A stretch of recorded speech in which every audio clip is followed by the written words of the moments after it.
Yo, it's your boy Ryan, Northwest Sports Fanatics. Back at you a new video. Wow, what a wild couple days. It's Thursday, August 11th, 2022, with your boy Ryan and the Northwest Sports Fanatics. Make sure you guys subscribe to the channel. Smash that like button either now or on your way out. Donate to your boy if you can. Cash App, $ ORION NWSF, or the YouTube Super Chat right here. We're already off to a fantastic start. We're already at $100 in donos before the stream has even started. There's not very many people I feel on planet Earth that can get that kind of love and support like the NWSF. And I love you guys and I appreciate you guys very, very much. And obviously, if you guys know, typically, I usually like to predict, a few things. Obviously I knew Julio was not going to be playing in the game. And I was like, you know what? Hey, I got to get an Aaron Judge ball. And we said that, obviously a few days on the streams, before. And lo and behold, your boy got an Aaron Judge ball. So I've gotten a Kike Hernandez ball when he was on the Dodgers, when I was with my dad pre-COVID, when the Dodgers came to Seattle. And I literally got the two best baseballs that you can get right now. I mean, call me fucking Zach Hampel, okay? I got a Julio Rodriguez in April, and I got an Aaron Judge. I got a wild fucking story to tell, and I hope everyone is having a fantastic day.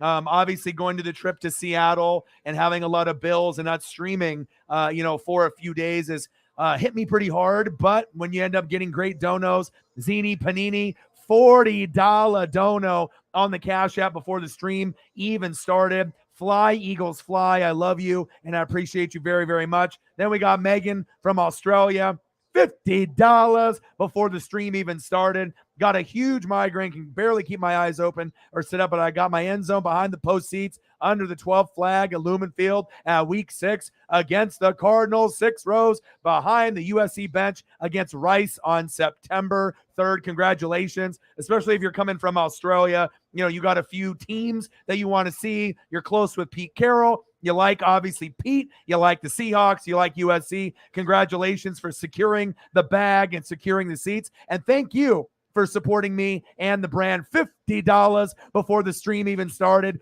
$40 before the stream even started. $10 from Sarah Small before the stream even started.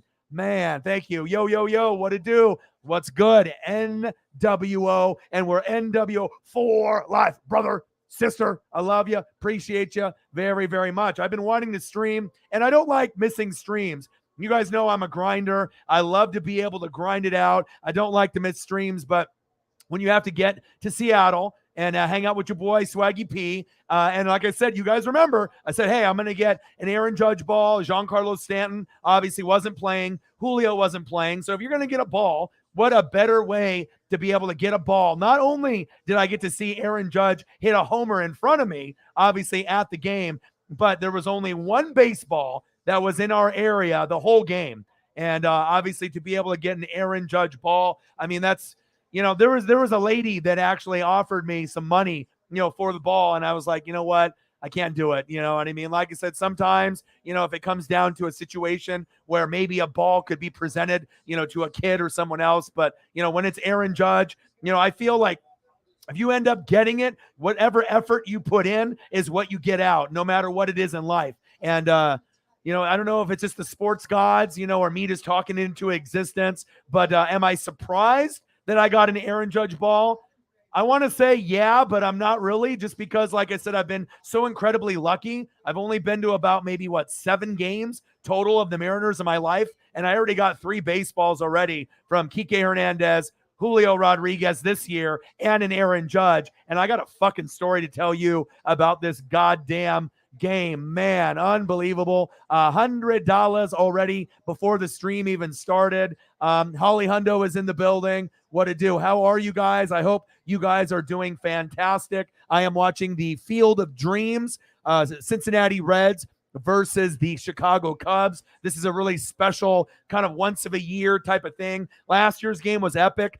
This year, the teams aren't that great, but it's just the atmosphere. And they opened up the show with Ken Griffey Jr. and Ken Griffey Sr. throwing catch together. Obviously, that made me cry and tear up a little bit. I called my dad. But man, what an amazing amazing experience. The tickets were pretty expensive. I missed 2 streams because I had to travel to the Portland airport, have Swaggy P pick me up, stayed at his dad's house overnight, woke up really early. And, Giancarlo Stanton wasn't playing. Julio wasn't playing. So, hey, I said, hey, let's get an Aaron Judge ball. And whenever I say something, it's kind of creepy. I know this. It comes true. And what are the chances of being able to get an Aaron Judge ball? 1 in a million?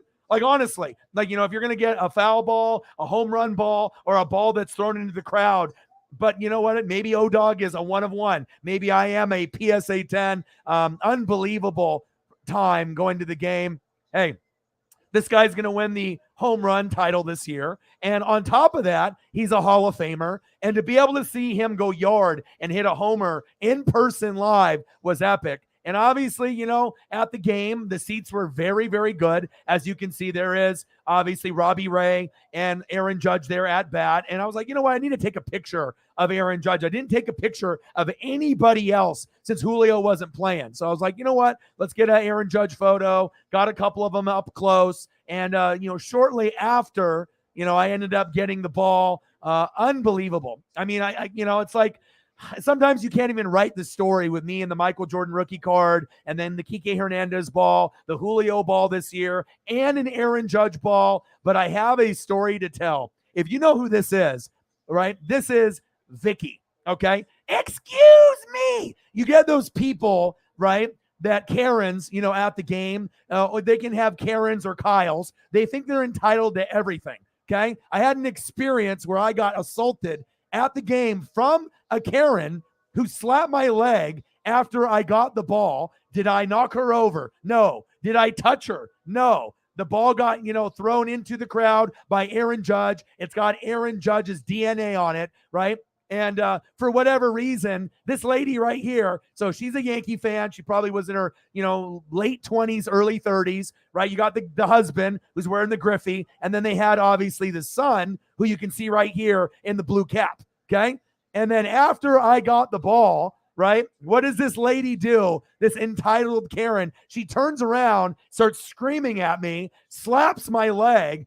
Dude, the husband was embarrassed. It was her, the husband, the boy, the son, and her mom and husband, grandma and grandpa, all sitting next to each other. I can't believe that I got assaulted at the Mariner game. But hey, O-Dog always has a story. And it's one thing, if I would have knocked her over. It's one thing if I would have pushed her out of the way. But when the ball got thrown into the crowd, I tell you guys, if the ball is going to come in the area, I'm not going to knock anybody over. But if it's coming close and it's in the vicinity, I'm going to get the ball, okay? I'm not going to knock anyone over. I'm not going to push anyone over. And she got so pissed since it was Aaron Judge. It was the only ball that was in our section the whole game. And I got the ball, and she had to turn around and start screaming at me. Preston talked to her. Husband didn't say anything to me. She never apologized to me during the whole time. She was this, the whole time. She didn't apologize. All right, this lady right here, I had to take the picture. But this girl right here, this Karen, all right, she turns around, she screams at me, she slaps my leg. I mean, I could have definitely, told Seattle Mariner security. Imagine if I would have did the same thing that she did to me. I would have got arrested and put into jail. So there is kind of a double standard. But did I tell security on what she did? No. I sat there quiet. I didn't take a picture of the ball and, mock them and, make faces and say, I got the ball, you didn't. You know what I mean? But it's just wild that some people nowadays are so fucking entitled that they think that, it was, it's not like Aaron Judge pointed to her and that the ball is to her like it would have been to her boy or, a young little fan. Right there. I couldn't believe that it happened, that she not only turned around and screamed at me, for like a minute or two, but then she actually assaulted me and actually slapped my leg. You know what I mean? And it was a pretty good slap. It wasn't like, hey, she hit me. You know what I mean? Like if I would have did that to her, I'm in jail. Okay. Wild, wild times. But at the end of the day, your boy gets the souvenir and I get the Aaron Judge. And I don't know if the husband told the son, hey, don't be like your mom, like Karen, because that's a horrible example to set for etiquette at a baseball game. When things go into the crowd, it's fair game. You know what I mean? And when the ball goes there, I never touched her. I never knocked her over. You know what I mean? And then the ball got in there. My hand's there. Preston had a mitt. I didn't have a mitt, but I knew, if the ball's going to be in my area, you know what I mean? I'm going to get it. And like I said, I've only been to about 6 or 7 games. I already got 3 baseballs. So your boy, you know, I have ESP. I call it. Hey, I'm going to get an Aaron Judge ball. I'm going to get it. I'm going to get a Julio ball. I got one. But yeah, I can't believe that this lady assaulted me at the game. Never apologized. Husband never apologized. Kid never apologized. Her mom never apologized. But you know what? And then I had a lady that was in the same row to the left. And she offered to pay me, you know, a couple $100 for the ball. And I said, you know what? You know, obviously with the story and it being Aaron Judge, maybe if it was someone else, you know, like a lower name player, you know, maybe I would consider, you know, maybe selling it or maybe giving it. But after I got assaulted at that game, I kept quiet. Preston talked to the lady. No apology. There's always something crazy going on in my life, no matter what it is. But I got the ball. Okay, right here, baby. Here it is. Here is. Don't want to get the screen all distorted, but it's right here, and it is fucking glorious. And it's kind of creepy, though, like I said, you know, when you can kind of call it. And Preston's like, oh, you know what I mean? Like, he doesn't believe it. You know what I mean? Like, if I say something on stream, because he's not in here every stream. But you guys remember, I was like, I'm going to get Aaron Judge ball. Giancarlo Stanton wasn't playing. You know, obviously Julio wasn't playing. And the sports gods, I don't know what it is, you know, about, like, I think it's just really what it comes down to is if you're a good person, you have good karma, you know, and if you're a good person and you have good karma, and, you know, who's to say that, you know, Aaron Judge didn't see me? I was waving my hands. He looked right at me. He came right in that area. The ball never hit the ground. It was in the air. And you know what? It's one of the coolest experiences that I have ever had. And obviously, Preston got the nice swaggy picture here. Great experience. But, you know, tell your kids and tell your friends, don't be Vicky Guerrero. Excuse me! And slap my leg just because it was Aaron Judge and it was the only ball and you didn't get it. The ball was in the air. Okay. And hey, don't be like this lady. And what a horrible example to set to not only your husband, but not only to your kid, your mom, your dad, and then on top of that, every single fan. And it was crazy because the people in my row were like talking to me about it. And there was people, you know, it's like you got to be able to act like an adult. But, you know, sometimes, you know, these people, they can't handle it. I don't know if it's just Yankees fans or if she just was a straight up Karen, but it makes me kind of feel that she was, because she never even apologized. And honestly, you know, if she would have turned around and apologized to me and say, you know what I did was fucked up. I should have never assaulted you. I should have never put my hands on you. I don't know who you are. You know what I mean? It's like Preston and me were joking. It's like, hey, stop Asian hate. You know, what's the deal here? Why are you touching me? Why are you yelling at me? Because you know, you didn't get the ball. You know what I mean? I didn't touch you. I didn't knock you over. But crazy, crazy, wild story. But I feel that, you know, if you are a good person, right, and you do good karma, good things happen to you. And I can't explain the ESP. I can't explain, you know, certain things that happen to me in my life. But it seems like every time I say something, I talk it into a fruition. And there literally was no other baseballs that were in our area the whole game. I typically don't like sitting by third base because unless there's a lot of left-handed hitters, you're not going to get foul balls. But I was directly right in front of the Yankee dugout. I got those seats specifically right there on level view. As soon as they, you know, obviously high five, give each other daps, and they go in the locker room after hitting the dugout area, after hitting a home run. And seeing Aaron Judge hit a home run was epic, epic. Let alone was it a pitching duel. It was 0-0. Into the 6th inning. Robbie Ray, 6, 7, 8 Ks. You know, Nestor Cortez, 6, 7, or 8 Ks. It was amazing. It was a pitcher's duel, right? And then after that, you know, in the 5th inning, Aaron Judge, boom, I get the ball. She yells at me, assaults me. And then we get the, you know, Aaron Judge homer. They go up. And then obviously I'm like, oh God, what's going to happen here? Carlos Santana. Hey, everyone went crazy. Let's go Yankees. Let's go Yankees. And I was in that Yankee area, but thank God for Carlos Santana hitting that 2-run bomb. And then we ended up winning the game. I can't explain to you. Not only do I get to spend time with my best friend, I get to see Aaron Judge go yard in front of me live, and they might win the World Series this year. He's going to win the home run title. He might break the record, but to see him go yard in person, it's a bucket list. It's off the bucket list now for me and Preston. And then on top of that, we came back and they ended up winning that game. And the game before that, when I was at Preston's dad's house, game of the year. It ended up going like 13 innings, 0-0, and then we ended up winning in extra innings, and we won 2 out of the 3 after Sarah's Cardinals swept them, and that's the first time that the Yankees have got swept by a National League team in like 25 years. Unbelievable stories, unbelievable game and day. But hey, Aaron Judge and a Julio Rodriguez ball in the same season. Are you freaking kidding me? And I'm not going to probably go to any more games this season unless a special circumstance comes up, like the Mariners make the playoffs and maybe I get in there. But unfreaking believable. And I don't even know what's cooler. The story of the Karen assaulting me getting the ball, seeing Aaron Judge hit a homer, or us coming and, winning the game and coming back.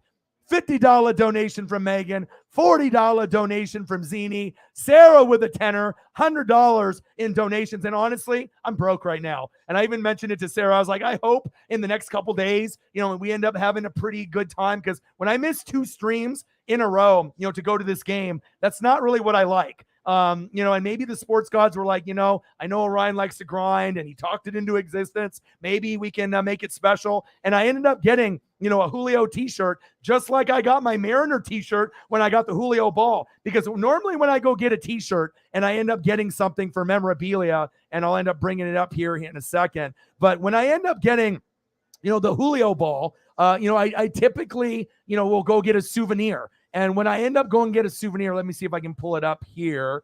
It's a really cool J-Rod. Let me show you guys here. But normally I go get it right before the game is over. You know what I mean? Maybe in the 8th or the 9th inning. But it was 0-0 forever. So I decided, to get the Julio memorabilia, the T-shirt, in the 4th inning. It was 0-0. I was like, this is going to be, I asked Preston, I was like, bro, what do you think, dude? Because he's like, I want to go right away, after the game is over. But I was like, dude, I need to get a souvenir just in case, I don't get a ball. And I know everyone, I even talked to this older guy that was like 80 that was behind me. And before the game started, I said, I'm going to get a Aaron Judge ball. And he was a Yankee fan, old school guy with his wife. He was like 80. His wife was like 80. You know what I mean? Maybe they were like 90. They were pretty up there in age. And we joked and we laughed. And I don't think he believed it. But as soon as I got the ball, I turned around and you should have saw the look in his eyes. He's like, I can't believe you predicted an Aaron Judge ball and you got it. And we shared a little hug and a little dap. And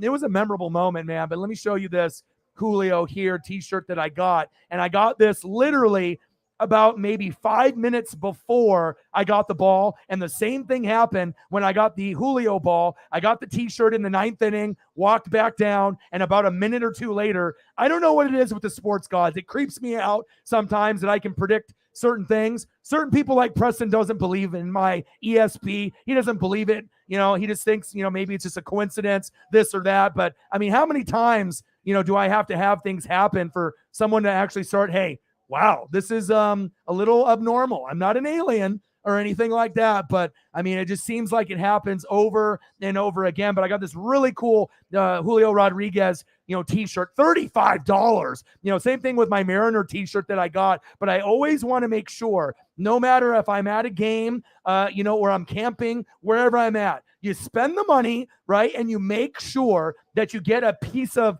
memorabilia. You get something to remember your trip. And let alone, I thought maybe, this will be the only thing, but I had a feeling. I don't know how to explain it, but I was like, Aaron Judge was up. I had a good feeling that something might end up happening. And there was 0 baseballs in our area the whole game besides just that one.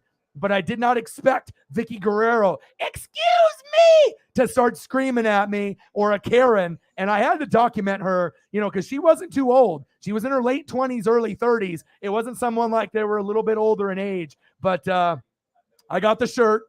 I got to hang out with Preston, and I ended up getting the ball. Priceless. I mean, Aaron Judge, unfucking believable. I mean, I don't even know how to describe it. Shout out to Megan. Shout out to Zini. Shout out to Sarah. $100 before the stream even starts. And let's get into the comments here as I'm watching a couple different things. In 40 minutes, we're going to get the replay of the Titans, and I can't wait to end up watching that particular matchup. It's going to be really special. Titans and Ravens. I ended up watching a little bit of the Pats and the Giants as well, and then I'm watching, obviously, the matchup that we have with the Field of Dreams game. It made me cry because the first people to come out at the game was who? It was Ken Griffey Jr. and Ken Griffey Sr. And I had a hunch that maybe that would be something that they would do, but I wasn't sure. And as soon as they walked out of the cornfield and you saw those two and they played catch, the ironic thing was Griffey threw it to Griffey Sr. and he dropped it. But then they picked it up after the first catch. I called my dad instantly. I'm like, Dad, are you watching the Field of Dreams game? There's no Mariner game on. There's no Dodger game on. There's no excuse to not watch this game. And it sounds like they're going to put in like $50 million of funding to make sure we have this game every year for a baseball game, college, high school. I thought that was the coolest thing ever because this, throwback look of the Field of Dreams, of them coming out of the cornfield. And not only did they have Griffey and Griffey Sr., they had the players come out of the cornfield. Coolest thing ever that I've ever seen. And if you guys are a fan, obviously of Kevin Costner, which I am, and obviously, a couple different shows like Yellowstone, and then you get Field of Dreams, unfucking believable experience for me. And like I said, I don't know if you could even write the story of my life, with everything that's happened to me in my life. I mean, I literally think you could almost write a movie on it. You should have seen the eyes of every single person in my row and behind me when that Aaron Judge ball came my way. Oh, my goodness. Unfucking believable. Holly's in the building. How are you? $100 in donos. I appreciate you guys very, very much. Air Whitey is in the building. How are you? Shout out to Sarah for her new job. Shout out to Holly for being able to do some more artwork, obviously through the new gem. I'm always going to support you guys, and I honestly feel nothing happens by coincidence. I think a lot of things happen in the matrix and in the world based on how you treat people. How good of a person you are, and if you have good vibes. And I'm a living example of it. And sometimes even things happen that I can't even explain. Air Whitey in the building. Bang, bang. $2 holla in the building. Thank you so much. And I know you want me to give you a little bit of James White love. So let me go through each of the people here really quick. So first off, I don't think Zini is going to be in the room because I think she said she was going to be busy. But even though she might not be in the room, let me throw up a couple photos of the Eagles just to make sure I go down the line of everyone that donated. And I promise I'll get caught up. 4-2, we got the Cubs on the Reds, top of the ninth. And let me just get a couple photos up, and then we can enjoy our day. You guys are the best fans on planet Earth. I can't describe my feelings right now with everything that has happened with me. Zini Panini, you need some help for fantasy football. Normally I charge, $5 or $10 a week to be able to help. But when you end up having someone that is a big part of the channel of support, I told her, I'm going to be able to take care of you if you need a little bit of help. She's the only girl, obviously, and she's very, very intelligent. I want to be able to help her win, obviously, in her fantasy football league. And I don't know if she'll be in my particular league this year. We'll have to wait and see. But I definitely wanted to be able to help her out as much as I can. So let me get a few of these going. Let's see if we can get this going. I don't know why the hell it's loading so much. Hold on one sec here. Okay, Zini, you are in the stream. Good to hear. All right, so one sec here. We're already at $100 plus in donos already. I don't know why this thing keeps spinning. It's like almost these Karens are everywhere. Can we get this to come up? If this doesn't come up, let me end up getting a couple others in here.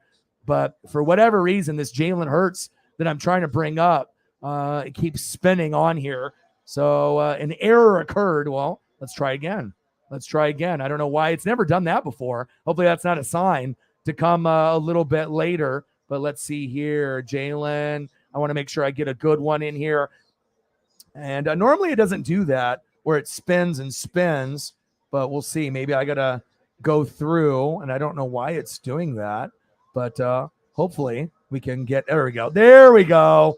I appreciate you so much. Zini Panini, she just messaged. Okay, I just wanted to make sure that you were in here because sometimes people, they have to go. They got other things that they got to do. And I just want to let you know how much I appreciate you guys. You're always bringing the heat. And I wasn't expecting you to do anything like this today, but I was like, fuck, I am dead broke after not missing, after missing 2 streams, having to pay for the trip to Seattle. I still owe Swaggy some money. Thank you so much for your generosity. $40 holla. And let me get you another one here, and then I'll go down the line. Thank you so much. And I'm going to help you try to win your league. And anyone that ever doubts a female in fantasy football, shame on you, because I'm telling you, if you got me in the back pocket, it's a huge advantage. They don't got another NWSF. They're going to be looking on what? NFL.com, ESPN, Stardom, Situm. If you're only relying on that, you're in trouble. You're not going to be able to win your league. You're going where? Okay. All right. I'll tell your mom. Bye. She knows? Okay. Let's go, baby. I appreciate you. Fletcher Cox, Jalen Hurts. Thank you so, so much. Let me see if I can go through here. Let me see here. And I think there's so many comments in here. Zini donated again.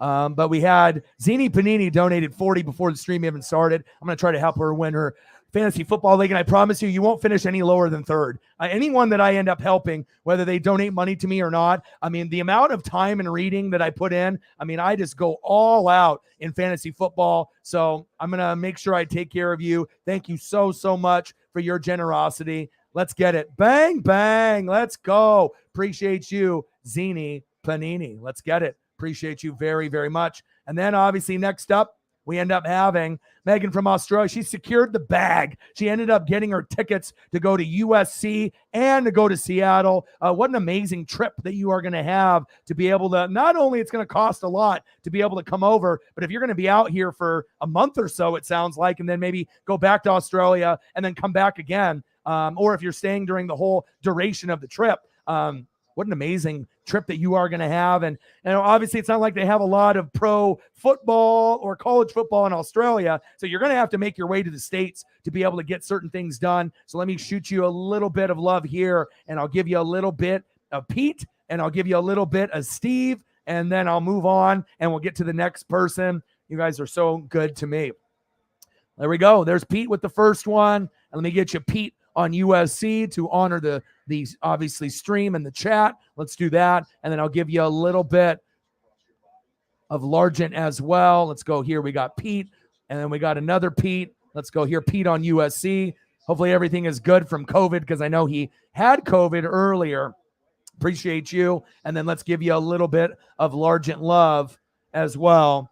$50 holla. And we had 100 in donos before the stream even started. And I was like, oh man, I am so broke after this trip. I was like, oh, hopefully if I grind it out that, that I can pay bills, buy groceries for the fam, get something for maybe Paisley as well. And Paisley's birthday's coming up, obviously in 5-6 days. So I'm very excited about that. I believe in 5 days as well. So let's go here. Let me go through a couple Steves. Let me see here. What do we got? We got a Steve. I got a couple of them here for you as well.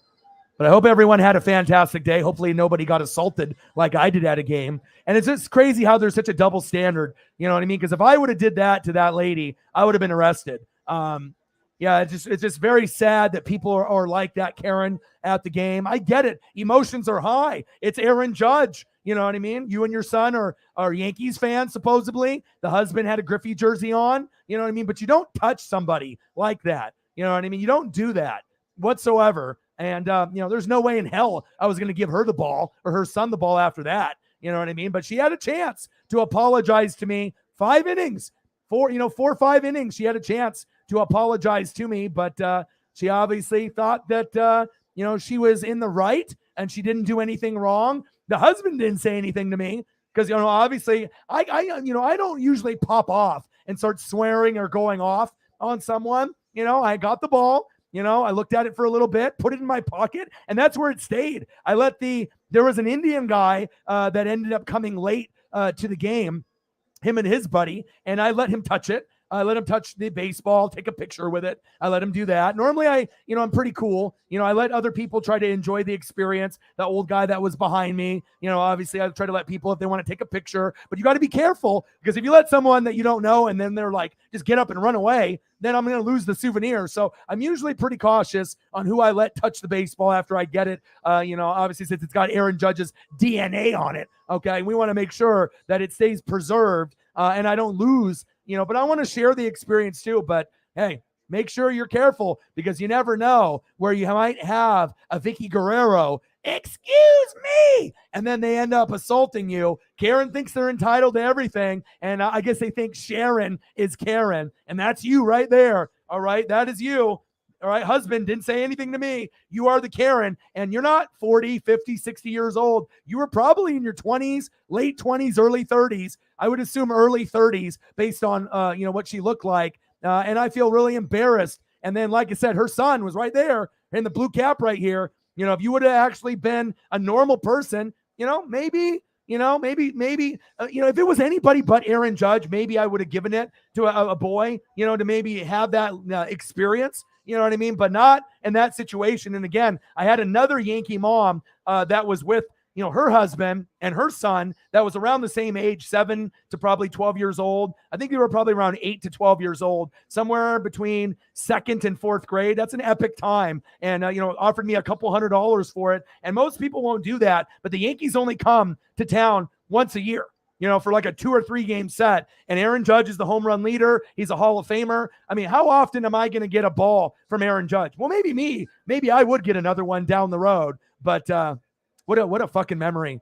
What a memory. So remember, when you go to a game, don't be like Vicky Guerrero. Don't be a Karen. Don't be like this lady, okay? Don't be like this lady. Man, what a day. What an experience. And let me get something for Sarah here as well. Appreciate you. Appreciate you. Sarah, I appreciate you. Let me throw up a quick one here for you as well.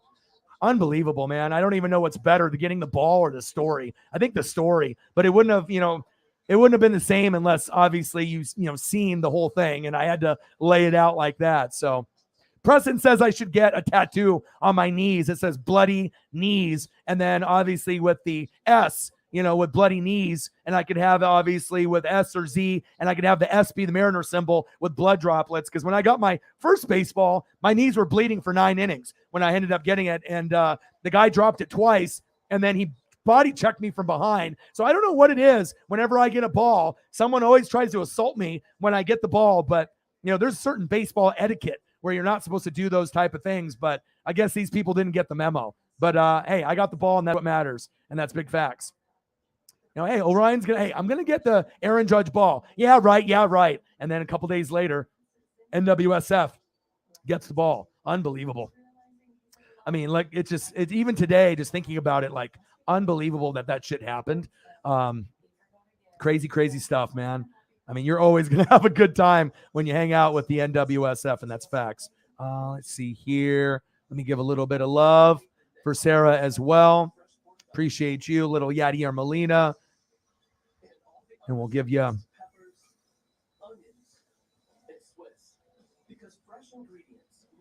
a little bit of DeForest Buckner, and I'll go back around, and there'll be a few more as well. Let's go. Appreciate you very, very much. Appreciate you. Unbelievable. Aaron Judge. I even called my dad afterwards and stuff. And I told my buddy Justin, the one that I go to the games with, and I told him I got the ball. He said, I'm not surprised. You're a honey badger. You got it. Some people think I'm lucky, but I don't think luck really has anything to do with it. I really, he could have thrown the ball, and there was a couple baseballs that Judge threw to the right, a couple, areas over. But the cool thing was that Judge, threw, I think maybe 3, maybe out of the maybe 6, that were after an inning ends, or, it goes into the crowd after like a double play and the inning ends, and then they throw it, into the crowd. But hey, I got 2 foul balls. I got 1 thrown into the crowd. But if you could get anybody to throw a ball to you, you would want it to be Aaron Judge or Julio. And my dreams are complete, man. What an unbelievable fucking couple days for me. Appreciate you guys very, very much. Let me see. Let me keep scrolling down. Air Whitey. Let me get you a James White. Obviously, we saw that he was going to retire. One of the most reliable Wisconsin Badgers and one of the most reliable ever, obviously, for the Patriots. Let me throw this up for you. And I'll get you 2. I'll get you 1 for the Patriots, and I also will get 1 for Wisconsin for you as well. I promise I will get caught up here momentarily. So 1 sec here. I got to delete a couple, make room for a couple more. And I got an amazing knowledge, like brain bomb, like knowledge bomb here that I'm going to throw up here for you in just 1 second. So 1 sec. Let me get the James White here up. And I ended up seeing Hader blow that fucking save here. But James White. All right, let's go through this here really quick. And this is an incredible stat. All right, James White is the author of the only walk-off touchdown in the Super Bowl existence in the era in the history, an overtime winner. He played for 8 seasons, and check this out. He never, ever lost a fumble. The definition of reliability. Unfucking believable. He never lost a fumble. What a stud. I'm going to get you a Wisconsin one here too. Wisconsin badges. I'm going to get you a good one like against Michigan or Ohio State. There we go. Perfect. Check this out. I got you. That's a fire photo right there. Let me get you another one here.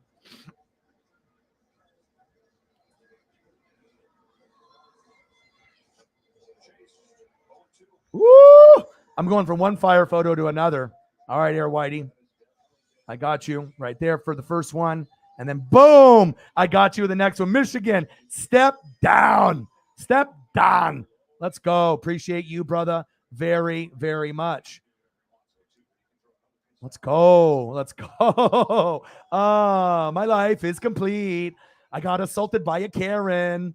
Oh, man. And you knew I had to take a picture. I wasn't going to let that slide. No, no, no. And then Preston got the epic photo. There was a couple other photos that I got. And on top of that, my buddy Dave Ray, who's been in the stream a couple times, I haven't seen him in 20 years. And I ended up being able to get a photo with him as well. So 1 sec here. And let me bring this one up too, because this is a guy that's really special in my life too. Because when I first started at True Green Chemlon at a Fortune 500 company, I was 17 years old, 18 years old. And this was one of the guys that, kind of put me under his wing, and we had a really good friendship, and I haven't seen him. Shit, he's got a son that's like 16 or 17. And he came over, we called each other, and before the game started, we got to catch up for about 10 or 15 minutes. What an epic day. I mean, being able to hang out with my buddy, one of my really good friends that I haven't seen in 20 years. And we got this amazing photo here that you guys are going to be able to see as well. Look at this handsome man. Oh, baby. My dude, David Ray. Let's go, man. Unbelievable. That's the guy. Got a lot of love for him. Got Dave Ray, 20 years. Got the J-Rod shirt. Had a Karen experience. There she is. Don't be like her. And then the epic photo at the end with Preston. Aaron Judge homered at the game in front of me as well. I never took any pictures of anyone else because I just had this weird feeling that he was going to go yard, and maybe, hey, it's not luck. Sometimes maybe it's just you are the chosen one, and it's just wild, wild, wild, man. Oh, man. Crazy, crazy experience. Let me go here. I got 20 minutes until we get the Titans and Ravens replay. Let me go in here with you guys. But like I said, it's all about a vibe and creating a place where females can come and fans can come in general, where we can vibe together. I love you guys so much. And like I said, I want to make sure that we can go to a place at the end of the night and have an amazing experience and vibe. And you guys are it. And then you got your Leinert and you got your White, Lendale White. What a name, huh? There we go. There we go. 102. Appreciate you. Oh, you have no idea. No apologies, too. And the crazy thing is, when I was talking, with the guys that were next to me, the two Indian guys, and then the guy behind me, that was like 80, 90 years old, and his wife, and their eyes lit up. I mean, you should have seen the reaction. I think a guy that was behind me was more excited than maybe even me. He was like, oh, my God. He's like, you totally called it, that you were going to get the Aaron Judge. And I was like, I told him I got the Julio, and I showed him the picture, and I showed him I got the Kike Hernandez, and their eyes got big. They're like, wow. I was like, when did you get the Julio? And I was like, April this year, and they couldn't believe it. But sometimes things are just meant to be. Zini Panini, let's go.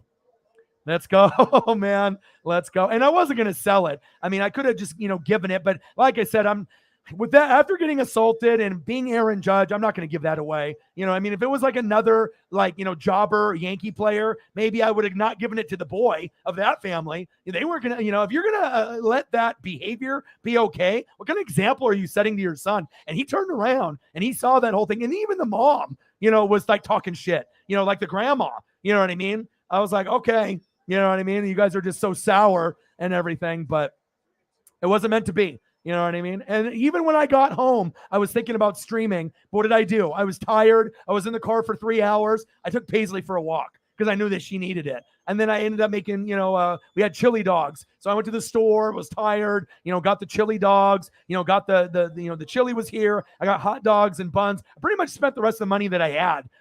You know what I mean? And I still got to pay Preston for the tickets because I didn't have enough money to do it. And he obviously has plenty of money in the bank, so he's not worried about it. But man, experiences and being able to spend that money and spend it with one of your best friends, priceless, unbelievable.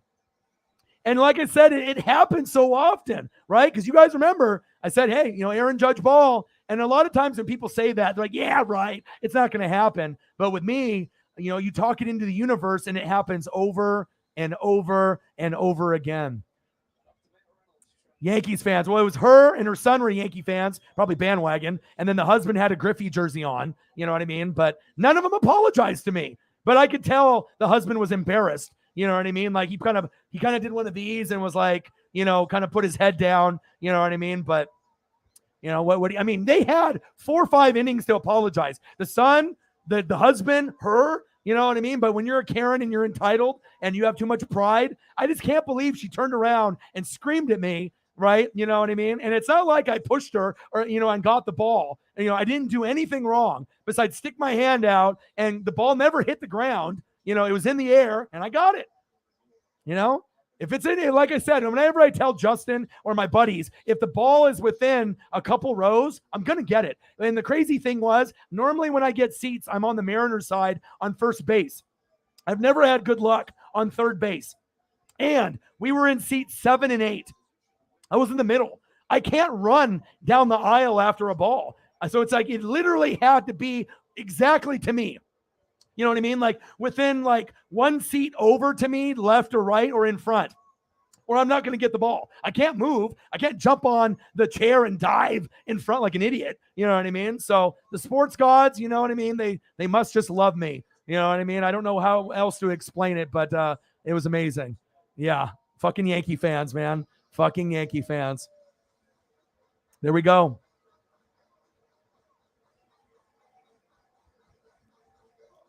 Yeah, and like I said, I got your back. And like I said, a lot of the females, I'm going to ride or die for you guys to the very, very end. My goal is to get 10% on the channel and then eventually 20. And like I said, I couldn't ask for a better group of guys or girls. But the girls and the females on the channel, are so supportive. A lot of them are the biggest donators to the channel. They support, they appreciate. And then the coolest thing for me is this. I'm just like the DJ. And I'm facilitating pictures and vibes. And you guys can have relationships with each other inside of the chat. And it makes my heart strong and happy just because, you want to make sure you can build bonds with other females as well as other guys on the channel and not have to feel like you're being, there's creepers on here or people that are trying to be over flirtatious or creepy. I don't want that creepy vibe here. I'll kick people out if it's like that. So that's big facts. And like I said, I love you guys with all my heart and I appreciate you very, very much. Absolutely. Zini Panini with another 10. Thank you so, so much. Let me get you another one. Who do you want to see? I get you any Eagle player that you want. I'll get you another one right now while we're waiting. I'll get you a Jordan Davis in Georgia, or maybe I can get you a Jordan Davis. Let me get you a, hold on, one sec here.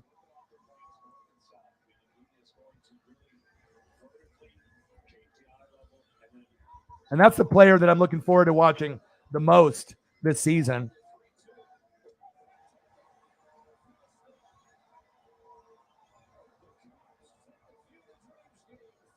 Cubs take the Field of Dreams game 4-2. All right, I'm going to get you a Jordan Davis as well. And like I said, I am so excited for the Eagles, but I still get these Eagle fans that keep talking shit about Jalen. It's like, oh, gosh, I mean, I mean, you can say that, you're a hardcore Eagle fan and you know what I mean, but you have to understand, you have to crawl before you walk.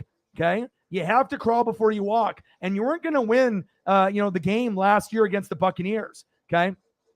And like I said, I like the direction where the team is going. Give him a chance to have A.J. Brown, Devontae Smith, Goddard. You know what I mean? It takes time to build chemistry. And I'm telling you, if you guys want to give up on Jalen Hurts, I'll tell you what, I'll take him on my team in a heartbeat. I know he's Dak 2.0, and you guys know how I feel about Dak. So I love you, and I appreciate you. Just give my guy a little bit of time, okay? And let me give you another photo in here as well. But Jordan Davis is the number one guy that I'm looking forward to watching. And if you've seen him, obviously, in training camp, his power is like Aaron Donald, Vita Vea, or Warren Sapp. It's unfucking believable. And it's going to keep getting better and better and better. Let's go. No one is built like this in the NFL. You had Ndamukong Suh, then you had obviously Aaron Donald and Warren Sapp, or and Vita Vea, but really Aaron Donald, Warren Sapp, and then I put Jordan Davis. I hope he can end up being like that type of player, because if you can have him, right, you can have him learn from Fletcher Cox for a year or two before he goes into retirement as a first ballot Hall of Famer. How sweet would that be, huh? How sweet would that be? Let's go. All right, let me keep scrolling down. Thank you so much. You know how much I love you, and I appreciate you. Let's go. You guys are goats. Yes. Always get a souvenir. Just like when you went to Tim the Tap Man's thing, you always, I always do it, no matter what. Like even when we went camping, right? We went camping, and then I needed to get a new hat, and it's like almost like I don't know what it is. It's like you get presented opportunities in life, and you just have to be able to recognize when an opportunity is in front of you. And it's like you either take the red pill or the blue pill in the Matrix, right? And, there was a weed one, it had the weed, symbol or whatever. But I was like, yeah, that's kind of cheesy. Like that was something I could have bought, like in my 20s. You know what I mean? And it wasn't like this type of polyester. It had kind of a netting in the back, like a trucker, but it didn't look like good quality. And then normally I was like, if I look at something, if they have the prices right, and it's like, you're almost forcing me to buy it. Right. So I was like, I want to make sure that, I remember this Wilson experience, from like Waterworld, obviously, and Castaway, the tent was leaking. It rained all 3 days. We had water in the tent. It was kind of a shit camping trip for my mental health. But I was like, you know what? I want to make sure that I remember that camping trip forever. And I saw this and I was like, this is cool. It's not California Golden Bears. I'm a Ducks fan. It's California Republic. Some generic no-name brand, polyester hat, good quality. And if it was $25, I probably would have bought it, but maybe would have, second guessed it, because we went to the local shop there to buy, food and some snacks, Then if it was 20, maybe buy it. 15, I'm getting closer. It was $9.99. I was like, you're begging me to buy it. And sometimes you have to recognize those opportunities that are in front of you and make sure that you can buy something that every single time I wear this hat, I will always remember that Detroit Lake trip. And those are the type of things that you want to make sure that you do. You make sure that you always find an opportunity to get something, even if it costs $35 for a fucking t-shirt. It's Julio Rodriguez. It's a memory. And, at both times, I bought a Seattle Mariners shirt, and then boom, I got the Julio ball. I bought this Julio shirt, and then lo and behold, like literally a couple minutes later, just like the Julio ball, there it is. So something to remember, always make sure when you go, camp, when you go on a trip, even if it's a keychain, I almost bought a mini bat, but I was like, no, I have already got, a Kyle Seager one. If it had a Julio, graphic on it, a Julio picture or a Julio autograph fake, on the bat. Okay, mini bat of Julio, cool. But I was like, no, I want to get a t-shirt. And there you go. There you go. You guys are a bunch of champions. You know that. Always get a souvenir no matter what. Yes. Yeah, you always want to make sure, and you got to be careful, though, when you end up going there that you're not getting something that's fake.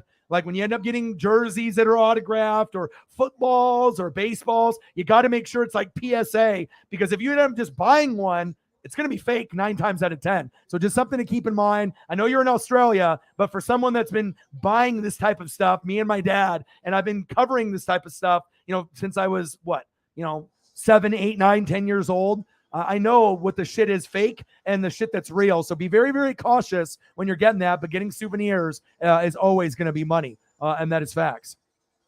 Let me see here. So I get to go to Philly in 2 weeks buying my Darius Slay jersey from the pro shop. Can't wait. Nice. Are you going to try to get a screen print, or are you going to dish out the extra dollars and get the sewn one? And what color are you going to get? You're going to get white? You're going to get green? You're going to get black?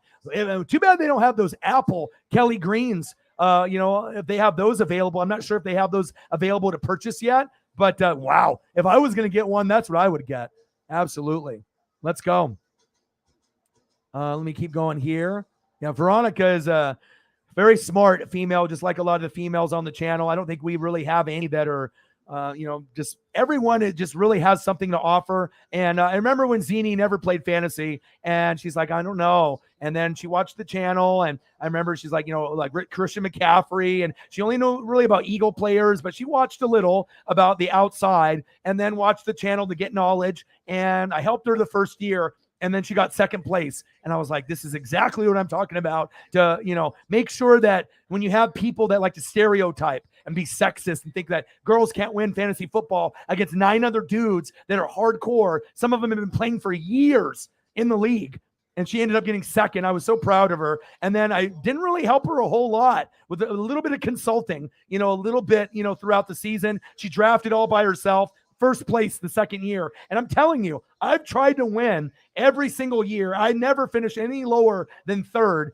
But what's happened to me in the last 3 years is I usually have the most wins, right? Or second to most wins. All right. I have the most points, the least points given up. But when it comes to playoffs, it's best of 2 weeks. Sometimes my players shit the bed. And when they shit the bed, what can I do? I mean, when they play bad, there's nothing else that I can do. All right, well, we got A-Rod on the screen and Ortiz, so I got to change the channel. But that was definitely a cool Field of Dreams there. And then we're going to end up going to the Ravens and the Titans replay, which I'm going to watch in 8 minutes, and maybe I'll end up calling that game, or we'll discuss it as I'm watching it. So appreciate you guys very, very much. Eagles John. Orion, my man. Orion, how many times are you going to get struck by lightning? Crazy, because I saw a video that was 2 years old that was on my timeline that showed 4 people get struck by lightning and they all survived. But like I said, sometimes people say it's luck. Is it? You know what I mean? I don't think so. I really don't, because like I said, I talk things into fruition. I've been, you can say, extremely lucky, but when I can predict things over and over, Warriors, Celtics, right? Warriors and Celtics in 6. Steph Curry MVP. Check, check, check. No NBA watched. Prediction completed. Colorado Avalanche versus Tampa Bay Lightning. Didn't watch any hockey in the regular season. Colorado in 6. It happened. All right. I've gotten like 20, 21 Super Bowl winners in a row, right? Check, check, check. It happened. I said I was going to get a Julio ball. I got a Julio ball. Check. I mean, these are things that don't happen just to regular people. I don't know. People are going to start thinking I'm a time traveler, like for real, especially when I keep doing this, because I'm going to be doing this channel for the rest of my life. And as time goes on and people start betting money off my predictions, people are going to get rich. I mean, I probably should start betting on my own predictions, but I'm superstitious, so I don't like to do it. Because I feel like I'm going to do it, then the outcome is going to change. Because maybe the sports gods don't want me to profit off my predictions, but maybe I can let friends and people on the channel profit, and then you can kick me back. A jersey, some liquor, maybe some Ducks or Buccaneer merch. But hey, unbelievable. Unfucking believable. And it's got Judge's DNA on it. And I saw that you were here. Let's go. Let's go. Eagles John, my boy. I appreciate you. Lawler in the building. How are you, brother? Giants in the building. How are you?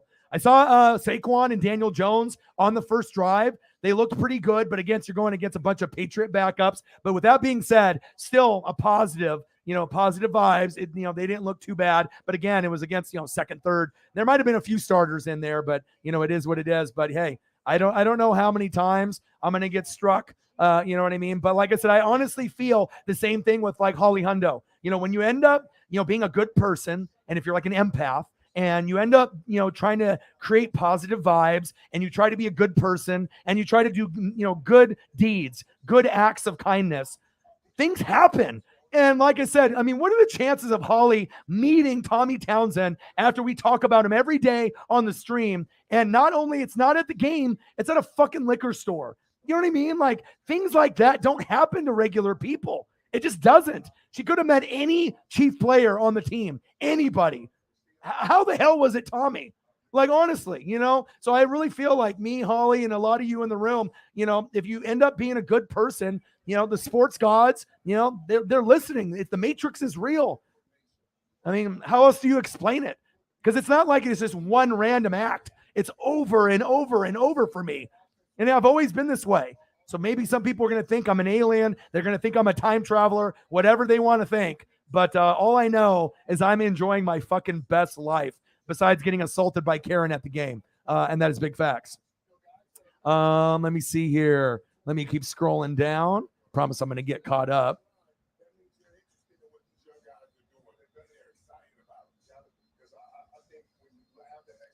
Said, I'm pretty good. I'm a little nervous. I ate chicken for lunch around 1. Didn't realize it was in the fridge for, oh my. 8 days. Well, 8 days probably can be okay. It's better than having chicken that's raw. I remember one time that I got chicken from Fred Meyer's, like in their little area. It was like a popcorn chicken. And I didn't eat all of it, probably half. And I started feeling kind of sick and I got food poisoning, the worst food poisoning I've ever had. I think I had to go to the bathroom and I threw up. So it was, you can picture, me being sick, both ends, throwing up and, being on the toilet for 12 hours straight. It was like 12 to 14 hours. I have never been that sick before, but it's probably not going to be as bad as having chicken in the fridge for a week. That'll be okay. You know what I mean? But having raw, chicken served to you, that's when you're going to end up getting food poisoning and very, very sick. So I think that you'll be hopefully okay. 8 days is kind of pushing it, but I think you'll be probably all right. Let me see here. He said it smelled good and tasted good, but you're nervous. 8 days is a little bit of a long time. That's true. All right, I'm almost caught up, guys.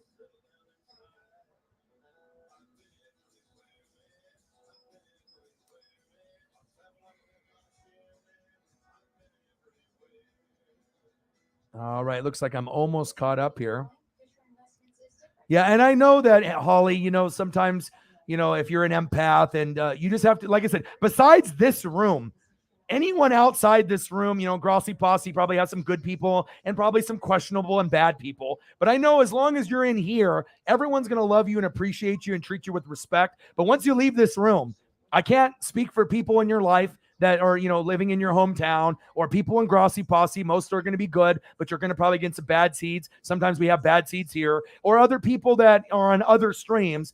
But there are going to be some bad people out there. So you just need to be able to pick and choose who you give your energy to. And if you give your energy to good people, it'll be reciprocated. If you give your energy to people that don't give a shit about you or take advantage of you, you can feel it in your gut. And then at that point, you just got to be able to recognize it, acknowledge it, and then decide what you're going to do from that moving forward. If someone's going to disrespect or if someone is going to, try to take advantage of your kindness, you have to, and I know, like, because I'm kind of an empath myself too, because I have a lot of empathy and sympathy. I kind of have a more of a female brain than male brain. I like to help people. I feel that's like almost my mission in life, to be able to try to create an environment to help people as much as I can and give the shirt off my back if possible. And I know you're that same way. And a lot of the people are in here too. So that would be my best advice for you. When you are hanging around people and you can feel the good love and vibes, it's genuine. But anytime you have kind of a, this doesn't feel right,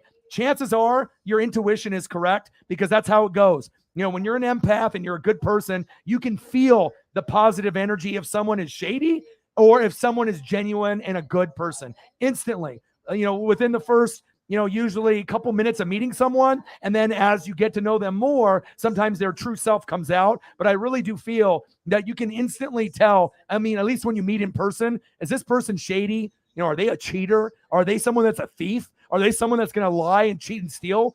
Are they doing something behind their back? Are they a shit talker? Are they someone that's fake? I can feel it instantly, and I bet you can feel it too. And I know a lot of you guys are in there. So always remember, if you need some reassurance of positive vibes, you can get it here. So just remember, don't let people take advantage of you. Kindness for weakness, we can definitely give our kindness out, but there has to be a line drawn into the sand when people end up abusing the kindness. And you just have to be able to put your foot down. And that doesn't mean you're an asshole. That just means that you're standing up for yourself. Ooh, Ravens, Titans. I get to see Malik. I can't wait. Let's go. I appreciate you guys very, very much. That would just be my 2 cents here. So, yeah, Aaron Judge, man, unbelievable. Unbelievable. Yeah, my boy Dave Ray, man, you should have seen the smile. He wanted to try to give me one of these. I hugged him. I was like, no. I haven't seen you in 20 years. And he tried to do like the kind of the half, like, and then like the pat on the back. No, I was like, it doesn't work like that. So I gave him, and then I was like, dude, I got to give you a hug, bro. And he doesn't live too far from me too. So yeah, felt good to be able to see my boy too. Jameson Meza in the building, one of the GOATs. How are you? Yes, I feel bad for people that are named Karen too. I do.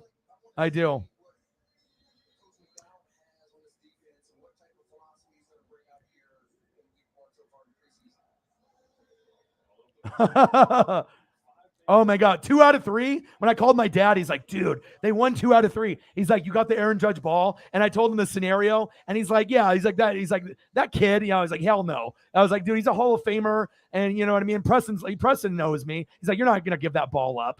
I was like, circumstances come up, and all right. So now we got the Titans and the Ravens, but what a dream. Get to see my boy that I haven't seen in 20 years and spend 15 minutes with him before the game. I see Aaron Judge go yard. Crowd goes crazy. Let's go, Yankees. Let's go, Yankees. They do that for the Yankees and the Dodgers there. But then when we ended up getting Carlos Santana, first it was Judge going yard. And to see Judge and when you hear the on the back, when you hear it knock, oh my God, that ball was back, gone. It was amazing. But then Carlos Santana, he's like, you know what? We're going to come back and win this game. And they did. It was fucking glorious. Paisley's sniffing here and looking at my baseball. I better move it. No, that's not for you, Paisley. Don't even think about it. You don't even think about it. No.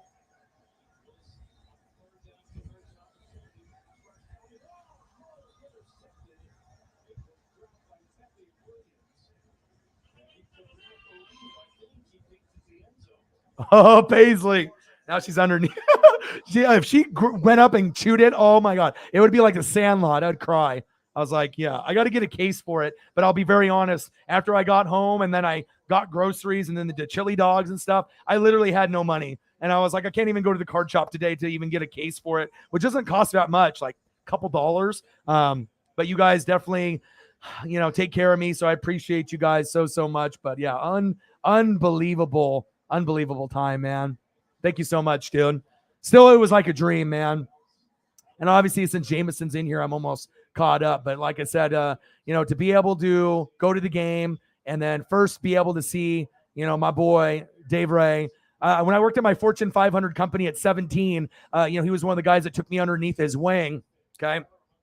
And it just felt so good to see him. It almost gave me like almost like butterflies, like seeing some like ex-girlfriend or some old friend from back in the day. That was great. Then I got the J-Rod shirt, you know what I mean? And then boom, a little bit after, Aaron Judge, obviously a couple innings later had the homer. And then, hey, we had the Robbie Ray and you had the Cortez, pitching duel. I only took pictures of Judge too. I didn't take pictures of any Mariners. And I was like, I just have this feeling, and hey, lo and behold, there it is. But then, hey, the Karens came out, and when the ball was in the air, Karens think they're entitled to everything. I guess they think Sharon is Karen, but this lady right here, the blonde, she turned around, she screamed at me, and she slapped my leg, like pretty hard too. And if I would have did that, I would have been arrested. And I could have went up to Seattle, security and said what she did. You know what I mean? But I kept quiet. I didn't even talk to her. Preston talked to her. You know what I mean? And I think she finally realized that she fucked up by touching me. Stop Asian hate. I don't understand what she was doing. You know what I mean? But Everyone else in my row was like super excited for me. The guy behind me was super excited. Unbelievable. She had plenty of time to apologize. Didn't apologize. Husband didn't apologize. The kid, her mom was there. Her dad was there. No, none of them. They, and even when they got up, the husband, the wife, and then the son, they went to go get chicken tenders and fries. Then I was talking with people in the row and behind me, and even the mom of her started talking shit to me. So it is what it is. And this one thing, if I would have pushed her out of the way or knocked her over, that would have not been okay. That would have been, not okay. I would have given the ball, to the boy. But I didn't do that. I didn't touch her. I didn't even put my hands on her. The ball was coming up. Here's my hand. Here's her hand. Here's Swaggy P with the mitt. And, I got, if the ball is coming, I used to play sports. I got good hands. And the ball, when it went there, it bounced like once in the air. There was like 3-4 hands, there was like hand here, Preston's glove, and it bounced in the air. Boop, I got it. And hey, once it's in the air, it's not like it hit the ground and she dropped it and I got it and she decided to get mad. There was a chance. And it didn't get caught cleanly. When the ball went in the air, there was all kinds of hands there. I had one, my hand, Preston's mitt, the girl that was in front of me, her hand, and maybe another dude's hand. And then when it bounced in the air to slow down the momentum, boop, I got it. I ain't dropping that ball. And then she just got pissed, and I got the ball. And I got the picture too. So shout out. Don't be like this lady. Don't be like her. Oh, baby. Oh, baby. Oh, baby. What an amazing, amazing day. Oh, man. All right, I'm going to scroll down here in a sec, but I want to make sure I get caught up. I can't believe she assaulted me, though, still. You know what I mean? Because she didn't slap my face. She probably would have, yeah, you know what I mean? But, like I said, and I could have said something to the husband, too, the dude, you know what I mean? But the dude was kind of a wussy, dude. Dude, you couldn't even turn around and apologize or, you know what I mean? They thought they were in the right. All of them in that row. So, hey, good riddance, man. Thank you. I appreciate that.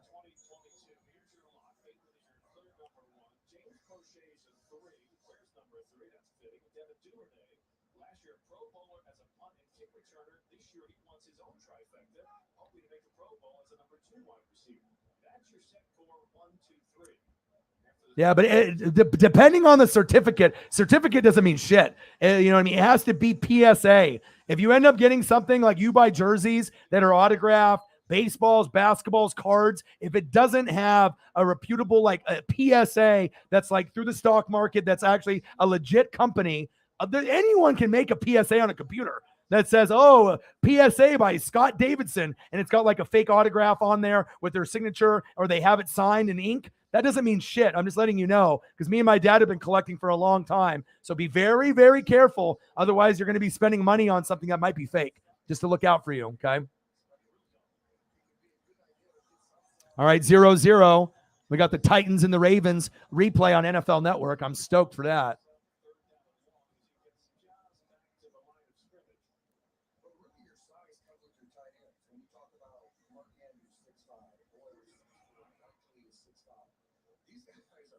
Yeah, you can tell me the story sometime.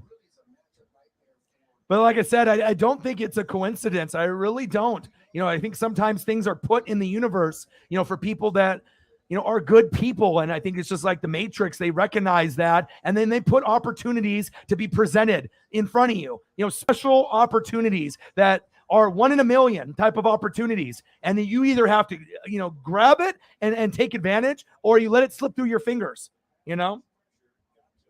But I don't let opportunities slip through my fingers, especially when it's got Aaron Judge's DNA on it, baby. Or with you and Tommy Townsend. Too many things have happened in my life over and over and over, especially to talk about it and then it happens. Or I say, I'm going to do this and then it happens. It's not like setting up necessarily a goal. I'm going to get to 20,000 subs and then you get there. But things that are most people will never acquire an Aaron Judge ball. Most people are never going to get a Julio ball. Oh, no worries.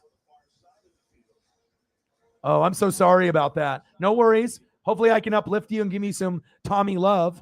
Let's start that right now. I am not going to let someone in someone else's family, all right, excuse me, all right, like Vicky Guerrero. We're not letting that happen. All right, insert good vibes, insert Tommy, Tommy, Tommy. All right, this is what we do here, okay? When people are pissed off, when people get ripped off, when people end up, getting, screwed over. Not today, my friend. Not happening. Good vibes all day, every day. Okay. It's not going to happen in here. Okay. Hold on. Hold on here. We got to be able to make some adjustments. I'm not letting any of the goats think that, that we're going to have a bad day. It's not happening. You come in here with a bad day, you're going to leave here with a smile on your face, or at least feel a little bit better. That's the goal. And I will make sure I do everything in my power to make that happen. Okay. Okay. Let's start off a little winch love. I mean, if you're in a bad mood, right, and things aren't going too well, we got to make sure we turn that around. I like this. Now I got this football game on too. No Dodgers. Okay, here we go. 3, 2, 1. Tommy. I mean, look at that face. You're telling me that face even makes me happy. I'll be very honest. Like, when I know someone loves something, as much as I love a couple things, I'll show you. As much as I love this guy, as much as I love Ken Griffey Jr. It's just there's certain things that we all have our favorites and whatnot. And I mean, I could read articles and watch film of Julio and Griffey all day, all night. And when we have our favorites, we make sure that those are the things that are going to make us the happiest. And sometimes it gets to an obsessive level. Sometimes, maybe Megan loves Pete too much, but maybe I love Julio too much. Maybe Holly loves Tommy too much. But, that's just who we are. It's in our DNA. We love sports. We love the competition. And we just love to be able to support our guys and girls in sports. And that's just the way that it's going to be. We have our favorite teams. We have our favorite players. And nothing, and I mean nothing, is going to take away from that. And I know some people will not understand. Like, damn, you're fucking obsessed. Like, you're psycho. Yeah. I mean, that's just how it is. When you're Northwest Sports Fanatics, all right, when you're a fanatic, that's what we are. It's just, and it's good to at least have dedication and love, for something, rather than not. You got to live.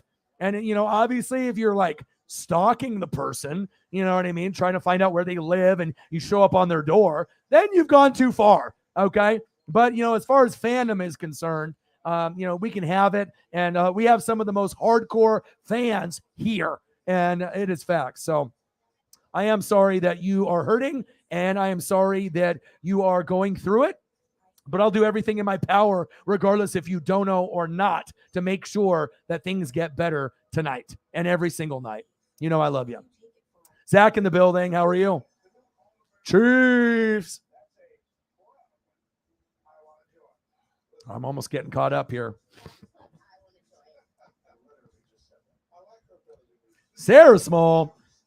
Here is for Harley and the Winch. All the Winch love. Thank you so much. The Winch love. And it's just nice to be able to be somewhere, because I honestly think, you can go to the Grossi Posse, you can go to a lot of the other channels, and you're going to have some of the mods and other people that you might have a relationship.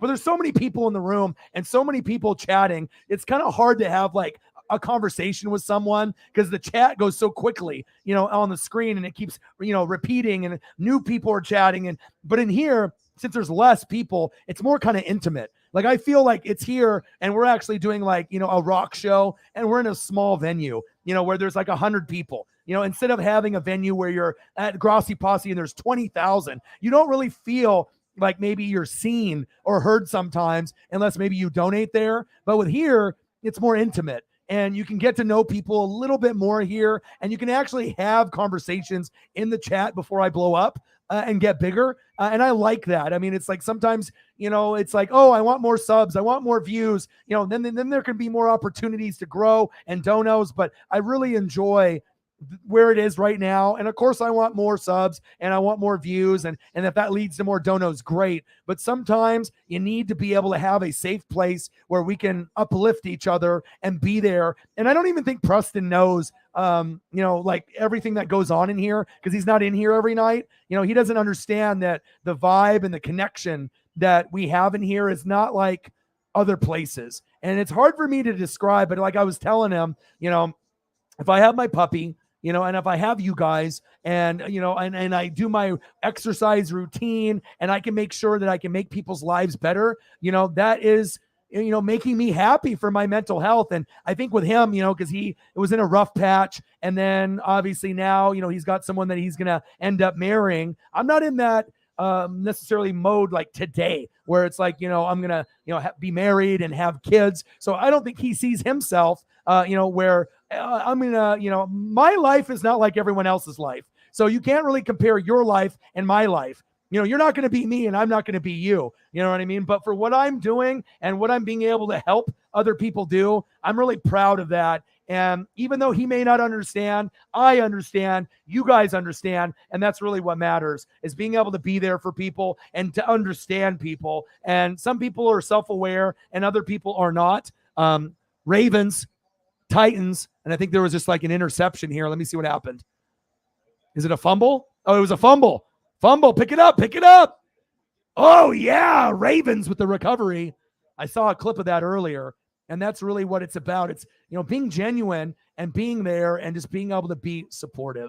And I don't think Preston, I think he doesn't get it. Just like me being able to do YouTube, it's like, I want to do this for the rest of my life. I've grinded and put in like 100,000 hours. I've been streaming like 5, 6, 7 hours a day. Even people that are like my best friend, I don't really think they fully understand what I do and what we do here in the room for each other. And it means a lot to me. And I know it means a lot to you guys too. That's why the support is here. Oh, it's no problem. I appreciate you so much.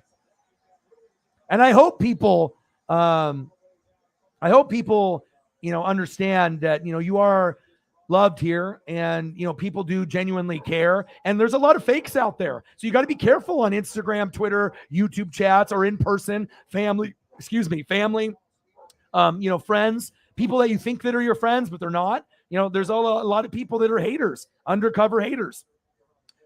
Sometimes you think people that are closest to you, they're frenemies. You think they're your friends, but they're really not. Like the guy that I used to do streams with here. It's bottom line. It's like that. So I had to go back to get the story. What was the, because I got the baseball, dude. And she didn't get it. And then she turned around, screamed at me. Husband didn't say anything. Boy didn't say anything. The son, her mom, the grandma, the grandpa, her mom and dad, and none of them apologized. I didn't push her. I didn't punch her. I didn't push her out of the way. I didn't knock her hand out of the way. The ball was up for grabs and I got it. She didn't. And it was Aaron Judge, and it was a 1 in a million opportunity, and she didn't get it. And she got pissed, and she thought she was Karen, and she decided to slap my leg, like pretty fucking hard too. You know what I mean? Excuse me, look at me, bang. And she, I could have definitely got security and got her thrown out. You know what I mean? Imagine if I would have did that to her. I would have been in jail in handcuffs. You know what I mean? There is a double standard there. You know what I mean? Because then if I would have went up and complained, they probably would have just, oh, a girl did that to you? They would have not did anything. There is a double standard there. Because you could say, oh, a girl punched you. You know what I mean? The chances of security doing something, if a girl does something to a guy, just to be very clear, it's not fair, but that's the reality. A lot of security is not going to act unless the girl decks me in the eye. Then maybe they'll do something. But if it's like a punch to the body or the leg, touchdown, Ravens. And I don't know if it's like that where you guys live, but I know out here in the Northwest and on the West Coast, females sometimes can get away with stuff that guys can't. And I think that's just kind of how society is. But then I saw an article of a OnlyFans, model that was abusive, right, to this brother that she was dating. She stabbed him and murdered him. You know what I mean? They showed like footage of her punching the guy in the elevator. So you could see she had a tendency of violence. And then the guy just got murdered like a couple days ago. So, you know what I mean? And now obviously she's going to be going to prison or jail or whatever. But there is definitely a fine line where certain things that females can do that guys cannot, and females can get away with. And, I think that there is a double standard there, but I wasn't going to get her kicked out. But she could have turned around and apologized, because I didn't deserve that. You know what I mean? And I didn't gloat, and I didn't take pictures, with me and Preston, and take selfies and start posting them on Instagram and Twitter. I just put the ball in my pocket. I let the guy next to me look at it. I let him take a picture of it. I even let him touch it. Normally I won't let too many people touch the ball. You know what I mean? But unbelievable. And I don't think, like I said, every single female out there pushes the limits, to do something like this Karen did. But I'm telling you right now, if I would have did the same thing that she did to me, I would have been in handcuffs. So, and that's bottom line facts. And I hate that that's the way that it is, but it is what it is. 124 in donos. Let's get to 2. Jameson Meza is that there's always one. Yeah, I guess so. Jameson Meza, $2. And I don't think very many females would have done what she did. That was like a very kind of weird circumstance type of thing. It was Aaron Judge, you know what I mean? And you lost it. You fucking lost it. And she wasn't like old either. Let me get Jameson Meza some love here. But I kept my composure, and I didn't even talk to her. I didn't even acknowledge her. You know what I mean? I'm not going to Preston talk to her. I didn't. I was like, dude, you just assaulted me. You're lucky I didn't go fucking crazy on you or the husband. Otherwise, it probably would have ended up in a fist fight or something. I'm not going to get kicked out of the game, But if the husband was started getting chippy and saying something, I might maybe NWSF and Orion's on the news. I don't know. You know what I mean? I don't want to get. You got to be able to keep your composure. But it could have got ugly. But I definitely kept my cool. Preston kept his cool. But yeah, unbelievable. Some people feel they're so fucking entitled. That's facts. But I don't think very many females act like that. And a lot of guys don't act like that. There is certain etiquette, when you go to a baseball game. But apparently she didn't get the memo. Jameson Meza with some Titans love. Bang, bang. And Malik looked good today. I can't wait. I can't wait to watch the rest of this game. I appreciate you. Hold up here.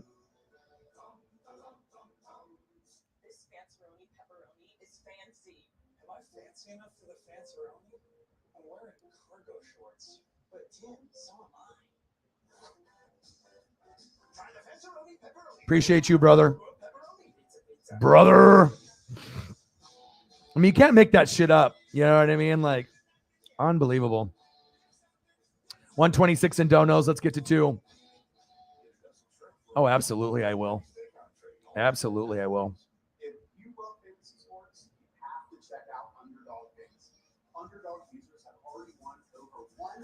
All right, hold on.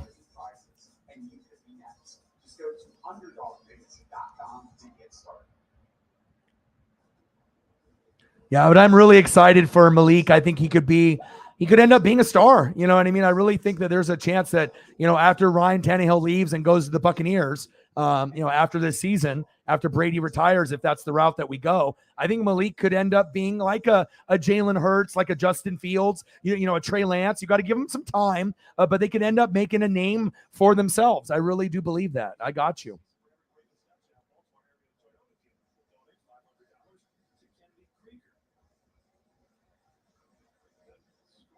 I'm just glad I didn't overreact, because I'm not a hothead at all, But I don't know. I just unbelievable things happen to me, I guess. It's like every time I end up getting a ball, something happens where someone body checks me, someone does something, to injure me. I have like bloody knees. Like when I ended up getting the, I'm going to go here. When I ended up getting the, what was it? The Kike Hernandez ball. The guy, had the ball in his mitt twice and then dropped it. I got it on the ground with my left hand and he body checked me from behind. My knees hit the steps and I was bleeding for 9 innings.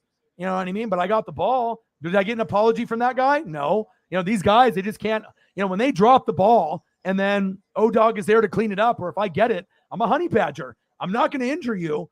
You know what I mean? But it just seems like always I get assaulted.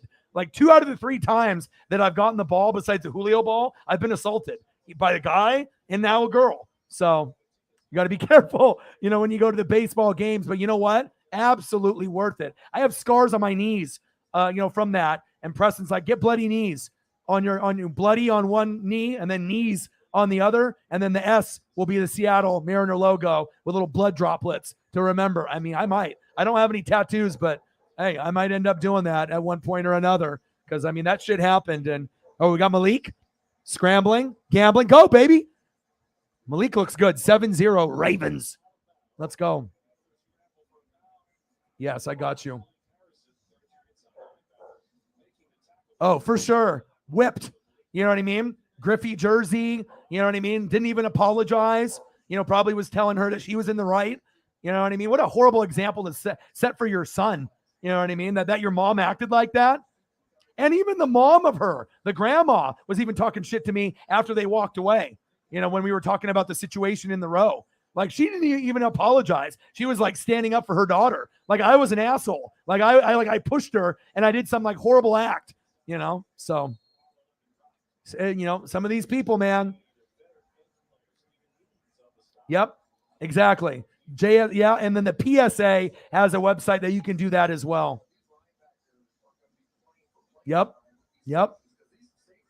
I got you. I will always make sure people that never donate to me and people that donate the world to me, I'm going to make sure. This is the reason why I grind it out for 5, 6, 7 hours. We can do story time. We can talk about our experiences. We can share cool stuff on the Discord and here. You can watch me call games, but I'm not going to let anybody have a bad day. Not under my watch. Not under my watch, Karen. Okay? Not going to happen. Okay?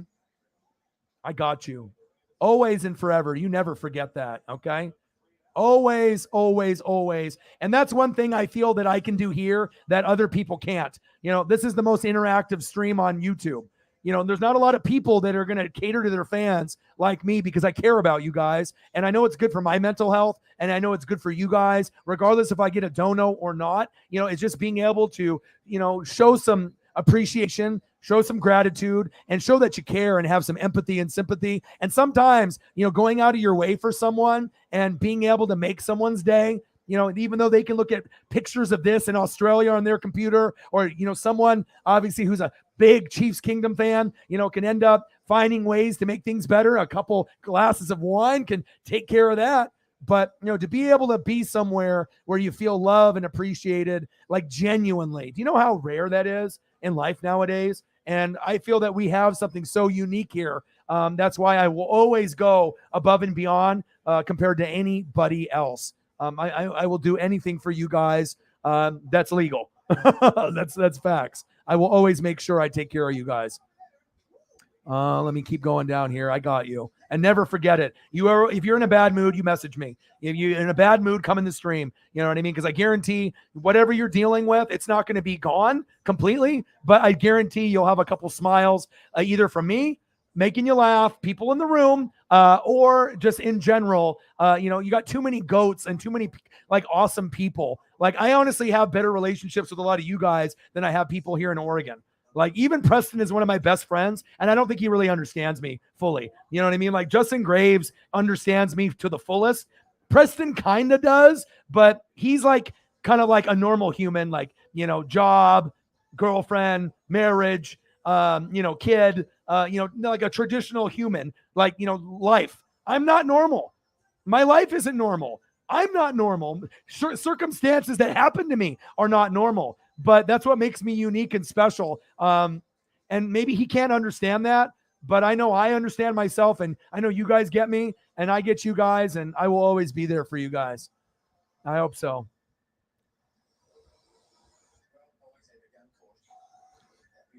Awesome. And like I said, I don't think you really have a lot of places where you feel so like comfortable. You know what I mean? Like, everyone that's in here that's a goat or who's a mod or who's, been here or it's new, like, once you're in here, like, I guarantee Megan from Australia, she didn't understand what this channel was about. She probably thought it was just like some other random sport channel, and, like I said, once you actually understand what I'm about, and I give it to you real. I'm not going to sugarcoat shit. I just call it how I see it. And sometimes that's going to mean that I say something maybe about your Seahawks that you don't agree with. But if you just take a second and think about what I'm saying, that it's not an attack, it's just reality. It's just an honest opinion, you know what I mean, of what I see. Then you understand it's not like every other channel where people are attacking each other, or they have these hot takes of like the team is good, the team is bad, or someone's trying to be mean to you or be mean or talk shit about your players or team. We're just being genuine and honest. But sometimes people can't handle the truth.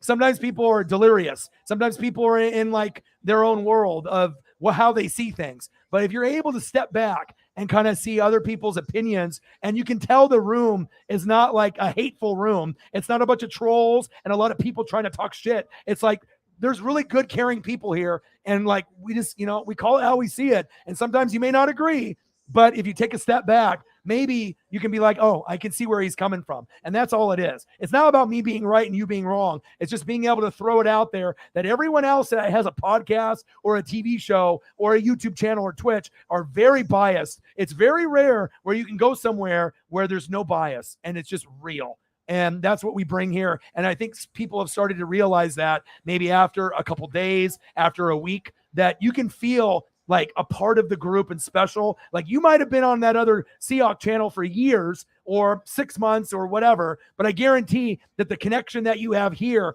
in a week, 2 weeks, a month, if you spend time with me here 4 or 5 hours, and then you are on another channel, maybe for 20, 30 minutes, an hour, a couple times a week, you're going to get to know people a lot more and feel the vibes here that are positive faster because we're spending more time. I mean, spending 5 hours a day with me every day compared to a normal channel, if you spend like an hour or two a week, you're definitely going to be able to know me and the people in the room a hell of a lot more than just a couple times a week, spending an hour or two, or being here every day for, 3 to 5 hours or more. So I'm definitely going to do whatever it takes to make sure people are happy. So, because I have depression, I have anxiety, but I've turned the page. I've turned the corner, taken people out of my life. I don't hang out with the wrong party people that are going to offer me drinking and drugs. I'm not going to hang out with those people. I'm going to take care of my dog. I'm going to exercise every day. I'm addicted to 2 things, and they're not drugs and alcohol. I'm addicted to positive vibes and exercising, and obviously my dreams and my goals.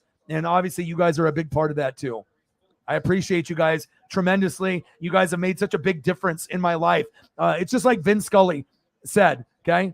He said that, obviously, I have brought a lot, to the game to you guys, but no, you guys have meant more to me about what the game has meant to me. And I feel the same way. I know I've made a big difference for you guys in your lives, and, I try to be a positive influence and but you guys have done a lot for me as well, even though I try to do a lot for you. Don't ever forget that. You guys are a very special group. And when we blow up here, I will never, ever change. I will never, ever not show gratitude. I will never assume that donations are supposed to come to me. Never. You know what I mean? Donations are something that is given from the heart because people love you and they want to see you win and they want to support you. It is not guaranteed, automatic. Oh, I'm famous now, I deserve donations. No. If you ever get that way, it's not a good look. And then a lot of people, they don't survive after that. You know what I mean? It's just all about money, views, and subs. And usually they fall off because it has to be genuine. And people can see through the fakeness very, very truly and very, very quickly. That's facts.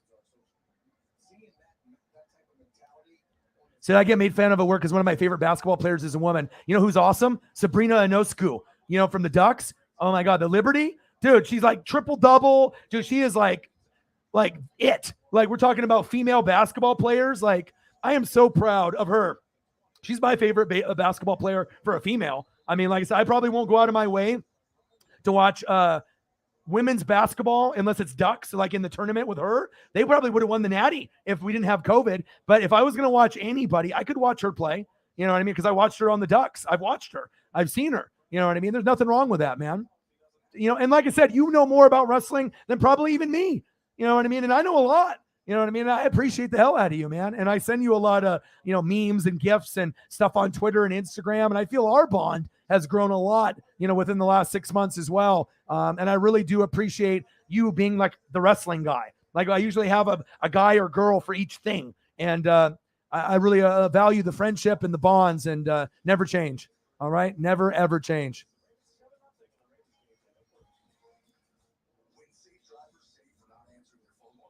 Hey, it happens.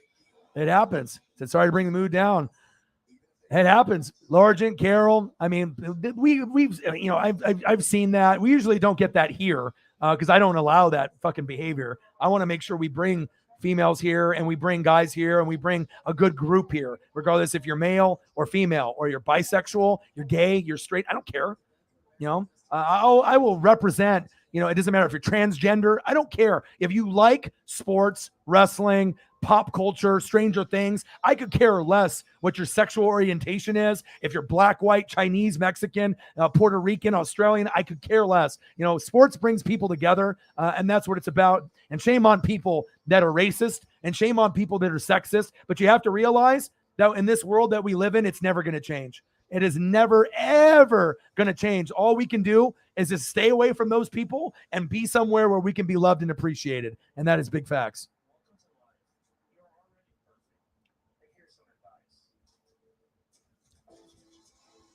I appreciate you guys. It said, of course, there's a double standard, but video is the equalizer. True.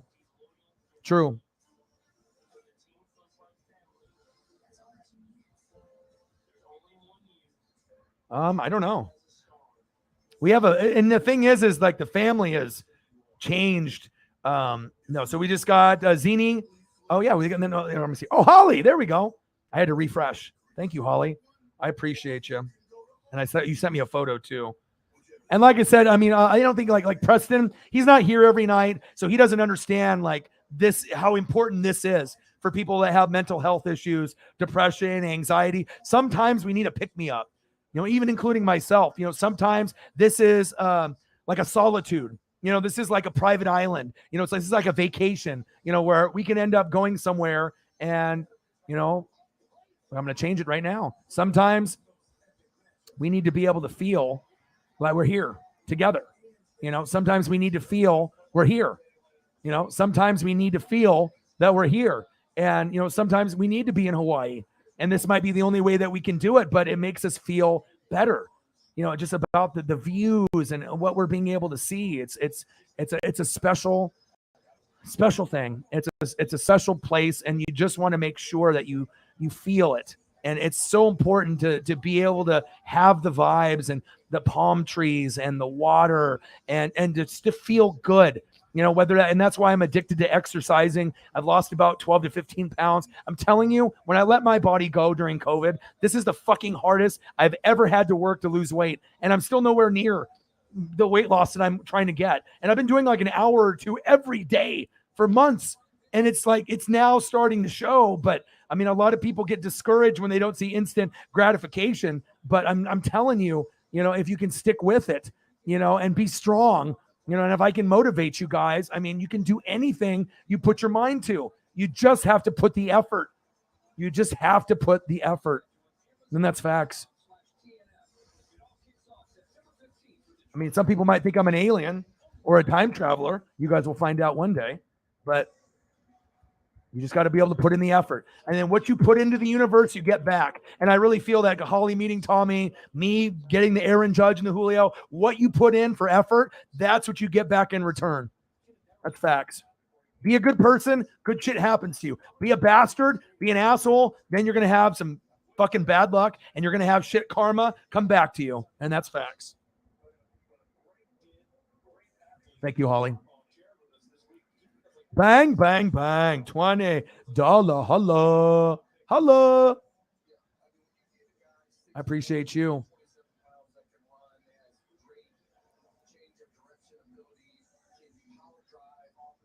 And and the thing is just with this format of the stream, this is something where a picture, a song, a GIF, a meme, an article, sometimes all it takes is a song or a video or even a still picture to make things better. I know it sounds like a song can make you feel better because you have those memories, and then in watching a movie or watching like a something on TV, but something as simple as a still picture that could do it, and it's proven. Because I mean, I can't tell you how many times that we make things better here, and a lot of people are missing out. There's a lot of other channels that are out there, but for mental health, this is it.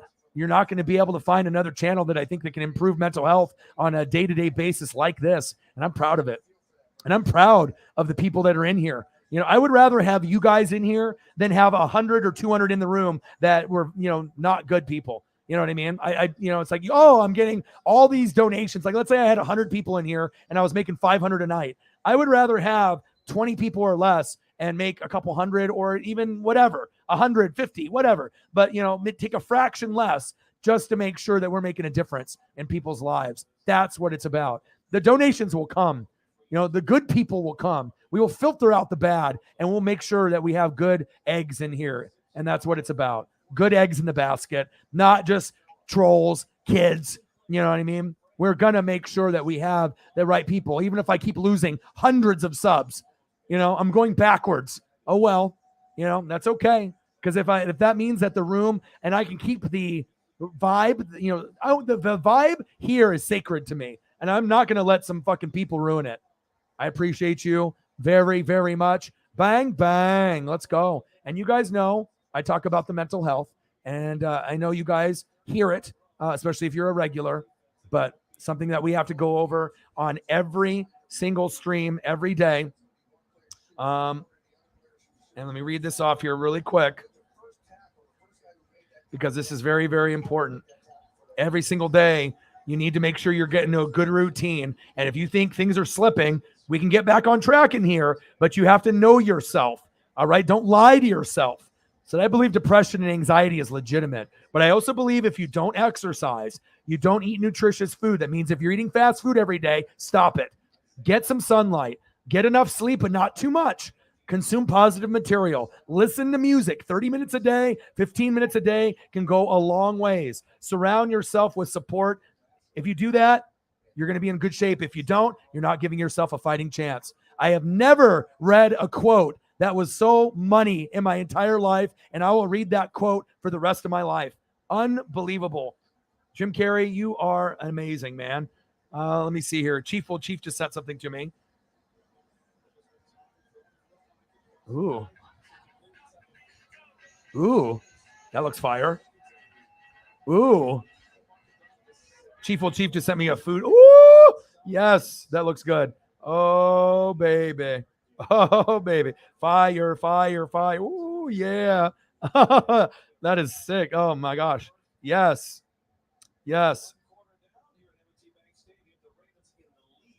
Okay. And then let me go through. I got a lot of people messaging me on here. I try to just be the best person I can. I don't like ignoring people. And I know some people might get a little frustrated, like newbies or people that just hop in. They're like, why does this guy take forever with the comments? And I just want to make sure everyone feels heard and loved and appreciated. So sometimes it takes a little while to get caught up, but I think that a lot of you guys appreciate it. And I don't want to skip anything. And there'll be a few comments I can skip, but as long as I'm getting the main ones. So Holly, I appreciate you very, very much. You know this.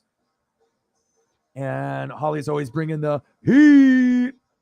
Holly's like Jordan, always coming through in the clutch. I appreciate you. And let's see if we can get you another Tommy here.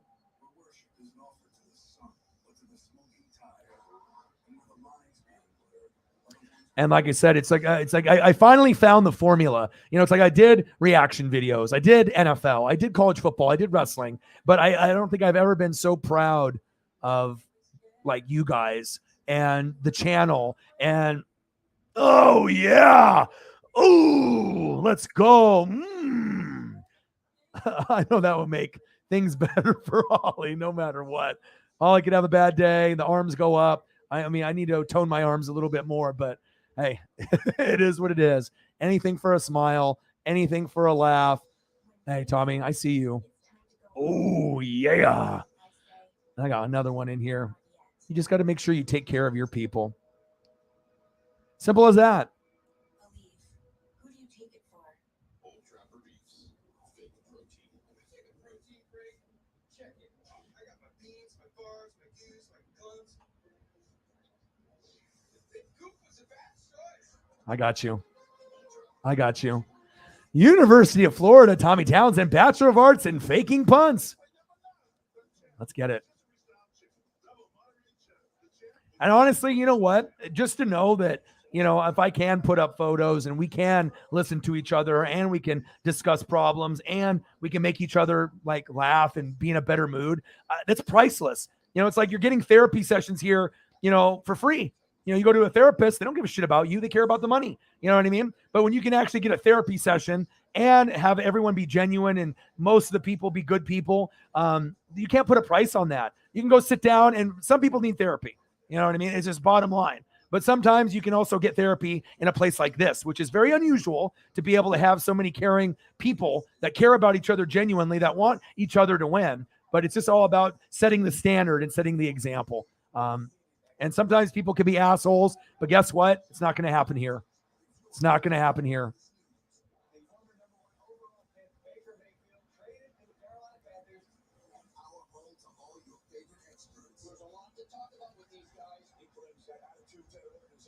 Situation is better in the NFL with in-depth analysis. We're going to see this offense take strides. It gives that team the best opportunity to win. He's starting to expand his vision. Jackpot, baby! For every team.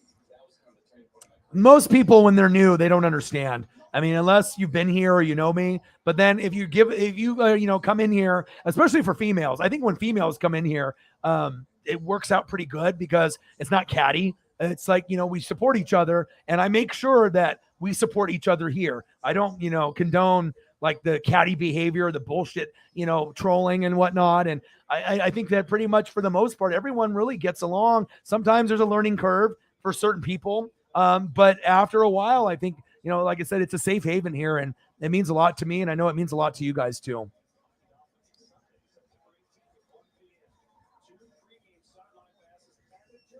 I appreciate you. Oh, my boy Swaggy P. Bang, bang, bang. Yeah. Like I was over at Preston's dad's house, and they have a dog named Cooper, right? Dog was like 12 years old, kind of looked like Paisley. Back was kind of fucked up. It wasn't blind, but it was going deaf. But it kind of made me cry a little bit because they weren't really giving it like attention. I know it's Preston's dad's dog, so maybe he doesn't give a crap about it, but I had to pet it, kiss it, give it some love. And then it ended up wanting to jump up on the couch, but it couldn't. So I picked it up and it snuck with me on the couch. And then it started like snoring loud and, making weird noises because the dog is old. And then I put it down and I laid a blanket down right next to me. And instead of even being in the dog bed, it just laid right next to me. And it's like, sometimes, a dog or a cat just needs love. And I get it. Maybe that's your dad's dog, but like with Preston, I can tell it's like, you're not really a dog guy. You're not like, you know what I mean? Like you can tell people that really love pets.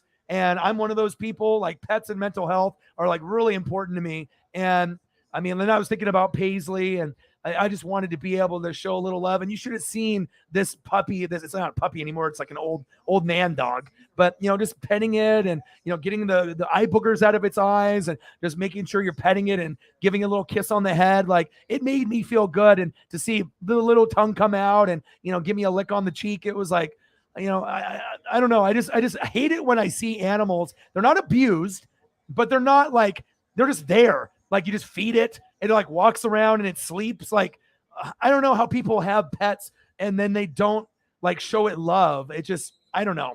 Maybe I'm just different, but I mean, if I got a cat or a dog, I mean, I don't know. Maybe I'm just over the extreme. Like I am a fanatic, but it's like, I always want to make sure I give Paisley all the love and the kisses. Like, I mean, I'd probably give her kisses and loves like 1,000 a day. I know that's extreme or whatever, but I'm always petting. I'm always making sure I give the hugs. I'm making sure I'm giving her treats. I'm going on walks with her every day. It just makes me feel good to know that she's spoiled rotten and that dad loves her. And I just hate seeing animals that are like neglected with the love part. I hate seeing that. But it is what it is. Not everyone can be, I guess, like me or, maybe someone like Holly and, that, is a vet that loves cats and animals. Like a lot of us, you're either a pet person or you're not. And that's why when we do these fundraisers and like foundation stuff, we're going to do mental health and we're going to do animals. Hands down. Those will be the first two that we do. And then we'll do like St. Jude's and some cancer stuff and other stuff down the road. But mental health and pets is number one for me. And it always will be. But it definitely made me like miss Paisley even more. Seeing Cooper, 12 years old, going deaf, and just kind of seemed like not abused, but like neglected as a pet. And I was like, I can't let this happen. I'm going to show, like when he went to bed, I was like, I'm going to stay up. I watched Hard Knocks, season 1, episode 1 with the Lions. I'm telling you right now, there's a chance that team, if they get Arch Manning or if they end up getting the right pieces, they will finish in third over the Bears. Like the Bears don't really have a whole lot to work with, and I'm thinking that the Lions can get third place this year, and the Bears will get last in the NFC North. The Bears, as I look at biting kneecaps and looking at his staff and watching Hard Knocks, hard not to root for that guy and hard not to root for that coaching staff and the players. And Jamal Williams is a blessing from the heavens. I mean, I know the Packers probably, wish that he was still there. What a character. One of the best personalities in the NFL, if not the best personality. He likes anime. He's passionate. He'll cry. He'll go to bat and run through a wall for you. He's probably my favorite player in the NFL that's not on my team. Like, when I saw him on the Packers, I loved him. When I saw him on Good Morning Football, I loved him years ago. And obviously watching Hard Knocks and watching him, one of the coolest personalities on planet Earth. And if you don't get a chance to watch Hard Knocks, I highly recommend it. So,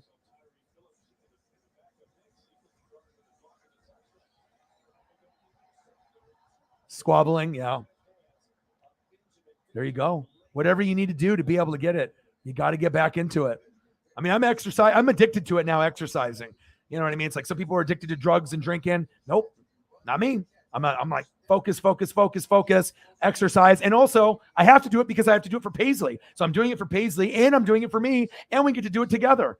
And I get my music, so I'm getting my mental health with music, with E40, right, and my California rap, right, and rock, right? But mostly, I do E40 because it makes me happy. So I get my music and my mental health, Paisley, my mental health, and me exercising. 3 in 1. It's a win-win-win. I'll look at my phone here in a second. Of course.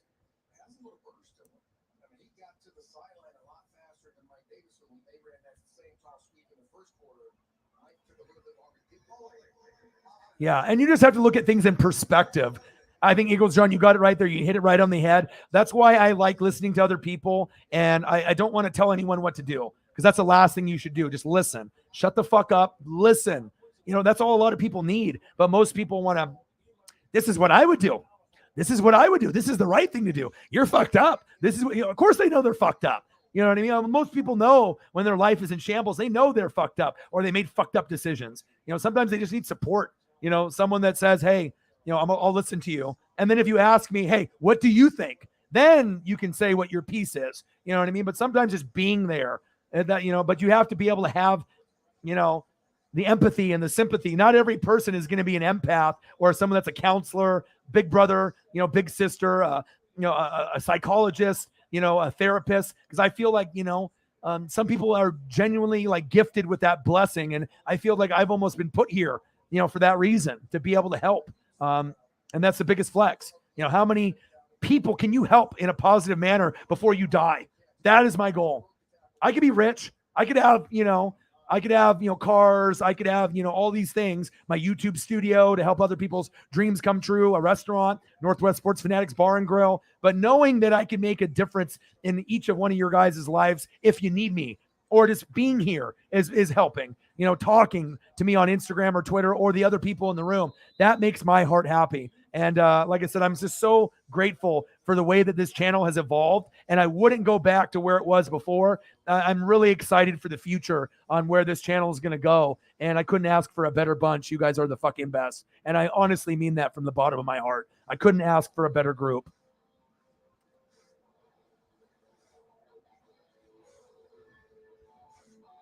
Yeah. Well, some people put up with that, and it's negative vibes. You guys have seen it, where we have one person in here that's like a troll or someone that tries to, bait the room. The whole vibe changes in the room because they either get me worked up or I'm fighting with someone on there, and we're going back and forth. Maybe I go too far, maybe they go too far, or we're blocking them, or we're timing them out. And I don't want to do that. I'm passionate about what I do, but I got to be better on who to obviously get into a conversation with. If I'm initiating a conversation or they're initiating me, I have to be smart enough not to take the bait sometimes. And some of the conversations that happen, I'm at fault. I get baited, and then we're going after it, and then it ends up leading to someone going timeout or maybe even being blocked from the channel. And people can have different opinions, but if it starts being negative and you're going after me or the mods, it's not acceptable. But yeah, I mean, something may be in the water. That's why, like I said, I think that's why this stream is different than other streams. So yeah. Yeah, vibes can get bad.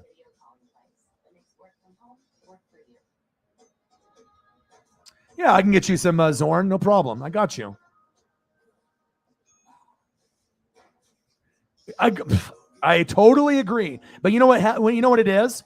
You know what it is? You know why people don't do it? And they don't do this sooner? Because they care so much about the subs, the views. Maybe the person donates and they don't want to lose the donations. They don't want to lose the sub. They don't want to lose the views. You know what I mean? But like, you have to get to a point where it's not about the views or the subs or the donos. And that's 99% of the people out there, including myself in the past. You care about those things tremendously when you're putting so much love and effort into a channel. But guess what? Sometimes you need to realize the donos aren't worth it if the person's toxic. The trolling and ruining the mood for not only me, but everyone in the room. Even if it was an asshole that donated $100 every stream, it's not worth it. But sometimes money is the root of all evil, and people will just keep someone in there based off not losing the sub or the view or the donos. And that's where we're different here. So I will get you some Zorn, and I got to check my phone here too. I know Holly sent me something in here, and I think I got some other things from a couple other people. Sarah's always representing the channel. I appreciate you. Let me see here. Oh, my. Yes, well, maybe they will at some point. I love those. Or I'll post it on the screen. I'm going to post those. Love it. And I always love unusual stuff. I would keep them for myself, too. I totally agree. I totally agree.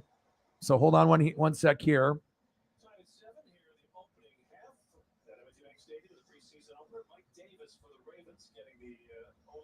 And you know what? I love being able to show you guys off. You know what I mean? What other stream does that? You know what I mean? Where it's not about me, it's about the people in the room. I don't know any other channel that does that.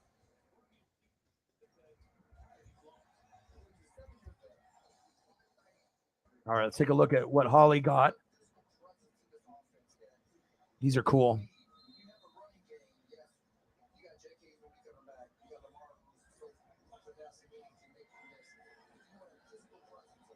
This is a Holly. We talked about maybe trying to get a mini helmet for Tommy, and then that artwork that she was doing as well. I'll bring up both of those too.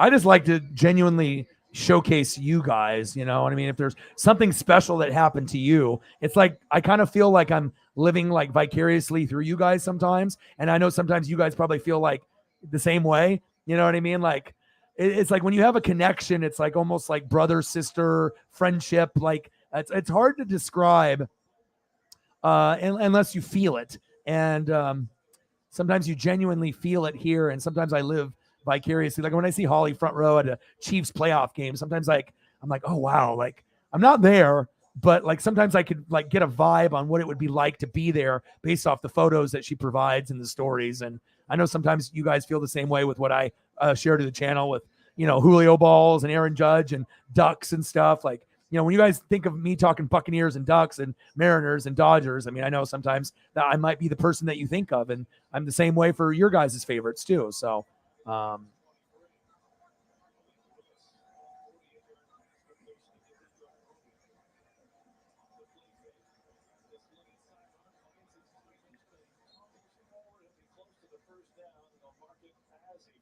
trying to find the file, and then I'll get a Zorn on here too.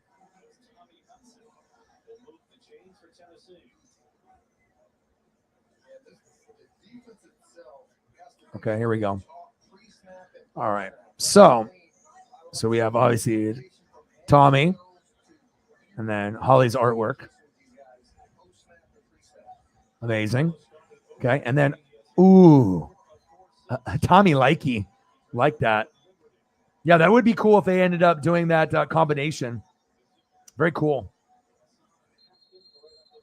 Are you going to take them out of the you could probably take those out of the plastic without ruining them. You just have to be very careful. There's like a slit that you can open and on the bottom usually, and then you can take it out. Unless you don't want them to get like dusty or whatever. And then you can just have them on your like computer desk or whatever. But sometimes they look good with the casing around it. And then if your cat gets to it, it's not going to ruin it because it's got the plastic. So sometimes you can keep things in the plastic. And I don't think the cases are going to get ruined if you take them out. They have a flap usually. So very cool. I love those. I would like to see the Chiefs wear a black helmet, a black and red combination. Like I've seen a couple designers that have mocked them up, and you can buy like a black one. I would like to see the Chiefs with kind of like a blackout look with the black and red. I think that would be very cool. Love both of those. And guess what? I love this.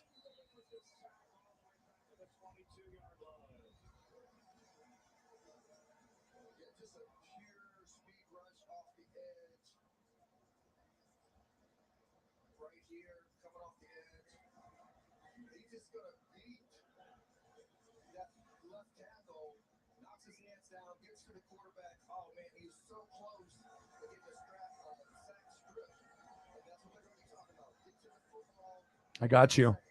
Plus, I like looking at old stuff. So it's always cool when, you'll get people that are newer, that are younger, but I always like looking at stuff from the 60s, the 70s, the 80s, the 90s. I like old school stuff. I'm an old soul. You know what I mean? I'm 40 now, but sometimes I feel like I'm kind of like 60.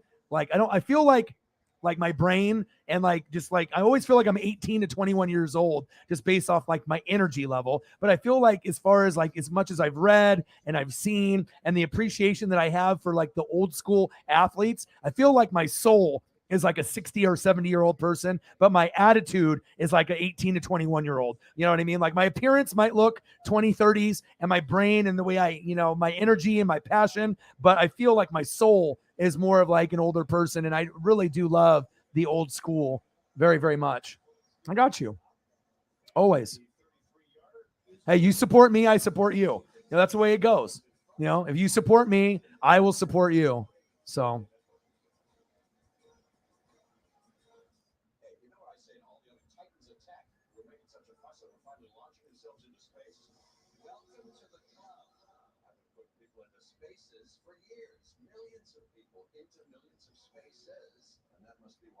oh, no, you're fine. You're fine.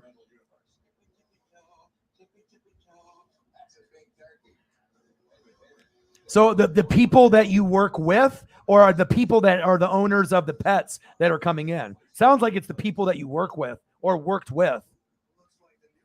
Holly, you can do anything that you want to. I'm telling you, you know what I mean? Like when you have it's like I feel like with me, you know what I mean? Like I'm a very unique individual. I mean, like I can do phone sales, I can do warehouse. I mean, you can really do a lot of different things if you just put your mind to it, And honestly, if you ended up, doing the artwork and just as a side hustle to begin with, and you started, doing it more and more frequently, and, it could be something that could turn into like a passion. Like I know it was a passion for you at a young age, but you're good enough to sell your art. And even if you stepped away from being a vet and, working with animals and you focused on art, you could make a living off your art. It's not going to be as much right away as being a vet, because obviously I assume being a vet, you're going to make a certain amount of dollars. But honestly, if you put your love and your passion into Chiefs, you can do it to anything else. And the more that you practice and the more that you put out stuff, not only are you going to get love from people on Grossi Posse, you're going to get love from people here. Chiefs fans are going to adore you. And if you start doing things outside of the Chiefs or the NFL, baseball, basketball, wrestling, rockers, whatever, you could start making a name for yourself in the art world. I'm telling you, just like that Chiefs lady that lived in New York, the one that I saw with the art, she's phenomenal. You can be just like her. I'm telling you. And, there could be things that you could put a lot of time in and, have a big art piece, like on an easel frame it, and someone might buy it for like $1,000. Like I honestly feel, I know it sounds crazy, but trust me, like I know talent and I work with a lot of people and I know a lot of people that are very, very talented at certain things. Sometimes you just need a little push and confidence and support that, you can do this. And I'm telling you, there's people out there. It's not only your talent, it's who you are, and people are going to support. Like other people, if you are like not a good person and you're a really good artist, you could sell your stuff. You know what I mean? But just a simple fact that you're a great person and you care and you'd give the shirt off your back and you're an empath and you're so genuine that there would be a picture that someone would buy for $100 if you were an asshole.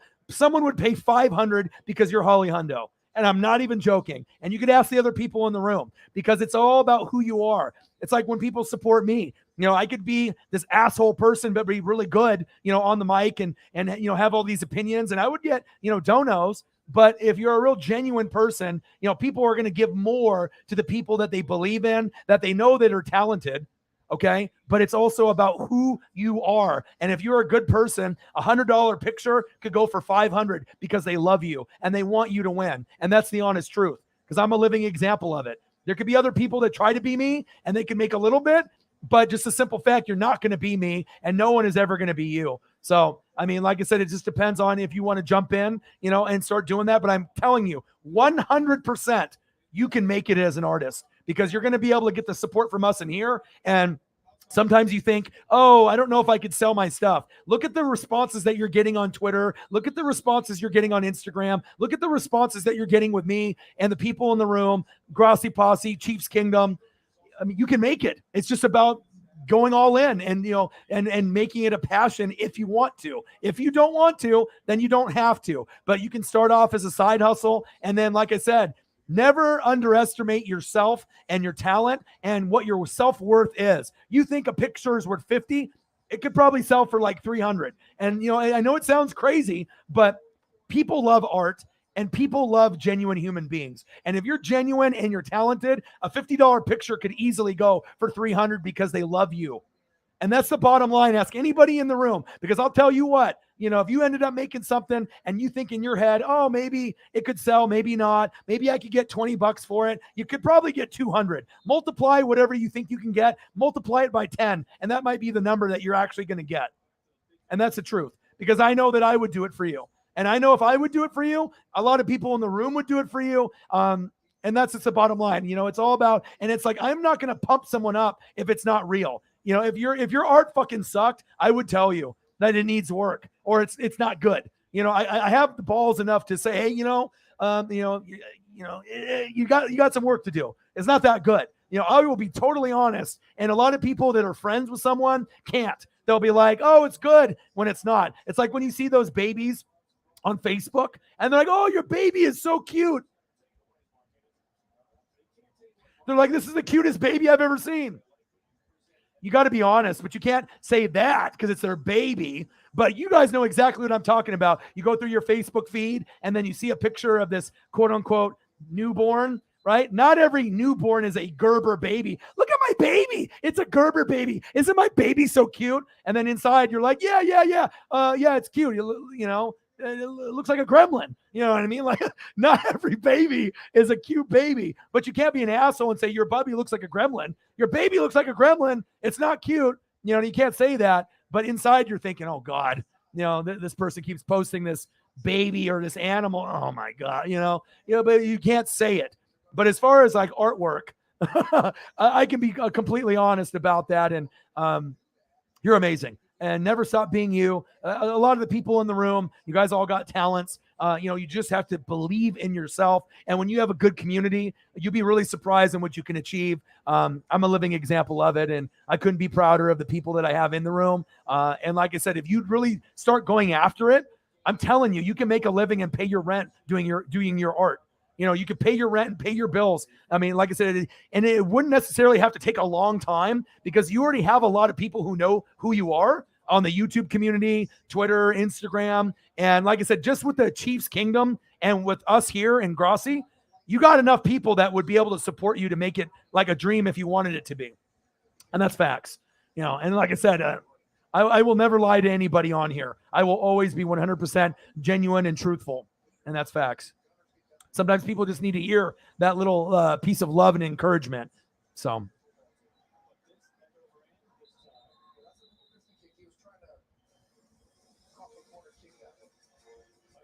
oh, of course. Well, it's not just Aiden Hutchinson singing Billie Jean, but it's the coaches. You can see the head coach and then all the other coaches. They have like 90 years of experience, and you can see how competitive they are. They are on the up and up. They just need to figure out, the draft picks, Hutchinson, and they got Jameson Williams. Now you got to figure out if Goff is going to be the guy, and he's not. He's a temporary guy. But if you can end up getting like an Arch Manning or someone better and keep beefing up that team, I'm telling you, they're not going to finish in last this year. I think the Lions will finish in third, and I think the Bears will finish in last. I think it'll go probably Packers, Vikings, but Vikings are going to surprise a lot of people. They're my sleeper team this year. And then I think the Lions can get third this year, and then the Bears will finish in last. Like I said, but the Bears and Lions win total will be very close. But I think let's say the Lions win 5, and then the Bears win 4. I think, I don't know how many games each team's going to win. It's not a lot, but I think that the Lions, you can feel it, you know what I mean? But you just need talent. You got the coaching and some of the pieces down. The quarterback isn't the right one with Goff, but it's good enough for now, but you're going to need better. And if you get Arch Manning there or someone better, and then you can build up the O-line, build up the running backs, build up the wide receivers, build up the defense before he gets fired, they're going to be able to be a third-place team in the division, and then eventually they'll finish in second sooner than later. It's just they have to build before you get there. You got to crawl before you walk. $20 from my goat, Holly Hundo. Appreciate you very, very much.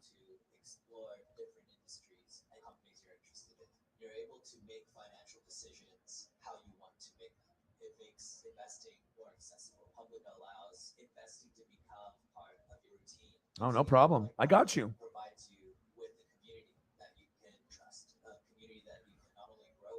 Yeah, when are you getting that? You ordered it already, right? MLB stuff takes forever to get. Forever.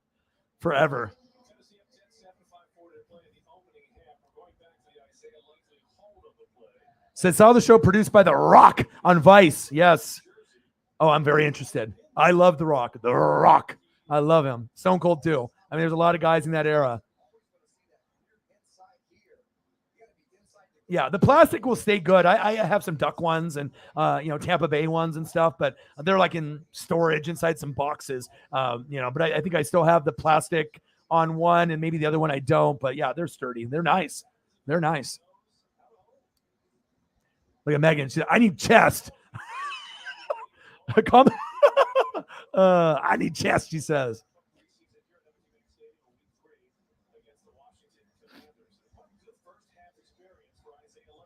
Okay, do it. Yeah, after it's all completed. Now, did you sign it?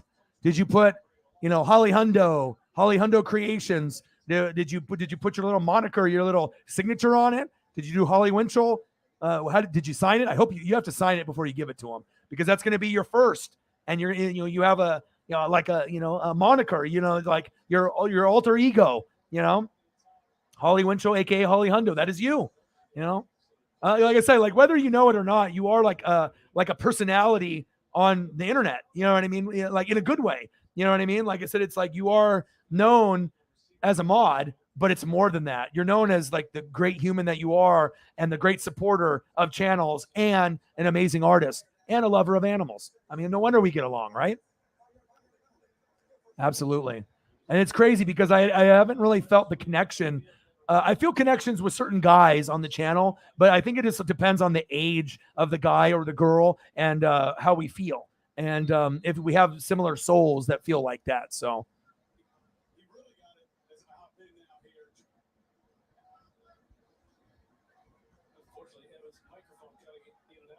The people who are the owners of the pets, because a lot of the times I disagree what they want to do with their pets, but the owner legally, yeah, right. But sometimes the owners are idiots. They think that they know what's best, but they're not even taking care of the animal. If you're like the professional, you know what I mean? Like it should mean something, but I get it. So all I have to do is give them opinions, but at the end, the owner is the final. Yeah, that's got to be tough, especially if they're an asshole too, right?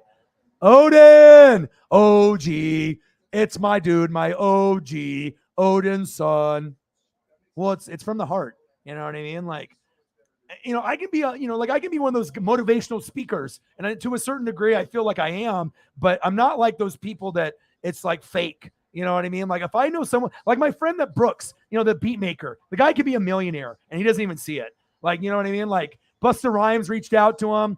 He's not putting in the effort that he needs to. I wish that like I lived with him to show him what work ethic is really about.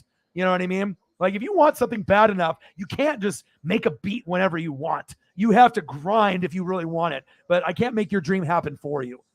And I'm always going to be honest and genuine. And I'm telling you, whether you believe it or not, everyone on this earth is, they have something that they're great at. Sometimes people are great at multiple things, but you always have that one thing that you're great at. You just have to believe in yourself and go after it. And sometimes the end results will shock you, but I'm telling you, you are good enough to make a living off your art. And there's not very many people that can do that, but you are one of them. It's like 5% of YouTube channels out of the millions that are out there only get to 10,000 subs. I'm in that category. I'm not like everybody else. You know what I mean? I know I'm going to make it, but I want you to know that you can make it too. And I'm being 100% genuine and real with that.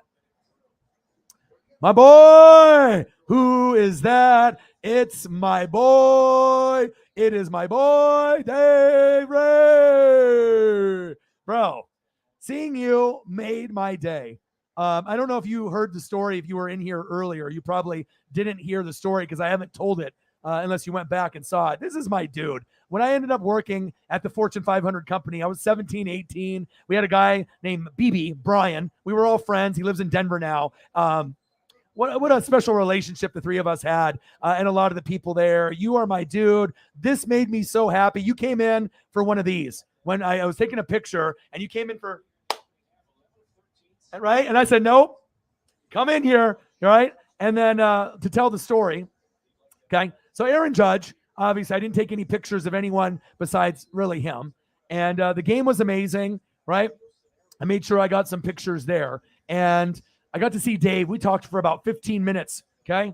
We talked about for 15 minutes, before the game, and I took a few photos. And then the game was awesome. Ask Dave, one of the best games of the year. We had that one game, which was the game of the year, 13 innings, 0-0. Torrens gets the hit, boom. We end up knocking in a run in. We win, awesome, right? We lost the first game, like 9-4. This one, we won 1-0. And then I was like, okay, I get to see my boy Dave. Haven't seen him in 20 years. We communicated, boom. I was already on cloud 9 after seeing my boy Dave. Then Aaron Judge, and I said in past streams, I'm going to get an Aaron Judge ball. Giancarlo Stanton is Preston's favorite player. He's a Marlin. He didn't play. Julio didn't play, right? And I said this on the stream, and some people don't, believe I got ESP or, I don't talk shit into the universe, right? I had a Karen, right? Excuse me. All right. It was after the 5th inning. It was still 0-0. And Karens think they're entitled to everything. And I guess they think Sharon is Karen. This lady right here, Dave, that I was sitting in front of right here, Yankee fan, husband, Griffey, and then the boy, right? The son right here in the blue hat. Okay. The Aaron Judge. Okay. Aaron Judge himself, right? After the inning ends, no baseballs come in our area, no foul balls. I don't like sitting next to third base usually because there's no opportunities there and not enough left-handed hitters. We saw Judge go yard after, and it was amazing. One of the best things I've ever seen, besides, maybe seeing Julio go yard, right? And I don't know if I haven't seen Julio go yard in person yet, but, Judge is going to end up winning the home run title, right? And then he throws the ball, right? He throws the ball. This Karen, okay, right here. It's her hands, my hand, Preston's mitt, the guy that I was with, okay? All right? And then as soon as the ball goes up, there's like maybe 4 hands that are in there. It gets bobbled once in the air and never hits the ground. I don't touch her. I don't push her. I don't do anything illegal, and I get it, right? Everyone's going crazy. She turns around. Excuse me. Look at me. Look at me. Excuse me, right? And she turns around, Dave, and she slaps my leg like pretty hard.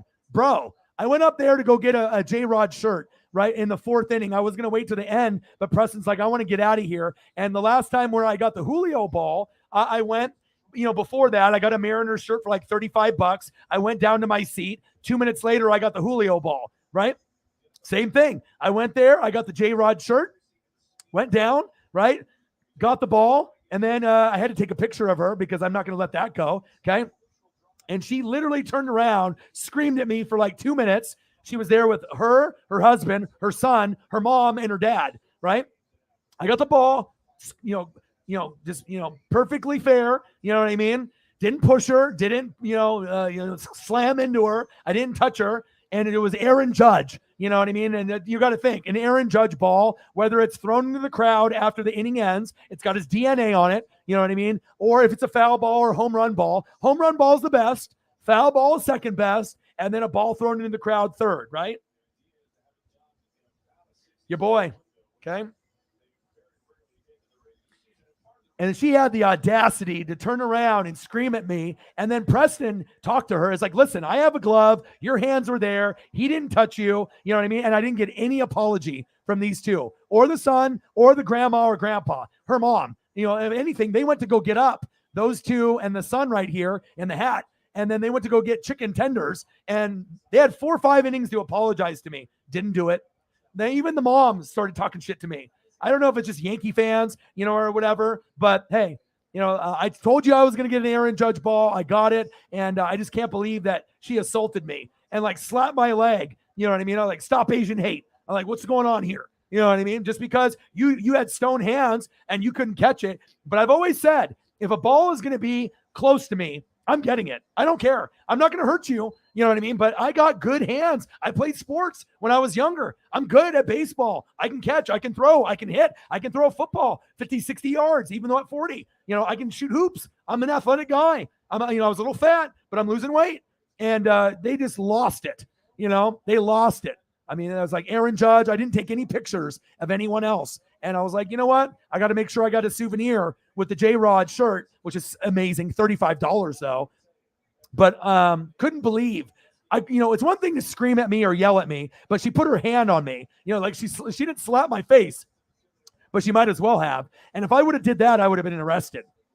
And if they would have apologized, would I have given the ball to her son? Hell no. It's Aaron Judge. If it was anybody else, I would have given it probably to the lady over to my left who actually offered me a couple $100 for the ball. It wasn't even a foul ball or a home run ball, but Yankees only come once a year, right? Aaron Judge sometimes is injured, right? So last time me and Swaggy went, Aaron Judge, like 3 years ago, he had a wrist injury and we didn't get to see him. You know what I mean? And that was the only ball right there, the whole game. You know what I mean? And it had Aaron's, DNA on it. And, if I was going to do anything, I mean, I probably could have given it to another kid if it was like one of the jobber players. But when it's Aaron Judge, I can't do it, man. I earned that ball. You know what I mean? And like I said, for whatever you put into the universe, you get out. I predicted I was going to get a Julio ball this year. And what did I get? I got a Julio ball. Okay. I predicted I was going to get an Aaron Judge ball. I got the Aaron Judge ball. I don't know how to explain it, but it happened. And he looked at me, he was like, I had he was looking in that direction between that woman, me, Preston, because that's where the ball was going, and she just was so mad. Like he pointed to her like she was a little kid and like, this ball's going to you. And then I just went in there and just swooped it from her, But karma's real, and they didn't apologize. It's one thing to talk shit to me, and then it was funny because the other ladies that were Yankee fans, all next to me, they were all Yankees everywhere, and they were doing this, and the old guy behind me, I told him I was going to get Aaron Judge ball, and he kind of chuckled, and I showed him pictures of the Julio ball I got in April, and the Kike Hernandez ball that I got pre-COVID, when I went to the Dodger game. And you should have seen the look on this like 80-year-old grandpa and his wife. When I turned around and I got the ball, I mean, he was like jumping up and down like he caught the ball or he won the World Series. He's like, I can't believe you got it. You called it. And I was like, but whatever you put in the universe, you get in return. So moral of the story, excuse me, don't be a Vicky Guerrero. Don't be a Karen. And absolutely don't be like this woman. Okay. And it's too bad for that boy. You know what I mean? But it is what it is. But I got the ball, and I'll tell you what, man, I couldn't be any happier. I'm going to go get a case. And when I messaged you, I got the ball. I didn't tell you the story because I was going to wait for you to come in here. But unbelievable, bro. And honestly, to see you made it so worth it, man. Like, even if I didn't get the ball, and I got the shirt and I got to see you, it would have been insane. But to get assaulted, man, if I would have did what she did to me, screamed at her, and I slapped her leg like she did to me and left a mark, you might as well throw me in jail, dude. Man, unbelievable. My boy. I appreciate you so much, dude. What up? Let's go. Odin's son, my boy. You just got off work. See, I didn't get a chance to tell you that story. It's almost like everything that happens to me, it's like a movie. Like the Michael Jordan rookie card. Like when I get, like I've only been in like 7 games and I've gotten 3 baseballs. And it's like, I called each one. So it's like people think I'm an alien or I'm a time traveler. I told people if I got to slide past a grandma or grandpa and get a ball, I'm going to do it. And that's exactly what happened when I got the Dodger ball. I sat next to a 90-year-old grandma and grandpa, me and my dad, and I got the ball. I said I was going to get a Julio ball on stream. I got one. I told you I was going to get an Aaron Judge ball. I got one. I mean, I don't know what else I need to say. I need to win the lottery. Sports gods, are you hearing me? And then all of a sudden I win the lottery. I don't know if I need to do that, but I don't know. Sometimes it's, I don't know how to explain it, but it's a crazy feeling, man. But I really do feel that if you're a good person and you have good vibes and good energy, the world and the Matrix, they give you opportunities for the red pill and the blue pill. That was my one opportunity. And that when on the Julio ball, I had one opportunity. The other opportunity for the Kike Hernandez ball when he was on the Dodgers, one opportunity for a ball to be close to me. And it's either you get it or you don't. And I'm a honey badger. And guess what? Honey badgers don't give a fuck. And they win. And they get it. And your boy is 3 for 3. Feels good, man. I'll tell you that. You think most babies look weird? I have a friend that I used to work sales with, and God, the baby is, I just don't want to be an asshole or be mean, but it's like one of the ugliest babies I've ever seen, ever. And she's posting all the time, and I think I might have to mute her shit, like snooze for 30 days, because it's like, no one's got the balls to say that your baby's ugly, and I won't do that. I'm not an asshole. I'm not a prick. You know what I mean? But Jesus, like, you know what I mean? Like sometimes people's dogs, cats, or babies are ugly, but they act like it's like, like a supermodel. It's, you're all good. Got a good night's sleep. Good. You, dude, seriously, seeing you made my heart feel so good. You are one of the most genuine people that took me under your wing like Andy did, and some of the guys that were older than me. I was the youngest one with Fong and Derek, and we worked at that Fortune 500 company when I was 17 years old, and every single one of those people is successful.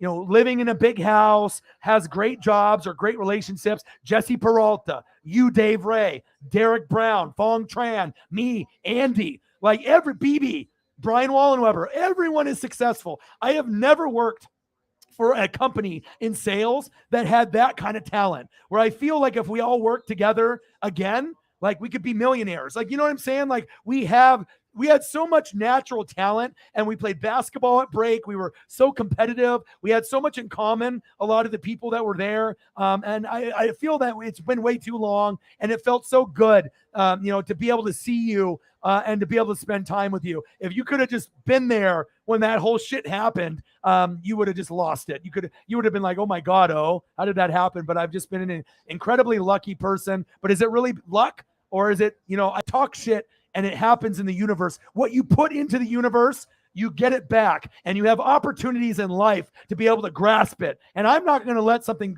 pass me by. If the opportunity presents itself, I'm taking advantage and I'm going to get it. I am not going to let something slip through my fingers like Aaron Judge's DNA. Okay? Not happening. And I'm going to go get a case at the card shop tomorrow. I'm going to go not to Mitchell's, but I'm the sports room. I'm going tomorrow. And I'm going to do that. So good to hear, bro. Delete. Bro, I don't know if you just heard the story, but I know that you commented there. But unbelievable. Delete being there. One of the best games I've ever been to. Pitchers duel. Robbie Ray, 6-7-8 Ks. Cortez, 6-7-8 Ks. 0-0. I get the ball. I get assaulted. Judge homers. Then, Judge homers in the crowd. Let's go, Yankees. Let's go, Yankees. I got to hear that, right? I'm okay. I don't need to talk shit. I got to see a piece of history, right? I got the ball. But then Carlos Santana. Hey, when we're down 3-2 and we go up 4-3, who got the last laugh? We ended up winning the last 2 games. Shout out to the Cardinals for sweeping them. And it shows you the Yankees and the Astros might be the best teams in the American League. Once Julio comes back, we might be able to knock the Blue Jays out of 3rd place, and we could be the 3rd best team in the American League. What an amazing run for being shitty for 21 years. And now we can be proud. Julio's coming back tomorrow, and I'm going to call the game. I am so excited. Unbelievable, man. To get a Julio ball and a Judge ball in the same year? Are you kidding me? Are you kidding me? Are you kidding me? Man, you couldn't make this up. It's like a movie. I mean, my life is a movie. And I honestly think one day there is a chance, that there might be something with NWSF. I know that sounds like crazy, but my life isn't normal. Michael Jordan rookie card with 25, 30,000. Who has that? I did. Who sacrificed for their dream? I did.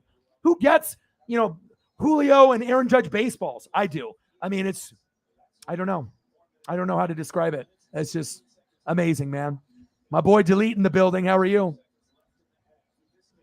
Always. And I never will change. Even when we blow up and we have 100 in the room, 1,000 in the room, when we're making Grossi, numbers, I will never, ever change. And if I do, I expect every single one of you to call me out, but that's not going to be necessary because I am not a fake person. I will always be genuine, and I always will be real. Oh my gosh, today? Oh my God, did that happen today? Jesus Christ, dude. Prediction for the Lions. I have to see how the rest of preseason plays out to make sure Hutchinson and Jameson Williams don't further get hurt. But I mean, if I had to take a guess, 4 to 6 wins for the Lions, and then probably 4 to 5 wins for the Bears. 3, 4, 5 wins. I think like maybe one more win for the Lions over the Bears. So if the Bears get 4, maybe the Lions get 5. The Bears get 5. The Lions, maybe if they overachieve, can get 6. You know what I mean? You're playing 17 games, but I honestly feel like 4 is about right for the Bears. Maybe 5 to 6, for the Lions. 4 to 5 for the Bears. 4 to 6 for the Lions. And it's still possible the Lions finish with like 3 wins, but I like the Lions line up way better than the Bears, even though they got Justin Fields. I think the Bears are trash, so we'll see. But that's kind of what I'm feeling today, but that could change when we go into the, we got to see how preseason plays out before I make any really predictions. So, yes, I saw McDuffie's getting a little bit better. I'm seeing the guys start playing.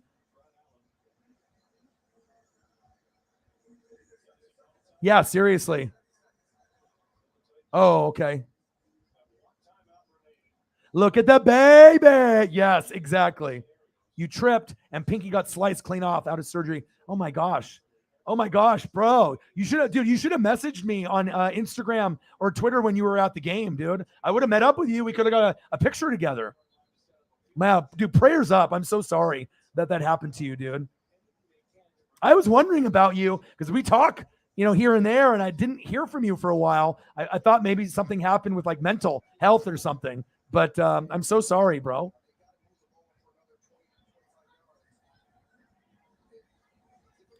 Yep. I told you McDuff is the truth. Just give these guys some time. Yes, I'm so happy that you're home, man. Yes, Triple H is making WWE great again. But I did talk to Air Whitey, and we agree NXT's not good. NXT's got some females, some males. It's not very good. They got guys that are in developmental that should not even be on TV. You know what I mean? Like, NXT is not good right now. You know what I mean? I tried watching it for 2 weeks. It's not for me. And SmackDown is slowly getting better. It's not as good as Raw. And AEW Dynamite and Rampage haven't been as good as they have been. But also with Raw, and Triple H, making these changes, Raw's been better. But at least we got 2 shows normally with Raw and Dynamite that we can watch. But yeah, I'm not really into NXT. But Triple H is making WWE great again, and I'm back. I am back on it, dude. Absolutely. Oh, yes. Holly Hundo 20. So that's what you're going to use. That's exactly what I would do too. Awesome. And then what you could do also is do 1 of 1. So that way it's a print 1 of 1, unless you plan on trying to sell that same print again. But if it's for Tommy, You can do whatever you want, but if it was me, I would make sure I put one of one. So that way it is a true one of one. Just like in basketball cards, one of ones are worth way more. So if you end up making a photo, okay, a drawing, obviously this is Holly's work here based off this. This is not the final product. You know what I mean? But like, let's say you make a drawing like this and you make 10 copies, 1 out of 10, there's going to be a certain value, right? On the black market or anywhere. But if it's a gift and you give it to him and it's a one of one, one of one stuff, like let's say you have a print and you sell 10 of them for, let's say, $75 each, but you have a one of one, you could sell that for like 400. You know what I mean? It's like the only one. You're not making another one. You know what I mean? So you can always use that to your advantage to be able to get more for your hard-earned work. And it's not that you don't deserve it. You fucking deserve it. You're putting in time. You're putting in thought. You're putting in hours, and it's your talent. Your talent is worth something. The time is worth something. So always remember that, make sure you're marking your prints, especially if it's a one of one, do one of one. Trust me, it'll be good for you. Okay. And then down the road, you can decide if you want to do that or not with your other prints, but that's what I would do.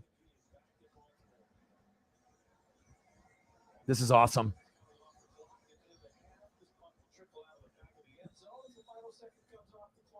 Yeah.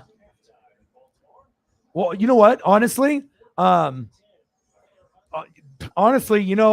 your he'll remember you from the liquor store, right? He'll remember you from the liquor store, and you could put your Instagram, you can put your Twitter, you know what I mean? You could put, even on the back of it, or you could give him a separate piece of paper, just like with it, you know what I mean? And you know what I'm saying? Like, you don't even have to mention Northwest Sports Fanatics. You could just give your personal, you don't have to give your phone number and address. Hey, but you could give like your Instagram and your Twitter, and, maybe then he could follow you, and once you get a follow and he knows who you are, it could always lead to a friendship. And then maybe we can end up having him on here. If anyone's going to get treated like a god, it's going to be Tommy, and if I could have any NFL player on my stream, it would be him. Conversations would be great. So I'm telling you, you could always give your Twitter handle and your Instagram handle, just put it on like a separate piece of paper, put it on the back of your drawing, or just give it on a separate piece of paper and just write your contact info. You don't have to put your address and your phone number, but you could put your Instagram handle and your Twitter. I would, you know what I mean? It's like, we talk about you all the time. You don't even have to put Northwest Sports Fanatics, but if you did, that would be very cool. You're like, hey, this is the channel that I'm on, Northwest Sports Fanatics, boom, Twitter handle, Instagram, and then it will lead to something. I'm telling you. If you're a good person and you do good deeds, crazy stuff happens to good people. And I'm telling you, I think that he will be on this channel. I really do. I have this feeling, I talk things into existence all the time. You do too. All you got to do is just give him a piece of paper and be like, I do chief artwork. You're my favorite. I met you at the liquor store. I'm on some streams where we talk about you. Here's the Instagram and Twitter handle. And then I imagine he would follow you. Why not? You did something so sweet for him, like some fucking original artwork. Yeah, I would be fucking like crying. I'd be like, oh my God, really? You know what I mean? Like, imagine him coming into the room and all of a sudden with Tommy, before he's even in here commenting, he would just be like, what the hell is going on here? You know what I mean? He'd be like, dude, you got more pictures of me than I got me of myself. Tommy, dude, he'd lose it. University of Florida, Tommy Townsend, Bachelor of Arts in faking punts. He'd probably be embarrassed at first, but I think he would love it. Who wouldn't love someone showing love to punters and kickers? It's going to happen. I'm telling you. Tommy will be on this channel within the next 5 years. It's going to happen. Could be as soon as maybe even this year. You never know. You never know. You just got to talk it into existence.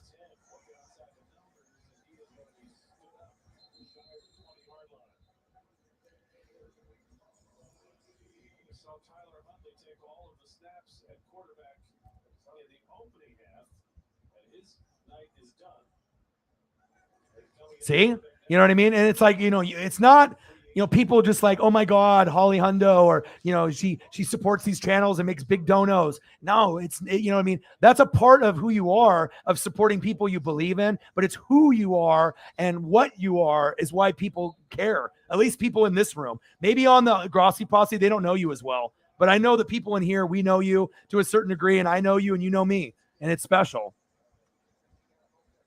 Oh, I bet she was. Shit, I drool for Tommy. Shit, if I would, I would drool for Tommy. I mean, I'm not gay or nothing, but he's a handsome man. You know what I mean? Let's just be honest here. I'm telling you, it's all about talking things into the universe. And if anyone has quote unquote luck, all right, or special things happen to them, it's you and me. I mean, how do you explain all these things that have happened to both of us? You could have met anyone in the NFL on the Chiefs, and you met him. Unbelievable. And it was even at the game. It was at a liquor store. So, seriously. And never, ever, ever doubt yourself. Because like I said, if I'm willing, to be able to support your dream, and other people are, even if it was just Chiefs Kingdom and me, that's enough for you to pursue your dream. And it's not. It's so many people, more people than you even know. And then once the word spreads that you're doing this, it's going to blow up. Like, Grossi, I'll support your stuff on the stream every day. You know what I mean? But you're going to have people that aren't even Chiefs fans that'll support you. And that is facts. I'm kind of jealous that therapists got to see this final product before me. But I'm very excited for you to give it to him. And then, we can see it here. So, I mean, honestly, even if this was the final product, I mean, I already have the progressions, but this is awesome. You know what I mean?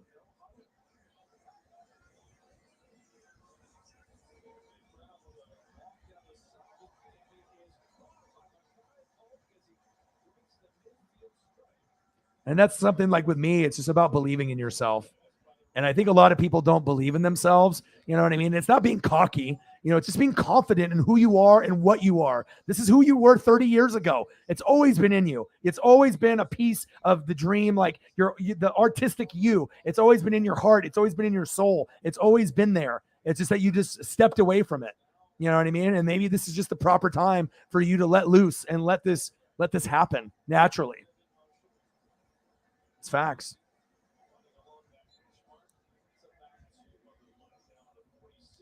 Everyone's got, like, when I was young, 14, 15, 16, 17, people said that I had a radio voice, that I had a podcasts weren't really out then, but they're like, you have a radio or TV voice. And I was like, oh, thanks. And I love sports. So I always knew it was going to be something to do with sports and my voice. That was going to be my legacy. I always knew that, because I had people always constantly telling me that, it's like, dude, you have something, like, your voice is so unique. Like, you don't sound like anyone I've ever heard before. And I took that as a real, compliment. But as you can see the progression, Tommy Art, I found this. I knew this was the one you did. And then you started it off. Awesome.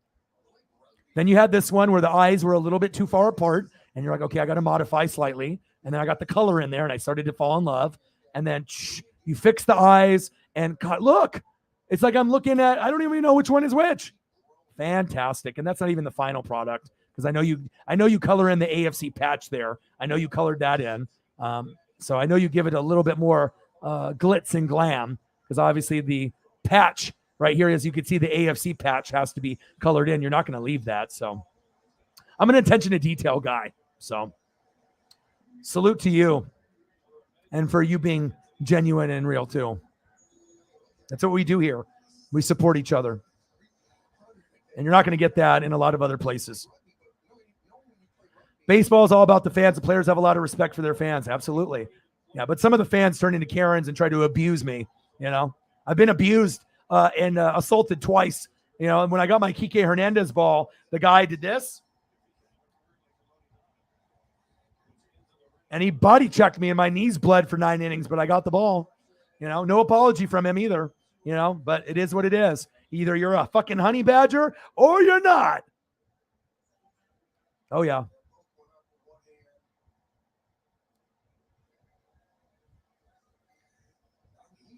No, I didn't talk to her.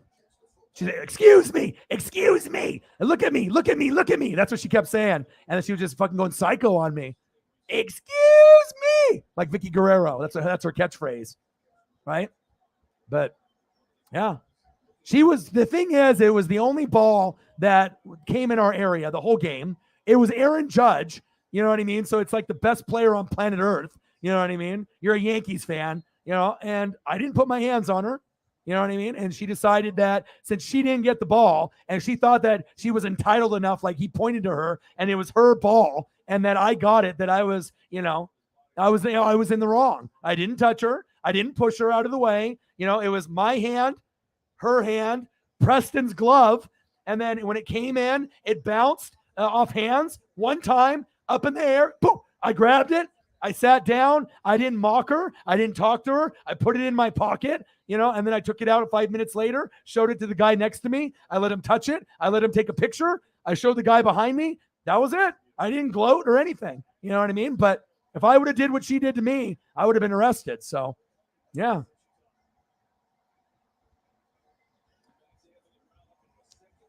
It's one thing to have the story, but I mean, I always have crazy things happen to me.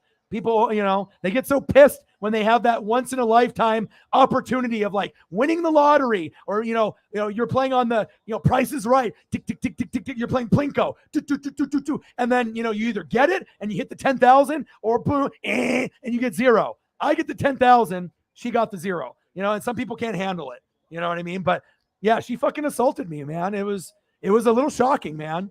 And then after they left to go get the chicken tenders, her husband, and the son, no apologies for any of them. And even the mom was talking shit to me. Like, oh, shut up. I was like, wow, okay. I was like, don't be mad because I got the ball and I got good hands and I'm an athlete. And, your daughter's got stone hands. You know what I mean? I'm saying you had a chance and you didn't capitalize. Not my fault. I didn't touch her. I didn't push her out of the way. But I tell people, if I'm going to get a ball, I'm going to get a ball. Not by any means necessary, but I'm a honey badger. If I got an opportunity, I am not going to let that slip through my fingers. I'm going to get it. And it just seems like people get mad, and then I get abused, and I get fucking assaulted. So.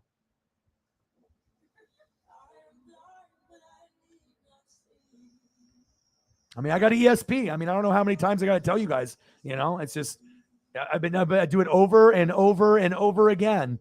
You know what I mean? Like I predict, the Warriors and the Celtics in 6, the Avalanche and the Tampa Bay Lightning. I didn't watch NBA. I didn't watch, like how am I able to do this all the time? I did it in the Super Bowl with the Rams over the bank. I mean, sometimes people can be like, oh, it's luck, but is it?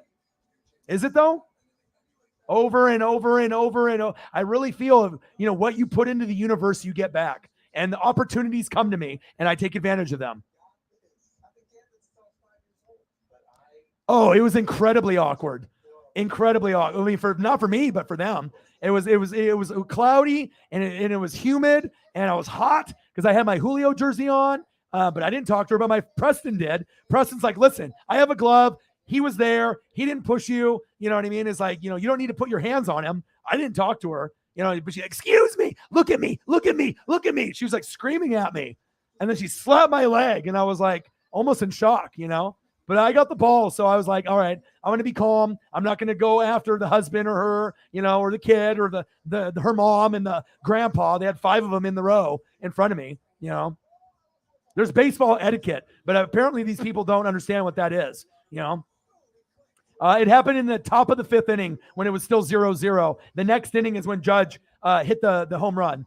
And then the runs started coming. But we had 6-7 Ks, from Robbie Ray from the Mariners, 6-7-8 Ks from Cortez. It was a pitching duel. Awesome. And then I went to go up in the 4th inning to get my shirt because I'd asked Preston. I was like, should I wait to the end? He's like, no. He's like, get the shirt or your memorabilia now. And I was like, okay, it's kind of slow. Maybe I'll go get it. And then as soon as I came back, like, I'm not even shitting you. Like, just like with the Julio ball, 2 minutes later after coming back with my shirt, I got the ball.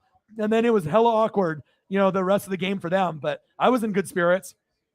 I got a fucking Aaron Judge ball. I mean, like I said, the other 2 balls were foul balls, so those are precious. One's a Dodger, and I was with my dad, Kike Hernandez. The other one was Julio from this year. But an Aaron Judge ball with his DNA on it, and a few Yankee players touched it because it was like at the end of the out. So it's like the pitcher had it, Cortez, it ended up going to another player, Judge. So it's like 4 Yankees touched it. And then Judge is the one that throws the balls into the crowd most of the time. And out of like the 3, I think that he threw, the one was in our area. And then they had another player, throw it in there. I don't know if it was like LeMahieu or one of the other guys, Donaldson or Rizzo, but I mean, Aaron Judge. I mean, a lady offered me $100. for this ball. It wasn't even a home run ball. It wasn't even a foul ball. But Aaron Judge's DNA was on it. And she's like, I'll give you a couple hundred. And I was like, nope, I can't do it. And most people would have been, because she thought I was a Mariner fan and, I was just going to give it up. But I mean, I would normally, if it was a jobber Yankee player, like some scrub, maybe I'd give it to a kid. But I really feel that, I earn these things. I'm getting abused. I'm getting assaulted. If, whatever I put into the universe, I'm not going to give up a baseball. Like, this is a very sacred thing for me. If I'm going to pay to go to a game, I want memories. I don't want to get assaulted, but when I say something and if I say it's going to happen and then it happens, I'm not going to give it away, So, but yes, it was a little awkward. Not for me, really. I was kind of in shock after she did it, but I didn't speak to her, at all, but I was talking to, the other people, and me and Preston looked at each other, and, I messaged Justin Graves, and he's like, I'm not surprised you got a ball, because he was with me when I got the Julio ball. So, and then I have a friend, Megan, that lives in, where does she live? I got to look real quick here. Hold on. And she messaged me last night, and I went to high school with her, and she lives, hold on, let me look it up. She lives overseas, not in Australia. Let's see here.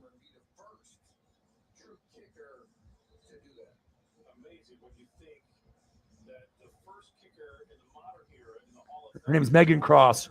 Cute, very cool. She lives in New Zealand, right? She lives in Wellington, New Zealand, and it's rugby's big there. And we went to high school together. We never dated or anything like that. I got you, man.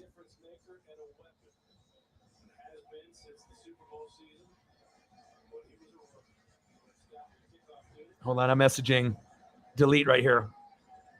He just messaged me. You guys are so important to me, man. Like, I just like to be able to keep in touch. But what we were saying, I just got distracted there.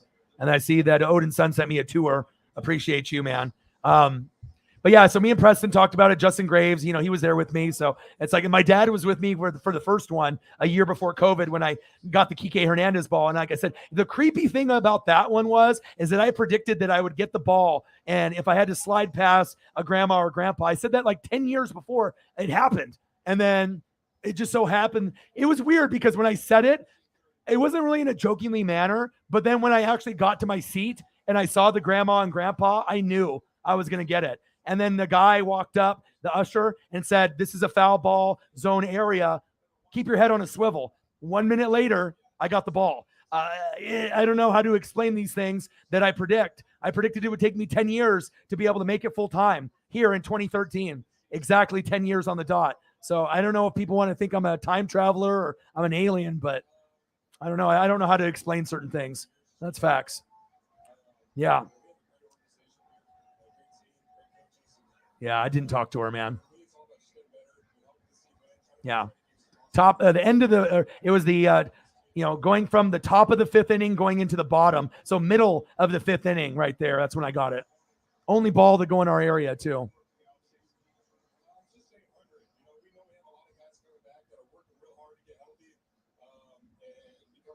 Yeah, I was shocked that she was like that. I mean, I've never, seen that type of behavior before at a baseball game. So.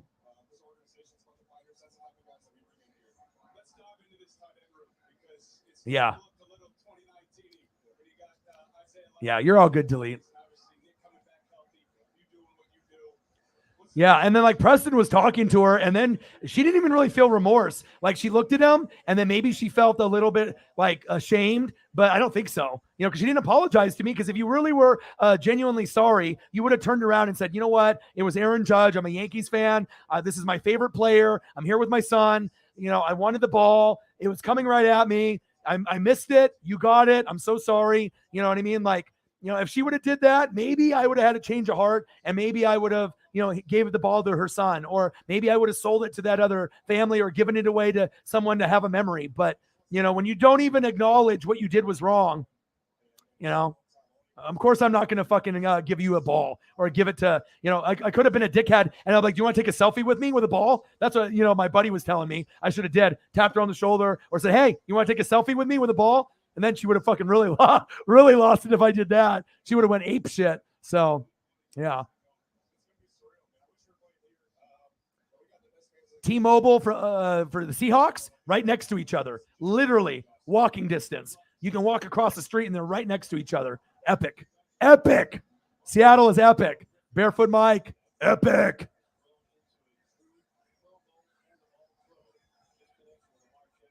Yes.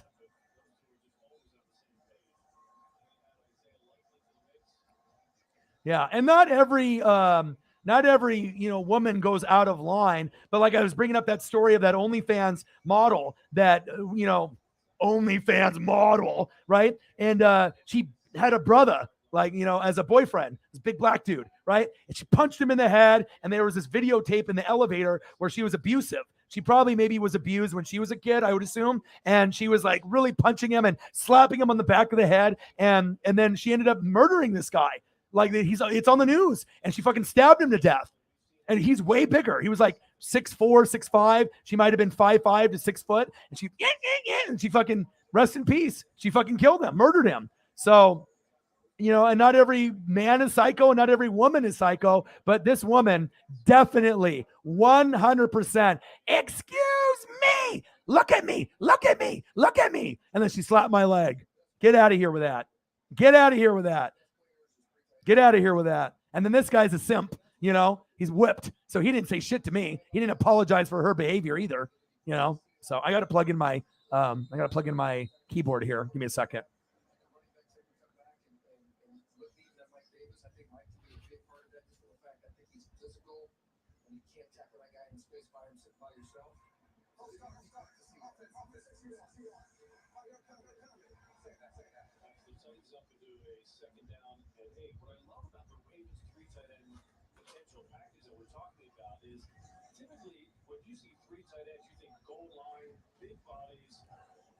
Yeah. Excuse me. Look at me. Look at me. Look at me, she said.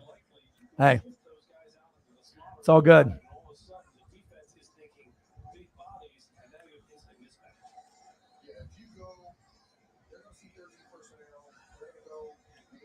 Unbelievable. The thing from Megan from New Zealand, though, she's not on here. She never watches the channel, I assume. So, but you know what? She did message me though, because I don't talk to her too often, but I used to like party. Like, she was a sophomore when I was a senior, and we had a lot of friends that were like connected. Like, even though I was a senior, I didn't really like not talk to freshmen, sophomore, or juniors. I was cool with everybody. So if you were cool and we liked sports like basketball, or you played softball or sports, like, I'm gonna talk to you. And we have different circles of friends. And I actually took her friend to prom one of the years. But when I made my post yesterday that I got the ball, she commented. First, one person commented, of the GF, did you run down kids and old folks to get it? No. And then Megan, the one that lives in New Zealand, she said, glove or no glove, laughing emoji. And I said, of course, no glove. 3 baseballs and 7 games in Seattle in 3 years, laughing emoji. And then she says, Orion, okay. She's like, you might be the good luck charm I need next time I'm stateside. So I don't know if I'll end up seeing her if she comes here. But yeah, I mean, like I said, she used to play softball and, I think volleyball, really athletic girl. And I don't know why she moved to New Zealand, but it's so beautiful whenever I see her posts out there. And she has all kinds of like the New Zealand slang. She doesn't even talk like an American anymore. She has like all the New Zealand verbs and slang, words that she says. Like, instead of saying crazy, she says buzzy, like, oh, that's so buzzy.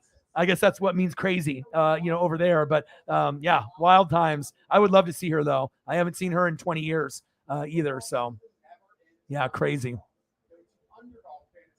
People are fucking petty for sure. But yeah, one of the best stories of my life, one of the crazy experiences of my life too.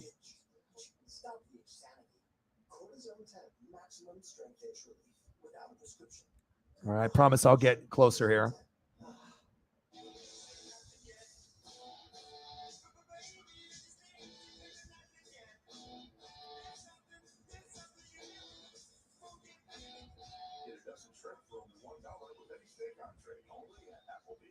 This fancy pepperoni is fancy.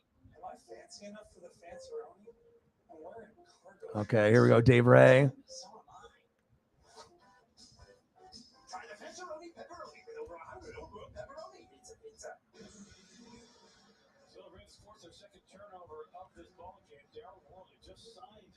I just have this one friend that I worked in sales with, and God, it's. I'm not trying to be mean, but it might be like one of the ugliest babies I've ever seen, like ever, and just blowing up my fucking timeline. I'm like, nope, I'm gonna have to fucking snooze your ass. Like, I don't want to see that. I bet you are. Odin's son with a $2 dono. I'm gonna put it on here in just a second once I get on the donations here.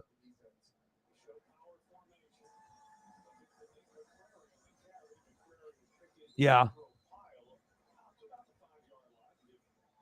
She did have one drink, so it's not like she was drinking heavy, but she didn't seem like she was like faded, like drunk, like just out of it. You know what I mean? She knew what she was doing. That's what makes it worse. Like she had like a couple sips of like a Truly. I mean, you're not gonna get hammered off a fucking Truly. And she didn't look like she was drunk because I saw them interacting with the boy, the son, and her mom and the grandpa. Like I saw them. They were one row in front of me. So, you know.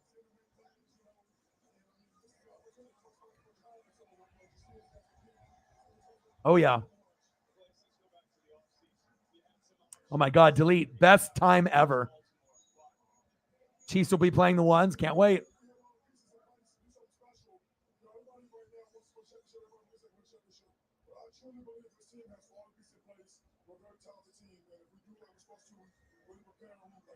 Oh, I hope they don't get hurt. That would be horrible. Yes. Odin's son, my boy. Yes, he has. Yes. Yes. Yes. Absolutely. NXT still garbage. SmackDown, I haven't really seen that much of an improvement in SmackDown, but Raw, huge improvement. Huge, huge improvement. Yes, she is. She is the hundo that is the Holly. Honestly, like out of the whole Grossi raid, the number one thing, the $620 in donos, the 400 subs that I got that have been taken away from me, and being able to get a collab with Grossi as long as he keeps his word and we collab week 3. If we collab, great. If not, I'm not going to be mad at him. It's up to him if he wants to keep his word or not. But getting Holly to be a part of this channel has been the best thing for me, honestly. Like there's been a few people that have come over, like Air Whitey, and a few people that have come over during the raid or right before the raid or after. But Holly is the best thing that's happened to this channel, honestly. I mean, there's a lot of great things that have happened, but her influence on this channel and bringing positivity to this channel, it's not just the donos, it's just who she is and bringing like just excellent conversation, uplifting people, and just being positive the best that she can. It's really rare to be able to have certain people be a part of a channel when they're already a part of something else. And I didn't even know if you were going to take my offer to be my mod when that happened, and you did. And I'm just so grateful and thankful for you to be a part of this channel here. I mean, you are a true one of one, Holly. Don't cry. Don't blush.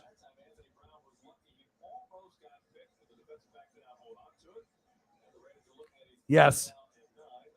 Oh, if you do that, that would be amazing. And just hey, we talk about you every day, like literally. You use your knowledge of freeze and able to save it on YouTube video, dude. There you go. Awesome. You are one tough hombre, dude. Seriously.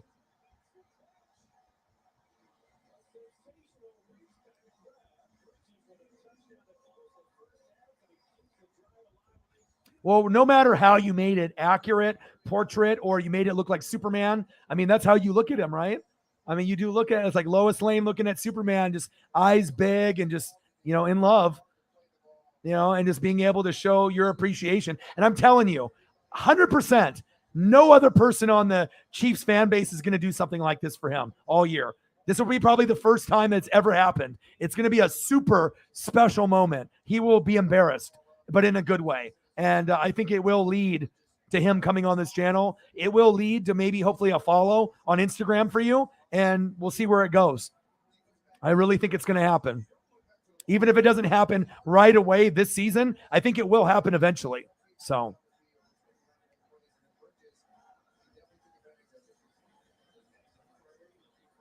clip it. Orion said he would drew over Tommy. Hey, a handsome fella.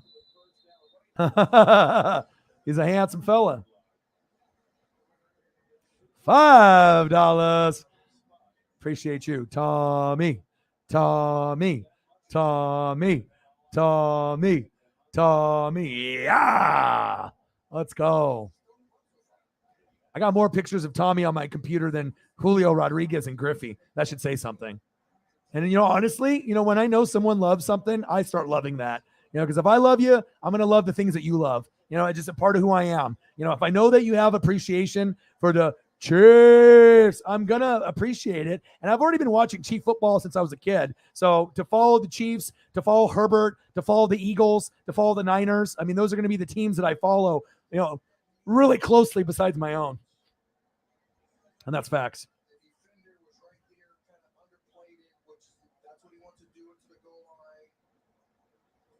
I appreciate you.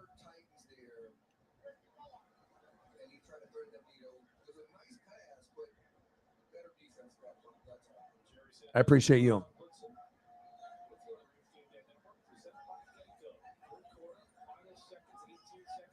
Oh, yeah. He's muscular. He's definitely a lot bigger muscular-wise for a punter. You wouldn't assume a punter and kicker are they're not not athletic, but sometimes guys aren't as developed in the arms. Yeah.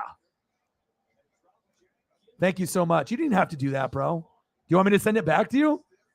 Dude, if you need $2 for a soda or something, I don't want you to be just straight up broke, bro. Hey, $1 can buy I don't even know if you can buy a McChicken for $1 anymore, like a cheeseburger. Maybe you have to pay $2 for that, but I don't want you to give me your last two, dude.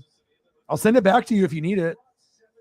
I appreciate you, but I won't lie. I was broke today. I had no money, dude, after going to that trip and everything. So.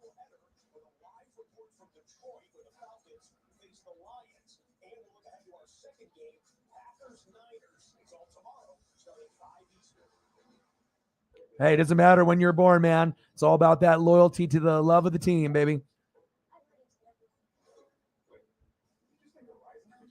JT. What to do, bro?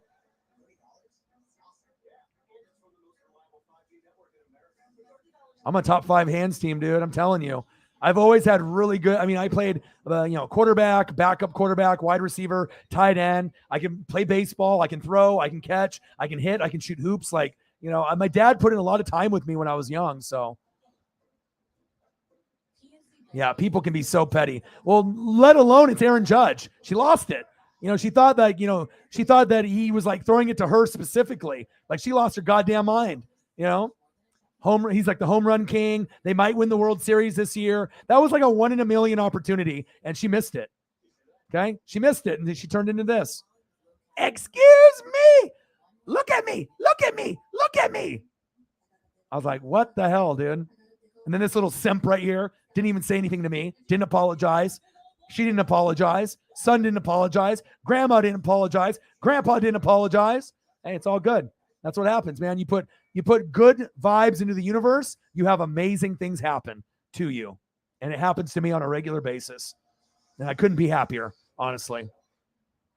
An Aaron Judge ball and a Julio ball in the same season. I can't make shit like that up. Unfucking believable. But it is believable, I guess, if it's me. Hands, team. I'm on it. But I totally agree.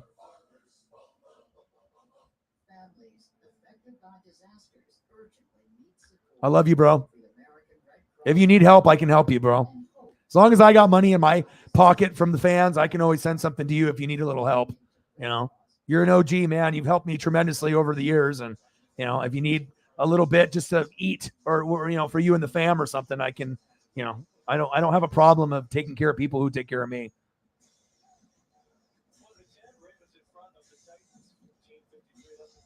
Yeah, all the Megans. It's really creepy too. I have a lot of Megan's friends. It's weird. Girlfriend's name Megan. We got Megan in Australia. I got Megan Cross in New Zealand. I got 5 Megans that I know. No joke. Something about Megans and me. I don't know what it is.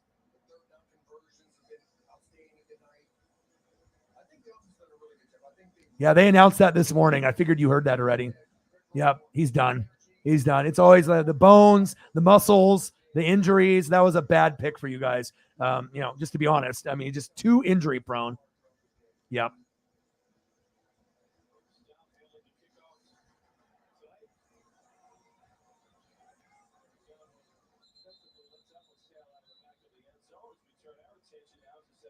Yes, the Courtney Taylor where she stabbed and killed her boyfriend. Yes, exactly.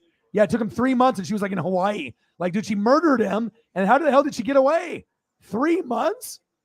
Jesus. That's so buzzy. I never heard that term before.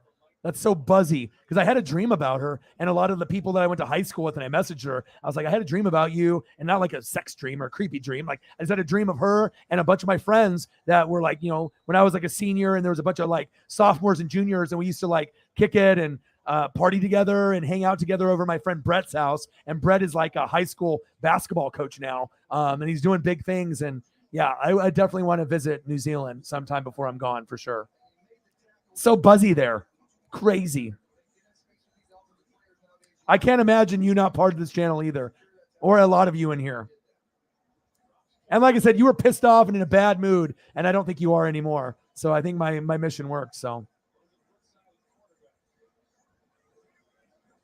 yeah, but like I said, you shouldn't be afraid. What do you think he's going to do? Crumple it up and throw it away?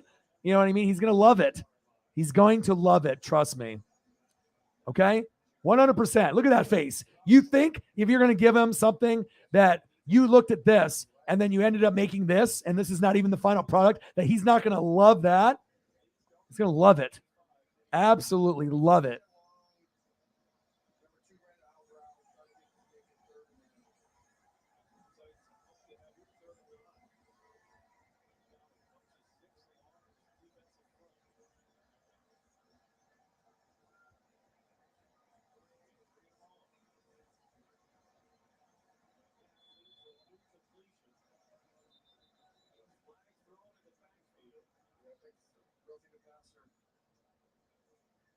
I mean, like when I got the art made of me, you know what I mean? Like, when you get something like that, you're not expecting it. It's like, it's amazing, man. Like art is one of those, it's so special to you, but it's like, it's almost it's like, like you want to show it off. Like anytime someone makes art of me, it's like, I don't know how to approach that. Like, it's just so cool. Like, I'll pull it up. I don't know. I just love supporting you guys, man. There's so many haters out there and frenemies and fucking, just people that pretend to be your friend and pretend that they care and take advantage of people that are good people. And I'm sick of it. You know what I mean? And that's why that, you have to get to a point where you just don't put up and draw the line in the sand and understand that some people are just not good people and they're not going to change. See if I can find this. I haven't even drank any beer yet, and I need to. It is tough. You just don't know how to play. Now they're telling you how to make hits, where to make hits, and you have to adjust your game. You really do. Is it hard? Yes, it is. But it's your responsibility to. But when this was made, I lost it. I'll show you right here. Like, I don't care if it's done with an app. I don't care if it's actually colored pencils, if it's crayons, if it's marker, if it's on a computer app and you made it. I don't care. Like, anyone that's willing to put in the time, that if I've made a difference in your life and you're willing to go out of your way and do something like this for me, okay? If you're willing to do something like this for me, look at that. Look at me.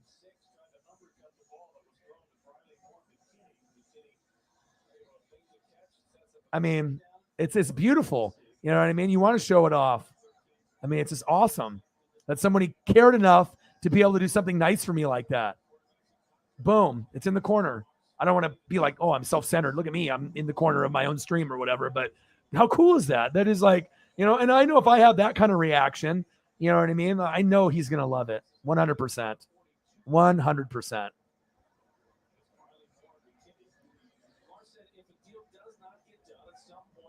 Don't be afraid. Your stuff is amazing. And honestly, do you think I would be promoting your stuff on my channel if I didn't think it was amazing? I mean, even if you donate and you're always here and you're always kind, you know what I mean? Like, I'm always going to make sure that I'm going to support the people that are in the room, especially when I see talent. You know, when I see something that is like really special, I'm not going to let that go unnoticed. Chief, my boy. Chiefs, Chiefs, Chiefs, Chiefs, Chiefs, Chiefs, Chiefs, Chiefs. Appreciate you guys so much. Tommy. This is my favorite photo of Tommy, though. I need to find this photo. I mean, imagine if you could get this photo. This would be the photo that I would want autographed. Like if I could get a Tommy, obviously Holly comes first, you know, obviously with all the, you know, different types of memorabilia and whatnot. But if I could find this photo and have him sign it, yes, epic. But it would have to be in like blue Sharpie, blue or orange Sharpie. Probably blue. I think it would look the best. Silver Sharpie looks pretty fucking fire too. Silver Sharpie looks probably the best. Black is okay, but blue is fire.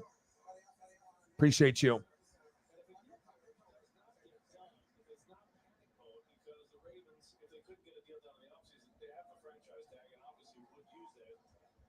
Holly's always bringing the heat.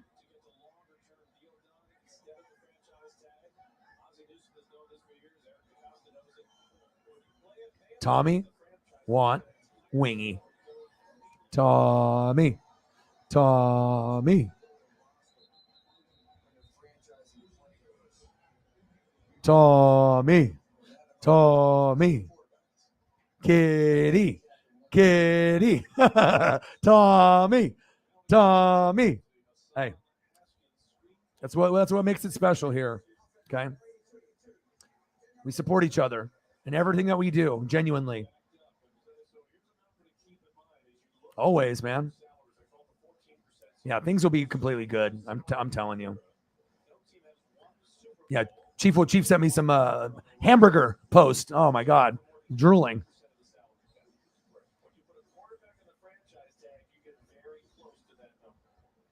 Yeah, get better. Jameson. Oh yeah, did you watch it? I watched the whole game. Loved it. And Ken Griffey Jr. and Ken Griffey Sr. came out. You kidding me? You know what I mean? Like I was like, oh my God, I called my dad immediately. Those are our guys, you know. But the sad thing is when Griffey threw it to Griffey Sr., he dropped it. The first one. I know he's old, but still. But he picked it up and then they continued to play catch. And it made me cry because it reminded me of playing catch with my dad. Now I had that bond with the father-son combos. So yes, it was awesome. Awesome. Let me see if I can find a thing in here. One sec. Let's see if we can find something. I might need to go get one of these real quick. I'm going to do the Field of Dreams real quick.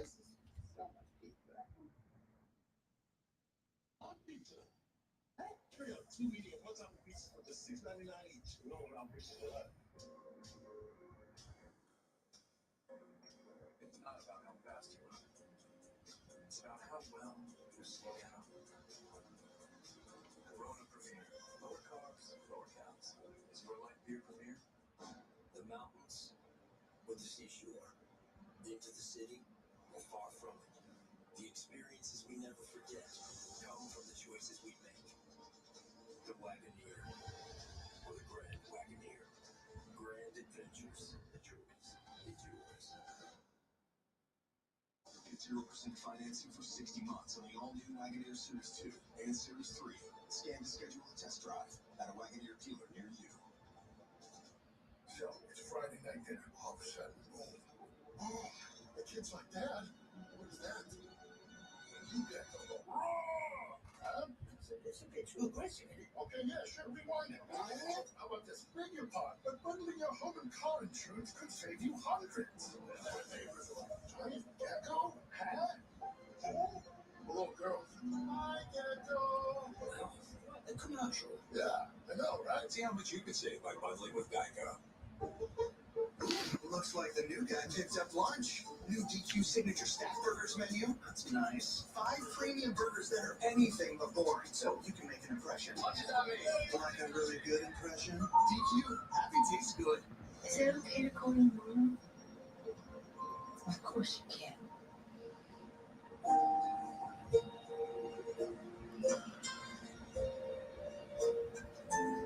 trying to find it here. Here we go.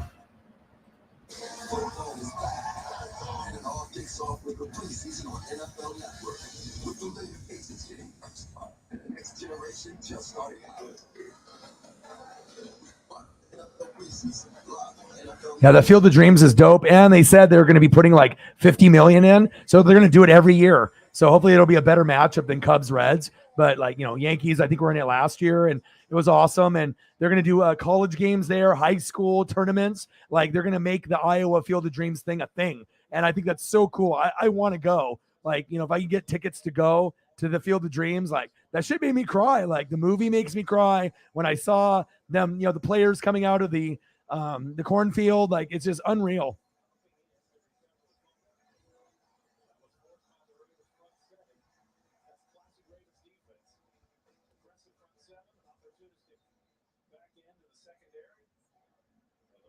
Let me put in Odin Sons $2 here in a second.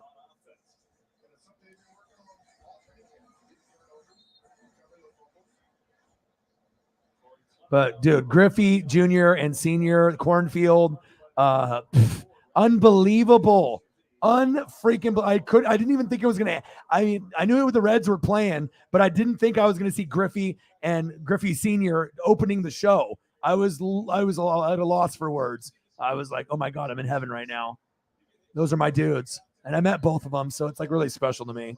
So.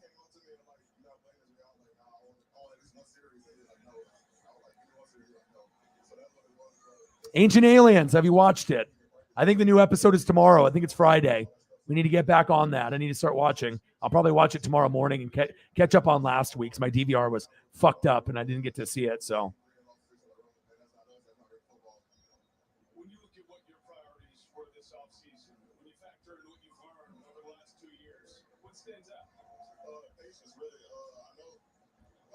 Yeah, I think so too.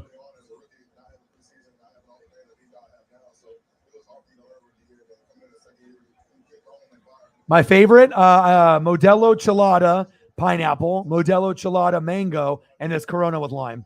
I mean, I can do IPAs and stouts and, regular Budweiser, you know what I mean? But if I'm going to drink something, I want to do Modelo Cheladas, pineapple beer, mango beer, or just a Corona with lime. I just, just an easygoing beer for an easygoing guy.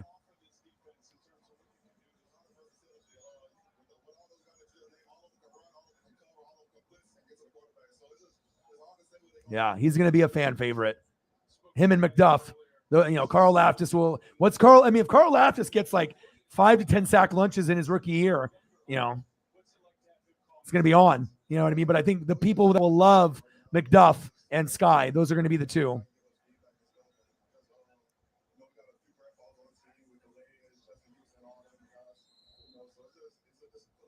Oh my gosh, that's awesome.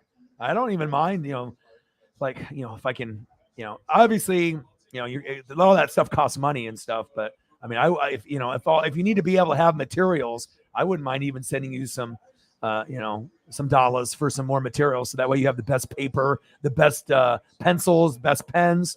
I mean, I really think that there's something special, and you could already see it when you already knew it when you were a kid. Now it's just a matter of honing in and understanding that you are the shit, and it's okay to be confident in your abilities, and you have something to give. It's like I have something to give with my voice. You have something to give based off your art. You know what I mean? What you can provide to this world, it can go a lot further than just art or making money. It's like it makes you feel a certain way. And I try to make people feel a certain way, and your art will make people feel a certain way. And that's what it's about. That's facts.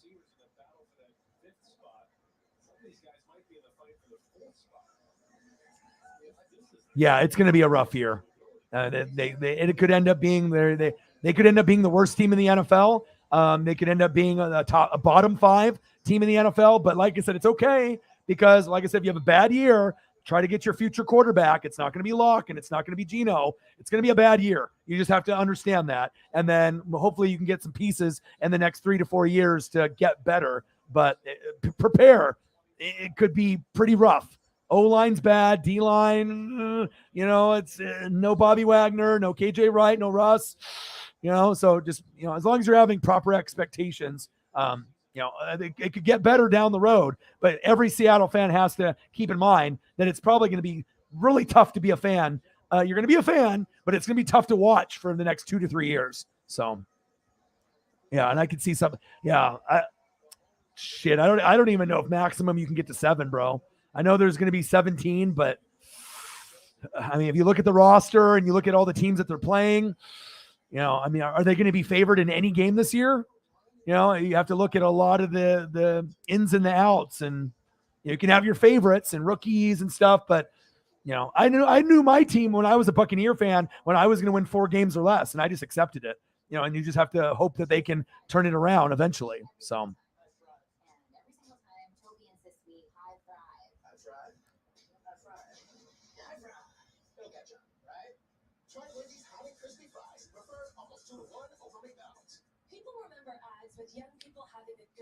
Yeah, they got Juan Thornhill for one of the safety positions.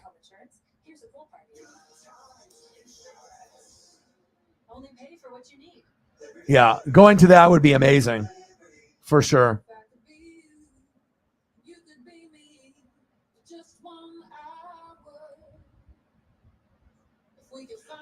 Can I be 100% honest? Drew sucks. Gino sucks. You guys can get mad at me all you want, but I have to be honest with you. I can't be like, oh, you guys are going to win 10 games this year. Things are going to be good. The bottom line, and I always tell this to people, if the quarterback's good and the team is good and the coaching is good, but when the O-line is shaky, the D-line is shaky, your top guys are gone, it's going to be rough. You know what I mean? You can always hope for the best, and I hope for you guys, but they're not good. It's like when I have my buddy that's a Bronco fan, and he was like, okay, you went from John Elway to Peyton Manning, and he's like, Trevor Siemian. I was like, he sucks. Brock Osweiler. I told him he sucks. You're going through all these guys, and I'm like, that's not what it's going to take to get to the playoffs or win a Super Bowl. Now you got Russ, and I was like, okay. But for a while, there was Bronco fans that would try to argue with me that Trevor Siemian and Brock Osweiler could be the guys. No, they can't. Like, I've been watching football for way too long, and I know it hurts sometimes to hear that the guys suck, but it's not going to be good. And the thing is Drew Lock could be good if there was a great O-line, a great D-line, great weapons, great coaching. But if you've lost a lot of key contributors, you have to understand it's not like the Seattle's got a great O-line and D-line. It's going to be rough. And this is not me being an asshole. This is just being honest. So, but I hope that you guys turn it around sooner than later, but you have to have proper expectations. I did. And Drew's not good. You know what I mean? Drew's better than Gino, but I mean, what are we talking here? 4 wins, 5 wins, 3 wins, 2 wins. I mean, I know it sounds crazy, but I don't even think you guys are going to get to 6 or 7 wins, even with 7 and 10. I don't see it. I'm not, I just don't see it, man. I just don't, but we'll see. That's why we play the games, right? We will see. When your team is good and you'll know when your team is bad, but you can't be delusional and thinking that the team is going to be good when you know in your heart the team is going to suck. So, and like I said, sometimes it's good to suck for a year or two if you can draft well and then replenish, some of these pieces. But if you suck and then you draft bad and you don't get free agents, then you're going to suck for a couple more years until you find the right cornerstone pieces. Now, if you get Arch Manning in a couple years, that's going to be good. Lions, Seahawks, that would be money, but there's no guarantee Seahawks get Arch Manning. But if you do, things will turn around drastically. Jersey sales, hype, it's going to be like a whole 360, you know what I mean? But you have to have proper expectations. That's his bottom line. Trust me, I know. I was a Buck fan from 2008 to 2019, where we won like 4 games or less every season. And we were, looking at the playoffs, never. It was always a draft at October 1st. So, I mean, I know when my team is going to suck. I know, you got to be able to just have those expectations. Yeah.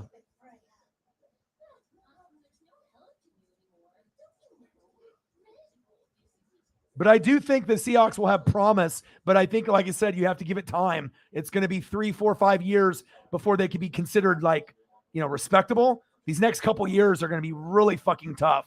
And there's going to be some heartbreaking losses. And there's going to be wins that you aren't supposed to win, where you really step up and you punch them in the mouth and you end up winning like 13-10 against a good opponent, like maybe like a Minnesota, where it's like you have no business winning, but you do, but you just have to keep that in mind. Yeah, you know.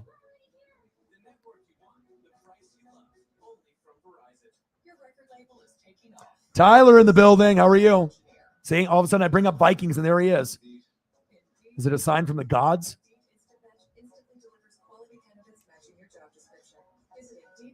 How are you, Tyler? I saw an interview with Justin Jefferson today. Pure gold. He's like, how the hell is Cooper Kupp open? Oh, it's Kevin O'Connell. No shit. I kept telling you guys, watch out. Big year for Jefferson. Could be the number one receiver in the league. And like I said, I'm not going to be right about everything, but goddamn, I do find a way to talk shit into existence a lot.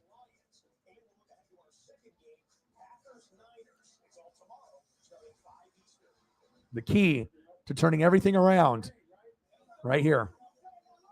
100%. We'll see if it comes up or not. There he is.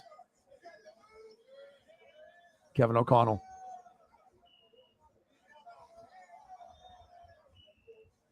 I got to go get a beer. We're almost at 3 hours and 30 minutes in. And I got to put in Odin's son's $2 dono on here.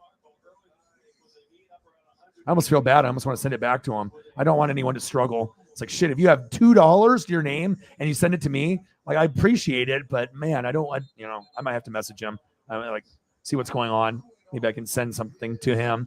I mean, that's what you do for friends. You know what I mean? Like, I appreciate that, but I don't want it to like take food out of your fucking son's mouth or your daughter's mouth. Like, I mean, $2 doesn't seem like a lot, but you'd be surprised what $2 can get you at the grocery store. You might be able to get some ramen, some top ramen and eat dinner for a night or two. You know what I mean? Like, I've been there.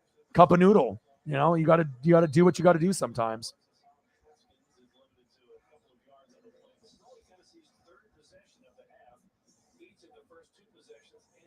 How are you, bro?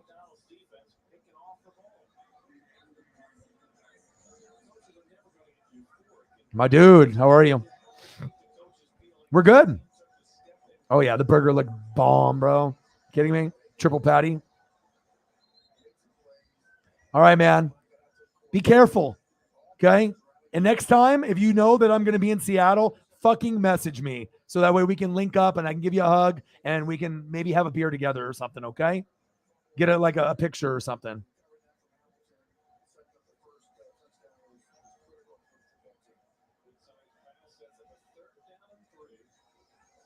All right. Let me go get a beer.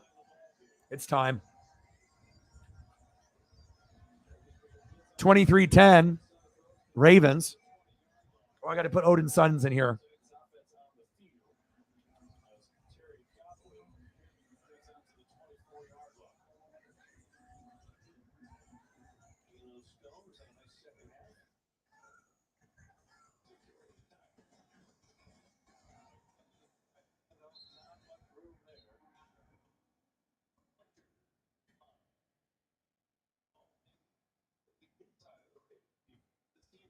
Odin son, $2 dono. That was from like a half hour ago. I apologize. I don't even know if he's in the room anymore. I doubt it. But I think he said he had to go. But I appreciate you tremendously. I might have to send money back to you, dude. I don't want to take your last $2. You are like a brother to me, and I am not going to let you give me your last $2, dude. That's not going to happen. So I will have to message him at some point here and see what's going on. But I appreciate you. Cheers. My dude, Odin's son. He's my first big dono guy. The first guy that believed in me. The first guy that donated, 10, 20, 50, 100 to me was Odin's son. I only had one goat. Now I got like 20. And I'll never forget it. Appreciate you, Odin's son.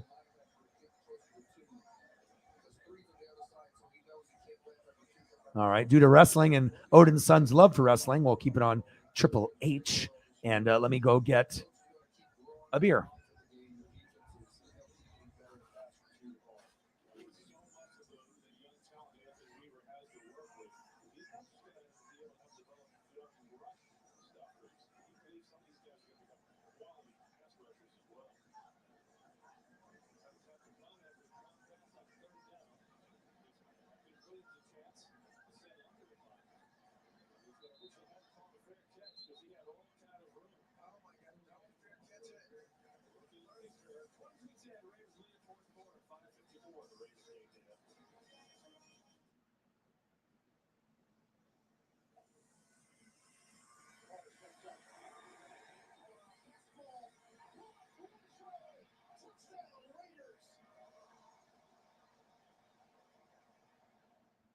Rise and shine with GMFB.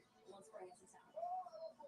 Get your morning started with football, friends, and a whole lot of fun. Oh, the click. See you tomorrow, fans. Good morning football. Tomorrow at 7 on NFL Network. We're going to tell everyone the way to switch to Verizon to get one unlimited plan for just $30. I wouldn't tell everyone. Wait, did you say Verizon for just $30? It's their best unlimited price ever. $30? That's awesome. Yeah, and it's from the most reliable 5G network in America. For $30 a line, I'm switching now. Yeah, it's easy. And you get $960 when you switch the whole family. Wow. I gotta let my buddies know. We're already here. The network you want, the price you love, only from Verizon. A heart attack? Do they have life insurance? No. But we have life insurance. John. I'm trying to find something we can afford. Fortunately, in only a few minutes, SelectQuote found John a $500,000 policy for only $29 a month. And his wife Ann a $500,000 policy for only $21 a month. Go to SelectQuote.com now and get the insurance your family needs at a price you can afford. SelectQuote. We shop, you save. Public made it really easy to invest. You're able to explore different industries and companies you're interested in. You're able to make financial decisions how you want to make them. It makes investing more accessible. Public allows investing to become part of your routine. Using an app like Public provides you with a community that you Dog is back, baby. Luis Fernando, my boy. Bro, I got a story. I don't know if you just came in probably. So my God, man, I don't know, man, what to say, man. I just, so many things happen to me whenever I go to sporting events and whatnot, but I got my Modelo Chelada pineapple. Cheers. Salud.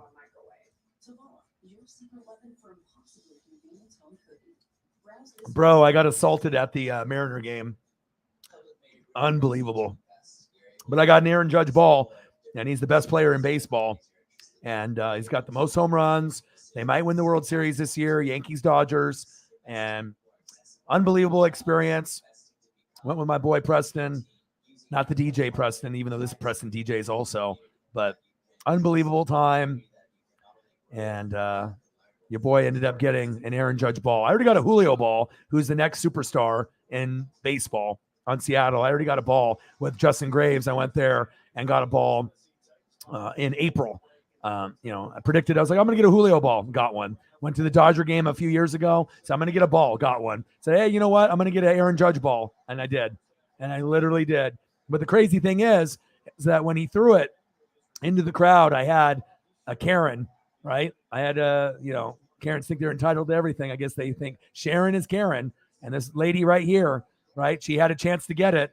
And she fumbled the bag. It was me, Preston, and her. And it never hit the ground. It was in the air. And as soon as it bobbled once in the air, I snagged it and I got it. And I got a t-shirt right before it happened. And then after I got the ball, she turned around and, excuse me, look at me. And she slapped my leg, bro. Like she assaulted me and never apologized. This fucking, douche canoe right here in the Griffey, he didn't apologize. The son right here in the hat didn't apologize. The grandma and grandpa, her mom and dad were there. They didn't apologize. But, it is what it is. And another amazing story of getting assaulted while getting a baseball. But it was so worth it, man. What an amazing day.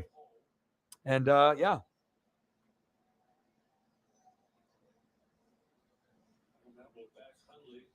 It's got Aaron Judge's DNA on it. Guy's got like 45 homers. You'll probably get like 70 or 60. Yankees could win the World Series. I just be like, stop Asian hate. Or I could have been just like, hey, you want to take a selfie with me? You know what I mean? Oh, I could have got her worked up. I didn't even talk to her.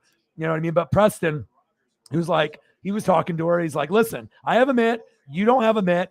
or, my friend here doesn't have a mitt. It was in the air. It got bobbled and he got it. You know what I mean? But you shouldn't put your hands on anybody. You know what I mean? And I don't know. Like the other time I got the Mariner ball with Kike Hernandez when I went with my dad, I had a guy body check me from behind and my knees bled for 9 innings. So it seems like every time I have an opportunity to get a ball, 2 out of the 3 times I got assaulted.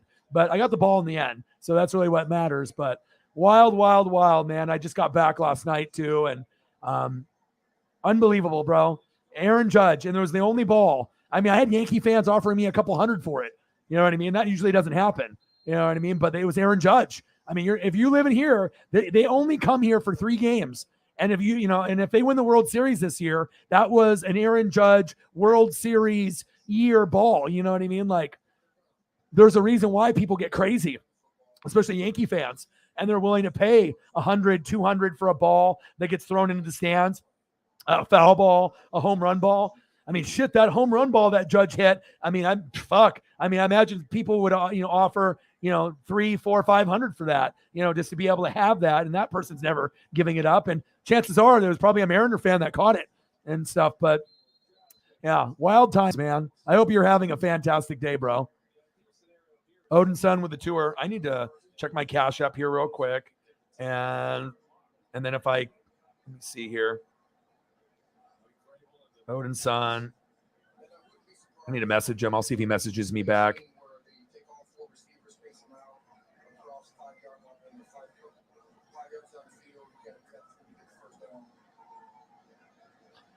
Because I don't want him sending me the last of his money. And he's got kids. He's got like 3-4 kids. He's got like, all kinds of stress in his life. He's my OG.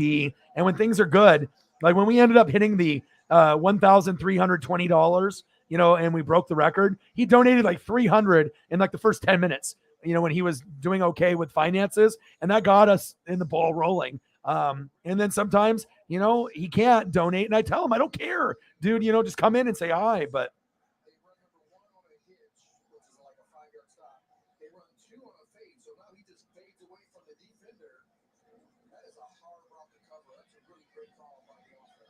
I don't know if he'll see it, but I just asked him if he's okay with funds. But yeah, I mean, for someone that's an OG, I don't want them sending me the last $2 when you got 3 or 4 kids, yourself, your wife or whatever, that's not, I mean, like, I appreciate the donations tremendously, but as long as I can survive and buy food and take care of Paisley and stuff, I mean, I don't want people to struggle. I mean, after going to that trip and not recording for 2 days, I'll be honest, I was broke. I was like, fuck, I hope I can end up having a good couple days to kind of, get shit paid and take care of stuff, and just be able to survive, because I don't get my YouTube check until like the 20th or the 21st. So if I don't get Cash App, Venmo, or, Facebook stuff, like donations, like sometimes life gets a little tough. It's like you can get that big check on the 20th or 21st, but I don't get paid weekly from YouTube. It's once a month. So if you don't get any money on like Cash App, things can be difficult. You want to make sure that you can buy food and, take care of your dog and do things like that. And a lot of you guys take care of me in that regard. And I really genuinely appreciate you. And I just messaged him. So I don't know if I have to send that back to him or maybe try to send him 20 or something. I don't know if he'll respond to me, but I mean, I don't want to see someone struggle if I'm taking food out of their mouth, even if it's only $2. $2 doesn't sound like a whole lot, but I can go buy ramen for $2 and at least have a warm meal. And sometimes that goes a long ways when you're struggling, so yeah, big shout out. Absolutely. What's good, bro? My life is fucking great. Shep, what to do? How are you, bro? That's what we do here, man. I predict shit. Shit happens. O-Dog gets assaulted by people, men and women. But in the end, if O-Dog says he's getting a ball, it happens. I mean, it's wild. I've been to like 6-7 games, and I've already gotten 3 baseballs. Kike Hernandez, Julio this year, and Aaron Judge. Are you fucking kidding me? Unbelievable. Unbelievable, dude. Like, my boy Justin Graves has been to like 100 games in LA, never gotten a ball, ever. But you got to have a honey badger in you too. So right place, right time. And you have to make sure you talk to the universe. The universe is listening. If you put in good to the universe, it comes back for opportunities. You just have to be aware of what the opportunities are and take advantage of them when they're there. That's facts. Man, we got some goats in here. Shep, I've missed you, dude. Chief's in here. Shep's in here. We need to land. You just got into like what, Minnesota or something? You got somewhere. You just landed somewhere. I'm doing great, dude. I got an Aaron Judge ball. I got assaulted by a female. I mean, life is good. I've been online now for 3 hours and 43 minutes. It should probably show you in the top left, and I'll go for probably a couple more hours. Yeah, the only reason I haven't been online for 2 streams, 2 days, because I had to meet Preston and I had to go to his dad's house in Camas. So normally I record at night, and he wanted me to meet him around 7 or 8 p.m. a couple days ago on Tuesday night, so that way we could drive from Camas to Seattle. So I had to miss out on recording that day, and I got home like at 8:30. And I was thinking about recording, but I was really tired, and my legs hurt, but I still took Paisley for an hour walk after all that happened. And then I went to the store and I got popsicles for dessert, and I got like chili dog stuff, just to make sure to take care of the fam. And then I was like, I'll just wait, you know what I mean? And then spend time with Paisley, and she's sitting on the couch right now, snuggled up. She's snuggied, and I have the game on for her, and she's just relaxing on there. So what's good, man? How are you guys? Yeah, it's always good, man. I hate missing streams. And I was almost like irritated that I had to not stream, and I had to miss out on 2 days potentially of not only just hanging out, but when tight life, when life is tough and money's a little tight, I can't afford to miss streams. I need to make sure I'm streaming every day. You know what I mean? Like, I need to make sure I'm doing it not only financially, but to also be here mentally for you guys and for myself. And but the gods were like, O-Dog said he predicted Aaron Judge ball, and then boom, it happened. And I mean, just pure joy, man. Pure fucking joy. Yeah, I do have all forms. I got Venmo. I got PayPal. I do have Zelle, Facebook app, and Cash App is my favorite, just because they don't take out as much. And then the super chat here. Because if you donate $100 to me, Louise, and if it goes through YouTube, I'll get like 65 of it or 70, and I'll get it next month. But if you donate Cash App 100, I'll get 99 of it, like right now. So that's why people usually will give me Cash App, so that way if I need to take care of the dog or the family. But I get it. Sometimes it's just easier to do super chat, or you just don't want to do Cash App. But whatever people decide to do is fine. But obviously, it's like if you do through the super chat, you have to understand like 30%, 35% is going to Google or YouTube for free for doing nothing. It's just pretty much their platform, like eBay. If you use eBay, they charge a fee. Same thing with YouTube. Since I'm on YouTube, then they just eat off everyone on YouTube. Like Google and YouTube are just rich off YouTubers doing nothing by just being YouTube. That's nice, huh? Just sitting there and just collecting money off people all day, all night. Sounds awesome. Yeah. I was good besides getting assaulted though, bro. Minneapolis, yes. Oh, you got a rental? Let me see. Is it a nice whip? Don't get in no fucking car accident like you did with that other guy. Don't have that happen, dude. I don't want to see that. No car accidents, okay?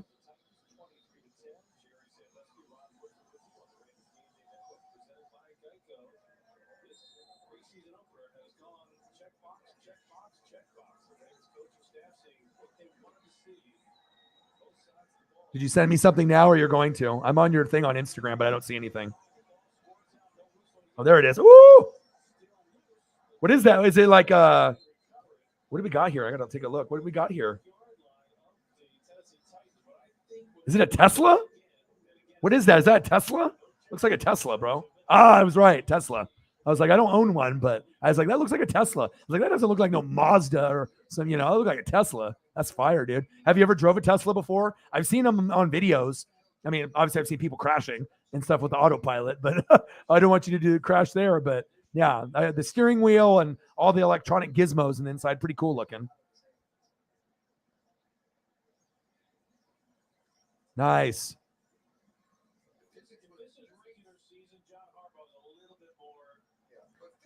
What do you want me to send you, bro? My Cash App is here on the ticker. So if you look on the ticker, I always have it. I don't know. Some people look at the ticker. Some people don't. But right here, see, donate. And then you can do Cash App, and then just $ORION NWSF. So, I mean, it just depends. If you don't mind, if you want to give money to Google and YouTube, that's fine. I don't care. Whatever donations come through, I'm so fucking grateful. You know what I mean? But if you want to sometimes send me Cash App instead, or switch over to, whatever works for you, bro, based off your just love and generosity, dude. But my God, man, just going to that game, seeing Aaron Judge go yard in person, bucket list, taking pictures of Judge and, being in the Yankee section and having a Karen yell at me, you know what I mean? And physically assault me, this lady right here, after she didn't get the ball, she turned around, excuse me, just like Vicky Guerrero, look at me, look at me, look at me. She kept saying it over and over, screaming at me. And then she slapped my leg like fucking hard. You know what I mean? Like, I don't know what entitlement you fucking have, Karen. Karens think they're entitled to everything. I guess they think Sharon is Karen. I could be like, hey, I'm sharing this baseball with you. Want to take a selfie with me? But I went to go get a Julio shirt, $35. And just like when I got my Julio ball, I went to get a Mariner shirt, came back down, and then literally like 2 minutes later, I got the ball. So I don't know what is in the universe, but it felt really, really good. But I did not like to get assaulted by this Karen right here. That was not ideal. But if you're talking into the universe and you're a good person, shit happens. And yeah, it was wild, man. Slap me, dude. If I would have did that, I would have been to jail. I didn't even respond to her, and I wasn't even a dickhead about it. I didn't be like, ooh, look at me. Or I was like on Facebook or Twitter, because sometimes people get a ball and they instantly go on social media. I didn't do that. I put it in my pocket. I wasn't a dick, I didn't touch her. I didn't push her. She dropped it. It's like the ball. My hand was here. Hers. Preston had a mitt. So Preston had a mitt, right? And then when it came, all the hands came in. It went in the air like a little bit. Whoop, and I snagged it. And then she just got pissed because it was Aaron Judge. It was the only ball. She's a Yankee fan with her son. And obviously he was the husband or boyfriend is a Griffey guy. And she fucking just started screaming at me and hit me, and I didn't say nothing. You know what I mean? I was like, I got the ball. I'm cool. Whatever. I'm not gonna fucking fight you. You know what I mean? And none of them apologized. And then I had another Yankee woman. She's actually a really good looking woman too, brunette. And her husband and her son, she offered me a couple $100 for the ball. Huge Yankee fan, like you should see these Yankee fans in there. There was like old dudes that were like wearing Mickey Mantle, Mitchell and Ness's, and like you could tell like OGs, like motherfuckers that have been watching since like fucking Babe Ruth days. Not that old, but Mickey Mantle days. Joe DiMaggio. Roger Maris, like Mantle era, 50s, like my dad, 50s, 60s, 70s, even maybe started watching even earlier in the 40s. And there were some really cool jerseys that were out there. And unbelievable, man, experience. And I'm a honey badger. And like I said, if I make a prediction, it usually, comes true. And I knew that, I was going to be put in a good position, and it happened. So, yeah, crazy. Oh, I bet, dude. Yeah, just don't crash. No autopilot, dude. No autopilot. Dude, the Karen, bro. And I had to take a picture. I'm not going to, and if they were nice and apologized, but none of them, the son didn't apologize, even though I wouldn't assume. Grandma and grandpa are to the right of him. And the grandma actually started yelling at me too after they went up to go get chicken tenders. And, the girl, the husband, boyfriend, these two, and then the boy right here, they went to go get chicken tenders. The grandma, her mom, was there, and she started talking shit to me. Shut up. You know what I mean? I was like, I didn't even do anything. Your fucking daughter assaulted me. I could have went off on all these people, but I didn't. You know what I mean? I could have went up to security in Seattle and said, kick this woman out. She assaulted me. But then they probably would have laughed at me because I'm a man. You know what I mean? So I was like, it's not worth my time or to get in a fight with this guy and knock him out. You know what I mean? And if he was going to say shit to me, but he didn't even apologize. The dude, you know what I mean? Like, dude, that's your girl. You know what I mean? Dude, what a shitty example you're setting for your son. You know what I mean? That you're letting your mom or, or your girl or your wife fucking hit me. Stop Asian hate. Okay. Come on, be better. All right. Good people deserve good things. Bad people deserve nothing. Okay. And your boy got the ball, baby. Unbelievable. And when I got my Kike Hernandez ball, a guy had the ball twice. Here, it bounced here, hit the ground. I scooped it up, and it was me, LeBron James, Latino guy, right on the aisle, and this guy with a ZZ Top beard. And when he dropped it twice, he had 8 of his friends with him, and they were just clowning him. And he body checked me from behind right on the stairs when I was leaning over, and I was bleeding like a motherfucker from my knees for 9 innings because I got the ball in the first, but I got the ball. He never apologized to me either. He blamed me. You pushed me. You pushed me. I was like, bro, you fucking made my knees bleed. I didn't fucking body check you, but that's what happens, Just, if you end up going to a baseball game and you're sitting close to me, you're not going to get a ball. It's just not happening, okay? I got the Spidey, I got the, that's mine. That's what happens. I mean, I got that honey badger. As soon as I saw him throw, and I was like, oh, it was slow motion. Like, how like they show like certain things, like Stranger Things, where, they're about to make the winning hoop.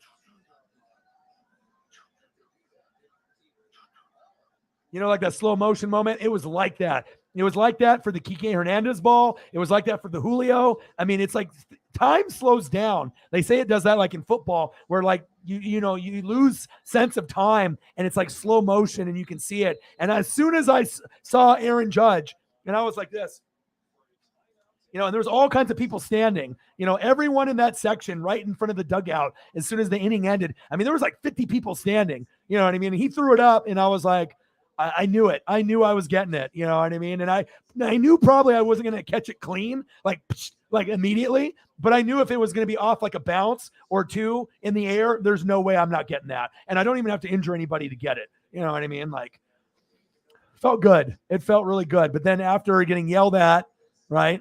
Excuse me. Look at me. Look at me. Look at me. She kept saying it over and over. I was like, what is wrong with this woman? You know what I mean? Entitled. Victoria's Secret bra, entitled. Karen. Not happening. Not today, Satan. Not happening. Couldn't believe that. At least apologize to me. Jesus. But she wanted the ball so much, she didn't care. Too much ego, too much pride. No one in that family apologized. So fuck them, right? It's all good. They'll have a memory, and they'll be complaining about me probably for the rest of their lives. That motherfucker stole that ball. That fucking piece of shit, that fucking Mariner piece of shit stole the ball from me. That was my ball. I'm Karen, my ball. They're going to be talking. I mean, I know the ZZ Top guy. I mean, he got roasted by his friends after he body checked me. I mean, it was him, his girlfriend, and like 8 buddies. And they're like, even the usher came up when I got my first ball and said, how the hell did you drop that twice? Oh my God, this guy was livid. And I guess that's how it goes. When you have a once-in-a-lifetime opportunity, you fumble the bag. O-Dog does not fumble the bag, all right? I take advantage, all right? I never fumble the bag, but apparently these people do. Crazy, dude. But other than that, I had a great time, man. We had 5 innings of 0-0, 6 or 7 Ks for Ray, 6, 7, 8 Ks for Cortez. Aaron Judge hit a homer. They started popping off. And then Carlos Santana hit a homer. I got my Julio shirt. Everything is just gravy, man. Yeah, dude. Luckily, I kept my cool.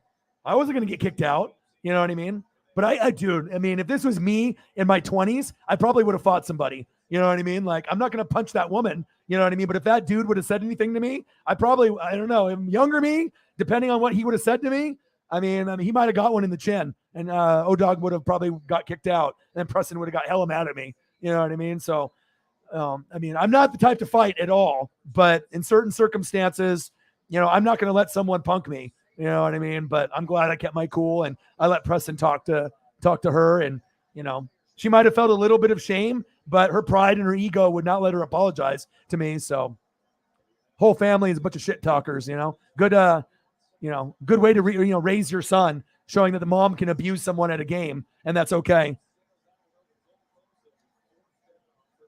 Oh yeah. Whatever it takes. Well, shit, the one woman offered me like a couple $100 for the ball, and it wasn't even a home run ball. It wasn't even a foul ball, but it did have Judge's DNA on it.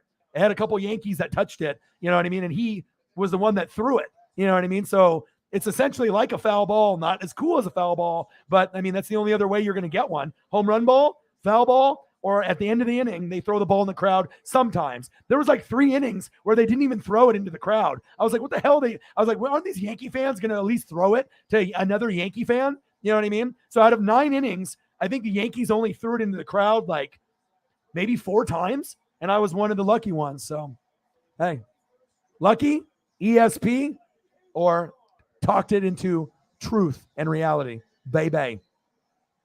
Man, unbelievable. For real. You guys would have just lost your shit, man. But then it was cool because I had other Yankee fans. I had this big brother who was like 6'5" at the end of my row, and then him and his girl and all the other people were like this. You know what I mean? Because they're Yankee fans too, but you can't be like an asshole about it. Like, act like an adult. It was just really cool to get their support from these other Yankee fans. And then I had an old guy before the game started, that I told him I'm going to get an Aaron Judge ball. And I showed him the picture of the Julio ball that I got earlier and the Kike Hernandez ball. He's like, wow. He's like, you really think you're going to get one? I'm like, I am going to get one. I told him that before the game started. And then as soon as I got it and I turned around with him and his wife, they lost it. They were like, oh my God, you got it. And I was like, it was a cool moment. It was a fucking cool moment, man. But it was really cool. That made the whole day. The whole day, that was awesome. Got the J-Rod shirt, and then came down and then got assaulted by Karen right here. Of course, I had to take a picture of them. I'm not going to let them get away with that without getting the people to know who they are. Okay. Got the ball, got some cool pictures of Judge. I got a few more. Okay. But the best part is I got to see my boy Dave Ray. Let's go. This is my dude. At my first sales job at 17, he mentored me and kind of brought me in. And I haven't seen him in 20 years. And it just so happens that he was going to go to this game. Delete was at the game as well, but didn't message me. And I got to talk to him for about 20 minutes before the game started. He came in for one of these. And I said, nope. I was like, bro, I haven't seen you in 20 years. Fuck that dap shit or like the half hug shit. I'm like, we're hugging, dude. Had a great conversation. And after he left, and then obviously as the game was like winding down, I messaged him. I was like, dude, I got the Aaron Judge ball. And he was like, oh my God, dude, because it's a big thing. It's Aaron Judge, Hall of Famer. He's probably going to win the home run, title this year. Yankees could win the World Series or go against the Dodgers and hopefully lose. All right. Win for Vin. Okay. But Carlos Santana was the hero. And, I would love to see Dodgers obviously win it for Vin, but man, classless fans, some of those Yankee fans, a lot of them are cool, you know what I mean? But I don't know what it is about me and baseball games, but, I'm a honey badger and just, be an adult, but they're hostile as hell, bro. I never thought a woman would do that. Nothing like I know women out there, like that one case where that woman ended up murdering her boyfriend and stabbed him. Did you hear about that story? She was punching him in an elevator, and she was an OnlyFans model. OnlyFans. I don't even know why they call her a model. Okay. You're on OnlyFans. You're selling your body. All right. You're doing like lewd sex acts for money. Okay. And OnlyFans model was punching this brother, her boyfriend. And, just recently she fucking within the last couple months, she stabbed and murdered him. And it took him 3 months to arrest her. She's like in Hawaii. You know what I mean? So I guess there's some, the good guys and there's some bad guys. There's some good girls and some bad girls and, crazy. Yeah, everybody.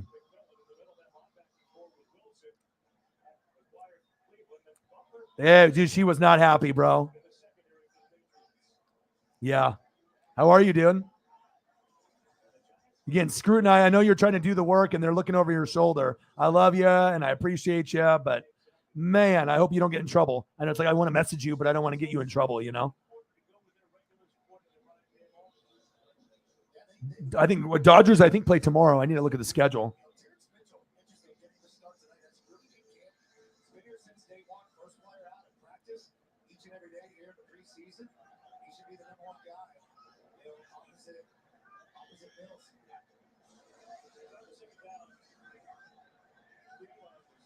Okay. I'm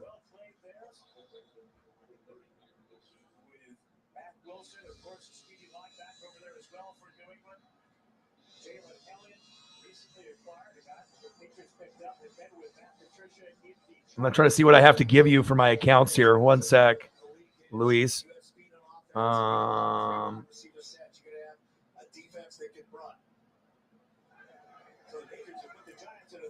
Like for let me see here.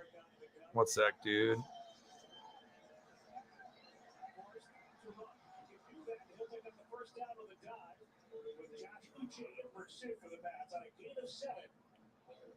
That's a nice job. Getting the run up the middle. He's done this. There's been a lot of criticism with Daniel Jones, as far as his ability to throw, but his ability to pick up plays with his legs.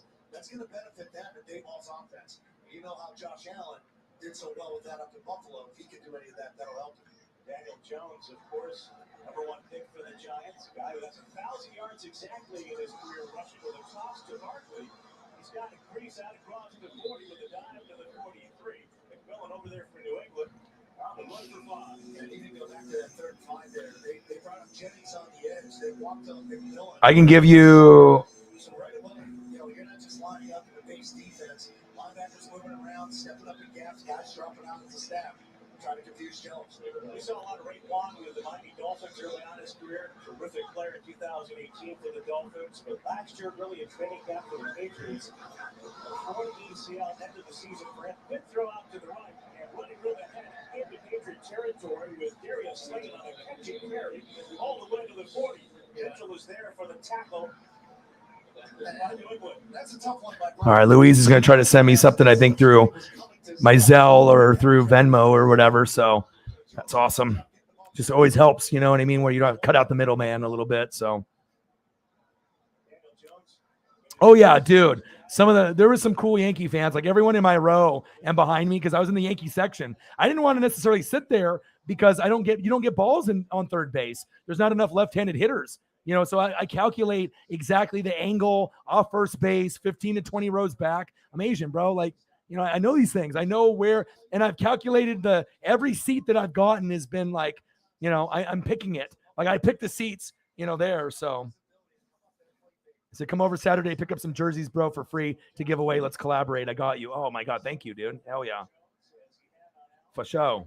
For sure.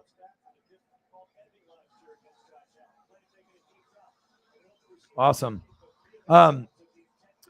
Yeah, but there was some cool Yankee fans there. Everyone in my row, everyone behind. It was just everyone in the row in front of me in that family. You know what I mean? I get it. You're a hardcore Yankee fan. They only come, 3 times in a season. That might have been the only game that you went to out of the 3-game set. But that doesn't give you the right to put your hands on me.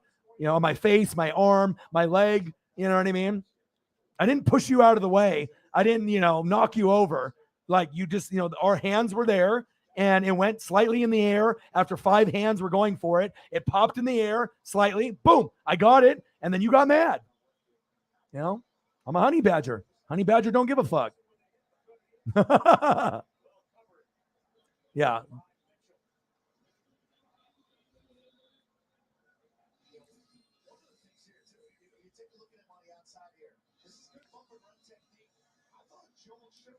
Yeah, I'm a big Mariner fan, Dodger fan for my dad too.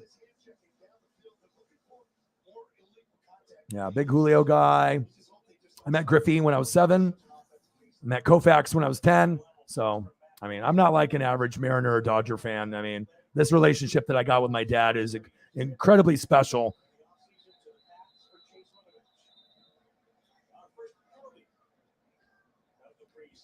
Okay, man. I love you, bro. Yeah, he is hustling. Yeah, get that dough, bro. Get that dough. Get this right now. We'll talk tomorrow.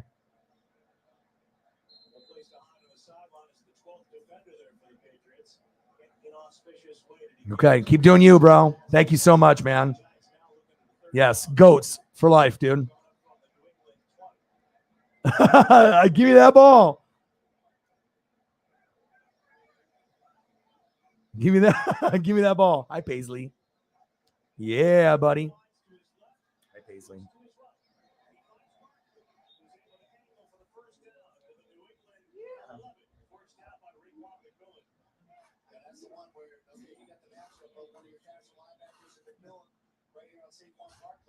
Barkley does a great job on the route, gets up onto that defender, snaps it out, and Jones puts a good ball on it. He airmailed that one in the flat, then he got the second incompletion, and it's that 12-man on defense, which kills him a third short.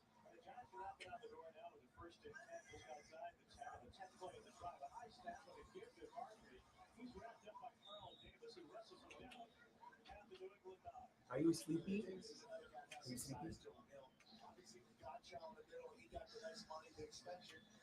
think that's something to take into vision for Christian Barmore. You're probably not going to see here tonight. The ability of that young kid from Alabama to step up here in year two, along with knockdown guys like Davis. They have some meat in the middle. We got the Patriots defensively trying to improve their rush defense. Second down and another gift to Barkley. Pass without the cut. Again, Carl Davis able to sneeze down inside with tackle made shy of the 6. Two good plays in a row here by Davis against the ones from the Giants. Just out the middle, that's something you have to be against the run. Something that they struggled with towards the end of last year. I was been in the league for a long time, Joe. A player in his 8th season. Out of Iowa, journeyman of sorts. Touchdown the past last year. Yeah. Okay. Trying to add depth on the interior to Godchaw Barmore. As the Giants look at a 3rd down and 6 from the 7. 3 receivers left with the tight end left. Jones going left. Golladay put his hands in front of Mark Malcolm. Really good pressure from Anthony Jennings from the front side. One step late into Jones. Almost got there, but it made Jones speed up the throw here. You know, he gives a good accurate throw on that inside, the outside slant. And just one step, and you got to watch. There's some of these type hits. I'm glad he got away with one there. We'll call that a quarterback in the regular season, probably. Oh, yeah. Appreciate you.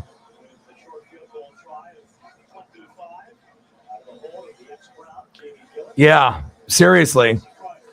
I think I was just more happy about getting the ball, honestly. You know what I mean? But younger me, you know what I mean? If the husband would have said some fucked up shit to me, you know, it probably could have been bad. But he was a simp. You know what I mean? He was whipped. You know, he didn't say shit, didn't apologize. You know what I mean? Just, I don't know. You know what I mean? I don't know if she wears the pants in the family in that relationship or whatever, but yeah, I'm glad I didn't overreact.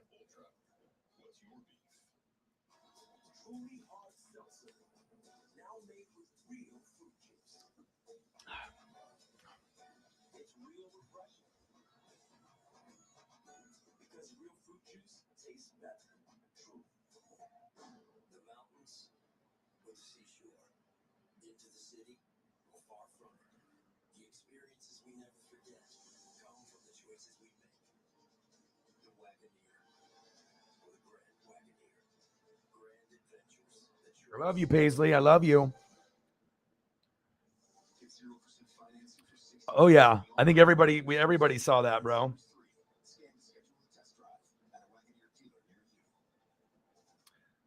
Louise just sent me 20. Thank you so much, bro. Thank you, Louise.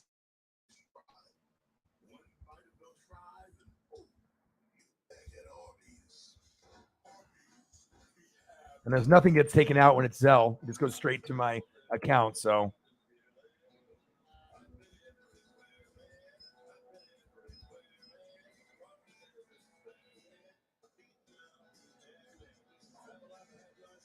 my boy, $20 dono through Zelle, baby. Thank you so much. Bang, bang.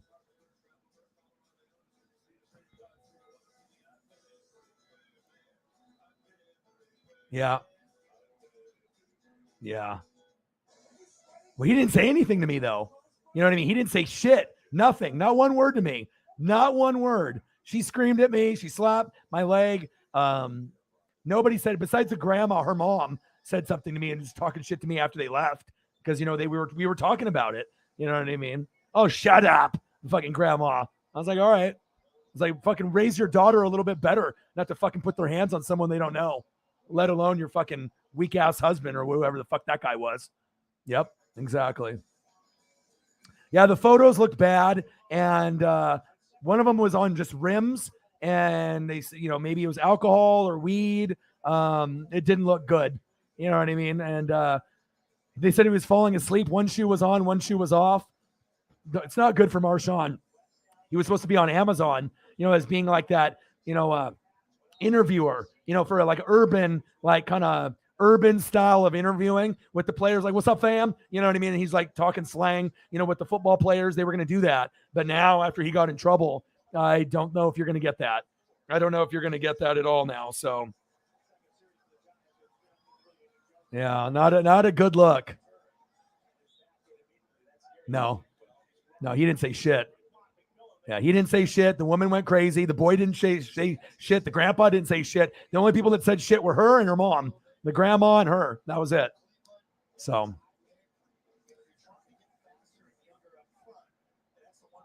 I got to offer. Ooh, wow, dude, Seattle's pretty beautiful, bro.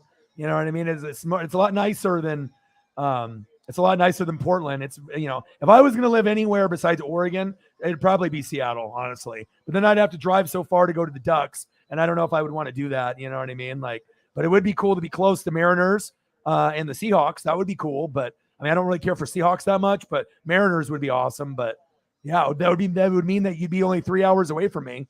That would be wild.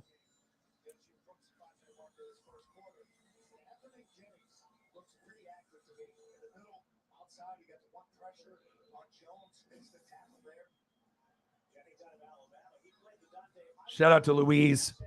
Appreciate you, bro. Cheers to you, bro. Thank you so much. Bang, bang. Let's go.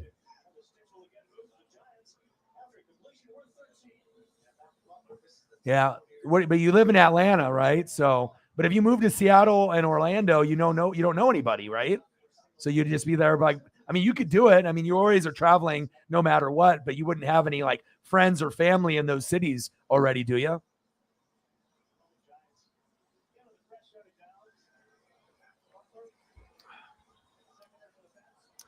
All right, now they're showing the Giants and the Patriots. There's 2 preseason games on.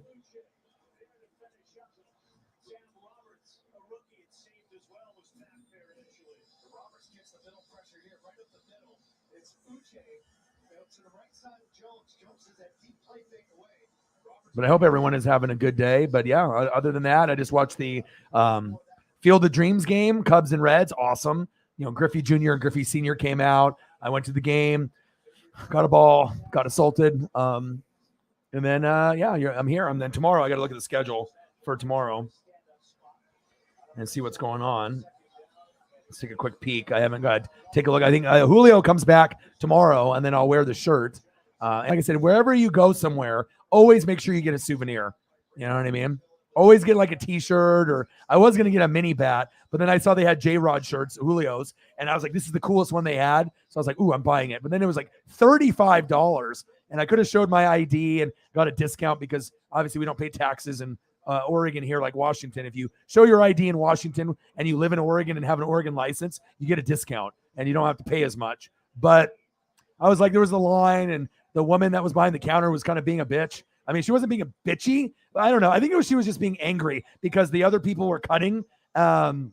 She wasn't mad at me, but there was a lot of other people around, like cutting and looking at the booth, and she was irritated as fuck. Like, you could tell she just wanted to slap the shit out of everybody. Like, I don't know, man. She was not in a good mood. But, I just was like, okay, let me get in line. I already know what I want. But you could tell she wasn't trying to be a bitch to me, but you could tell that she wasn't getting paid enough for what she was doing at that Mariner booth. Like, there was some drunk asses being extra. But I got the shirt. I got along with her, but I know she got irritated. And got to see my boy Dave after 20 years. Went with one of my best friends at the game. Got Aaron Judge ball and got to see Aaron Judge go yard, which was amazing. And yeah. What are you going to do, bro? Yeah, either one. Dude, if you lived in Seattle, we could actually like see each other. I mean, I know you work a lot and stuff, but like that could actually be like we could hang and stuff. If you came down and drove down, you know what I mean? We could hang. That would be fucking awesome. I mean, technically we can hang wherever you live. I mean, if you ended up getting a way out here, but all right, I need to look at the schedule. When did you get the news for that? Did you just get the news about that today? Mariners and Rangers at 5. Okay. Kirby versus Spores. Okay, and Julio's back, so I'll probably do that. And at the same time, Dodgers and Royals. Well, Dodgers are going to roast them. Gonsolin, 13-1 versus Lynch. That's going to be a fucking ass beating.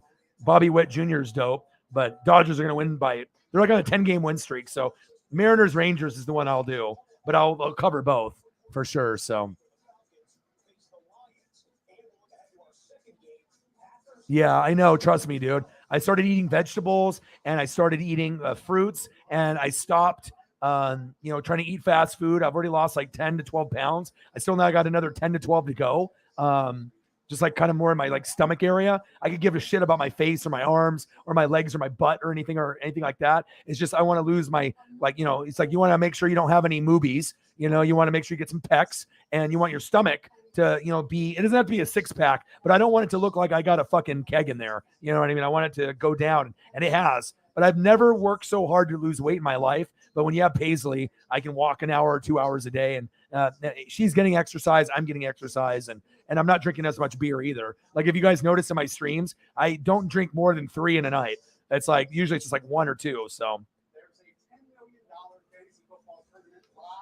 just something to kind of just sip on. Season never ends on Underdog. Go to underdogfantasy.com. But I appreciate you guys. Amazing time, man. It's like unbelievable type of shit, but so worth it. And then Carlos Santana hit that homer. We took the lead. We won 2 out of the 3 versus the Yankees. That's insane. But I had a feeling that we were going to win because we already won that incredible game before that where it went 13 innings, 0-0, and then we won 1-0 with Torrens. So I was like, okay. I was like, we can maybe win this.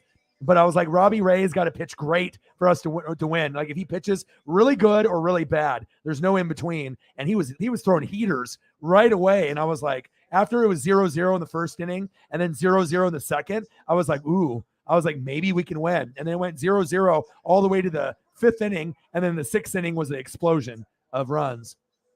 And then seeing Aaron Judge go yard, oh my God.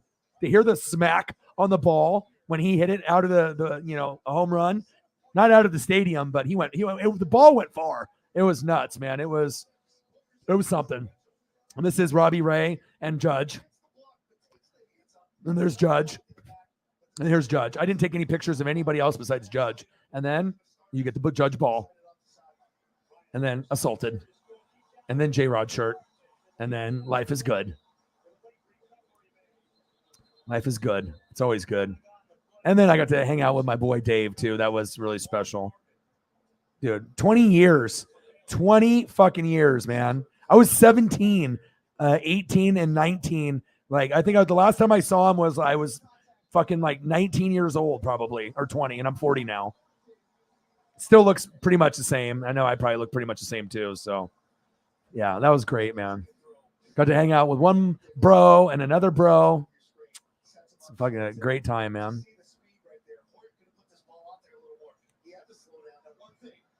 Yeah, you got to be strong, man. We got to get on that Ancient Aliens, dude.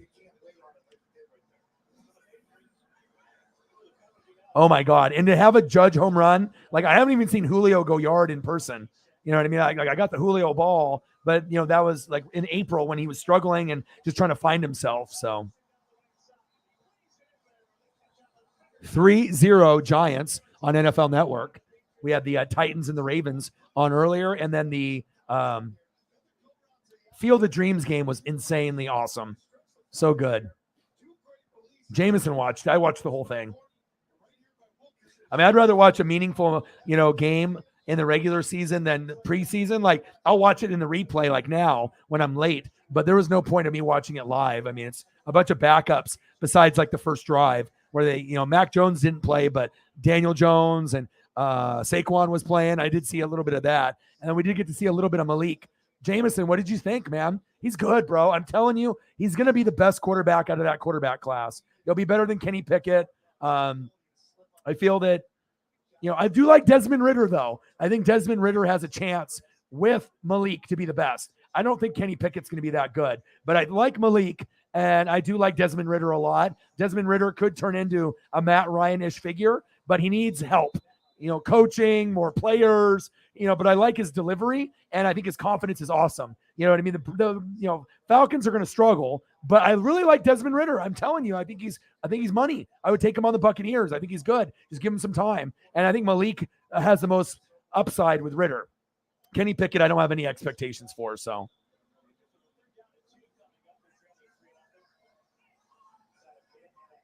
did you? Is it? Was it today or was that yesterday? I got to go put this baseball away. Gosh, I can't wait. I thought the new episodes were on Friday. Or are they on? Is it on today? Is it Thursday? Oh, you have no idea. 20 years, bro. It was so good. So good. All right. I got this. I got to get a case for this tomorrow. And the guy in the sports room who's got the oldest card shop since 1984, he's a big Yankee guy. So, yeah. And last time I came in with the Julio ball. I'd be like, remember me? I came in with the Julio ball. I was like, I need a case for this. So it's got a little bit of dirt marks on it. It's got Judge's DNA on it, which is awesome. I mean, that's really what it's about, right? Nothing like an actually game-used ball, man. And it wasn't like an extra ball. You know, it was a ball that was used in play. So essentially like a foul ball. You know what I mean? All right, I got to go put this away before Paisley decides to get crazy and eat it or something. So, all right, give me a second, and I will be right back with the Aaron Judge ball, baby.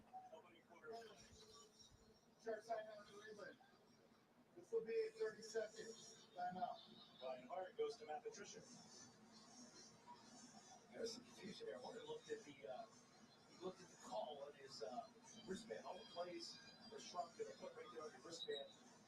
To get down at it, gets the call for Patricia, heads back in and see last year's rankings.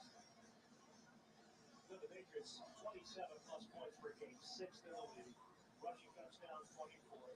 Run-oriented team for the most part in the last couple of years. 8th in the league. Rushing offense. Looks like this year they're going to look to put more skilled players out there. Open things up a little bit offensively. Should. Yeah, they're going to go empty with this second down and go to go from the 4. Nixon focus, circle to the left, Wilkinson to the right. And keeps the pocket with a throw toward the back corner, defended well by Robinson. Gets it off line. Too well, Brett. It's not the best throw for Hoyer. Hoyer could have back shouldered him a little bit more towards the boundary. Interested to see what this call is. You see a lot of contact. That's sportsmanlike conduct. Defense, number 33, for Thompson. This is the first in that category. If number 33 gets another foul in the same category, he will be disqualified. Welcome to the new NFL, huh? It's a good route. See what I mean? The ball's to the inside. If he throws that more to the backside, you're going to call taunting for throwing both hands up. Now, it's one thing to stand over a player. The guy got burned for a 33-yard completion, and he's bounced back a couple of big plays. Don't give him celebrate. There's a good Sanders who rushes up the middle. Of course, the Patriots reported the first down because of the unsportsmanlike call. It should be the final play of this opening quarter. JJ sets up a third down and rather a second down and goal to go from the 2. All right, your boy is back. Offensive-based league. I feel bad for defenders at times. Like, can you play defense? Can you be physical? You know, can you jump with them? Oh, baby. Giants 3, New England Patriots 0. All kinds of preseason games. I will try to do some preseason games this weekend. Obviously, we got the Mariners tomorrow with Julio's first game back. So I'll try to do my best and see what I can do. Oh, I appreciate you, bro. Louise showing some more love. Appreciate you, Louise. Louise is an OG, man. You know, it's just nice to be able to have genuine friends that support a hustler. You know, support someone that's grinding on something. Even Dave Ray, you know, will support the cause. And your boy just sent me 20 and then just sent me another 10. Thank you so much, man. Especially with Zelle, there's nothing that is a fee. I get 100% of it. It's like the best way to get a dono is when it goes from one person on Zelle to another. There's nothing taken out. You literally get 100% of that. Thank you so much, dude. I appreciate you very, very much. I mean, you can come here for storytelling. Like I said, if I bring on Preston, Justin Graves, my boy Joe, I mean Dave, I mean if I bring in these people, it's like the Joe Rogan experience. The stories that I could tell you on here, especially with some of my friends, I mean they got some crazy party stories that a lot of people might not be able to. It wouldn't necessarily be appropriate for this channel, but there's a lot of crazy stories that a lot of my friends definitely have for sure. Thank you so much, man.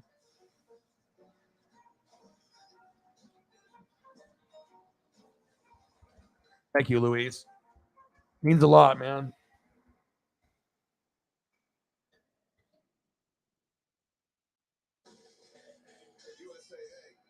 Bang, bang.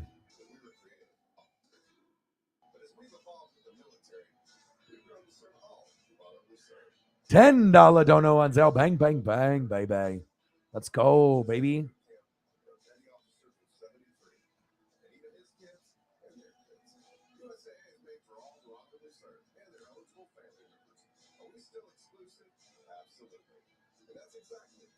I'm trying to find some sneakers and stuff. He's a big sneakerhead and a Jersey guy.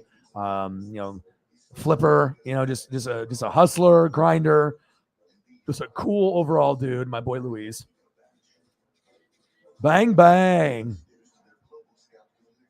He did 20 just a couple minutes ago, and then bang, just another one. A $10 hala. Luis is on fire. I appreciate you, bro.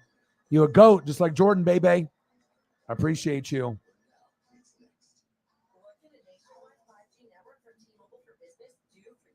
You're the man. All right, let's see if we can find. I know I got a couple other sneakers and stuff. Let's take a look here.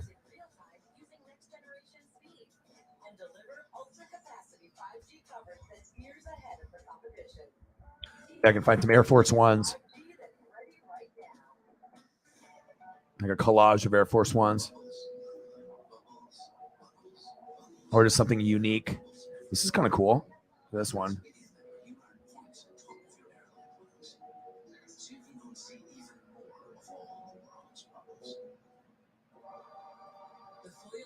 Appreciate you, Louise, my boy. I just like working hard, man. Like, I don't know, like some people like don't understand. Like when you have a love or a passion, it's like not necessarily work. Like you enjoy it. It's a lot of hard work, but it's like it doesn't feel like work. I mean, I put in so much time and effort, to this channel to have it grow and to have the right people in it. And it just feels so good to be appreciated after all of these years that things are finally falling into place. Those are kind of fire. I could rock those. Let me see here. See if we can find some more shoes for my boy. See if I can maybe find like an Air Force One collage or something.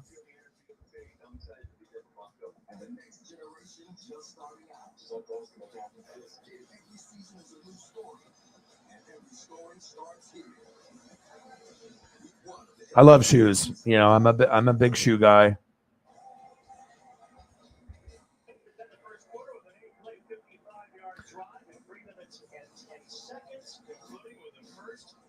I'm about style, you know what I mean? Like some people don't care about style, but I'm a big fashion guy too. I like Supreme. I like Ovo stuff from Drake. Like, there's just certain brands that sometimes it costs a little bit. But I mean, if you can find the right items, that like a Supreme, like not everything at Supreme is awesome. Some things at Supreme is stupid and it's like way overpriced. But every once in a while, Supreme's got some really money stuff that's like, like I got the Supreme headband and I got the red headband. It's fire. That's fire. There's just certain things, after I got the Ovo hoodie, which is lit. I mean, those things cost like 500 now. I mean, it just, certain people have the style and some people don't really care about it. I mean, it just depends. Everybody's different as an individual, but I love shoes. Let me see.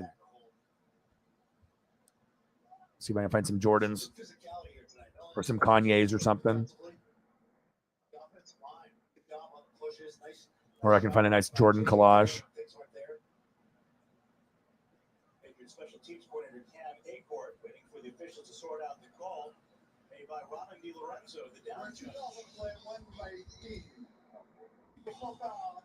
Illegal double team block, number 85, and number 20. Illegal formation, kicking team, number 27. I rule both fouls were offset. Yeah, and I was like, fuck, man. Like after I got home and everything, and after that whole trip and stuff, I still owe Preston some money and stuff. And I was like, fuck, I am broke. I went to go get fucking some groceries just to have like chili dogs last night. And I was like, fuck, I looked at my bank account. Oh, that doesn't turn out good. That one is I gotta convert the file. Hold on. I was like, that one did not turn out good. Ooh, this one's good though. I was like, where is the file here? Sometimes you got to convert the file first. Ooh, here we go. This is dope. See if I can get this one to convert.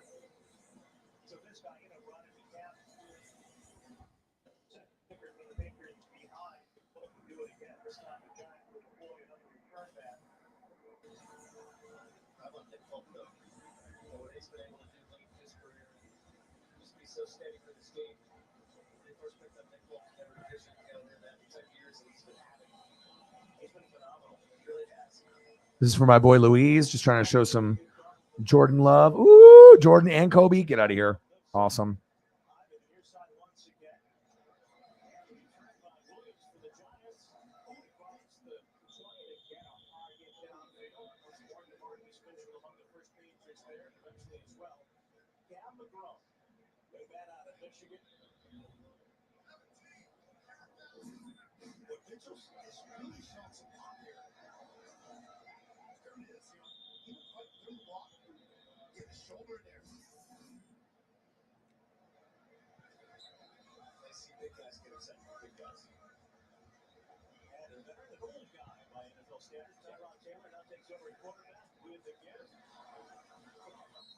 Jordan.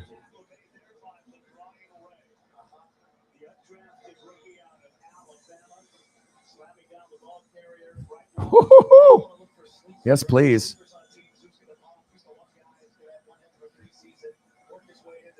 This kid Ray has really worked his way into rotations, and he watched the team throughout camp, and he's earning his reps. Put a hand down again here on a second down snap, but a give this time to run well against the yardage out of blocks the 30. The 33-yard line.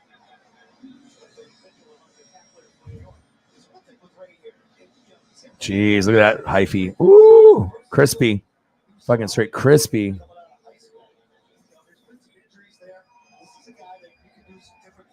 Straight crispy right there, Jordan. Fuck out of here. Sick. All these young bucks, they have no idea. Like you get these people talking about LeBron, please. Please.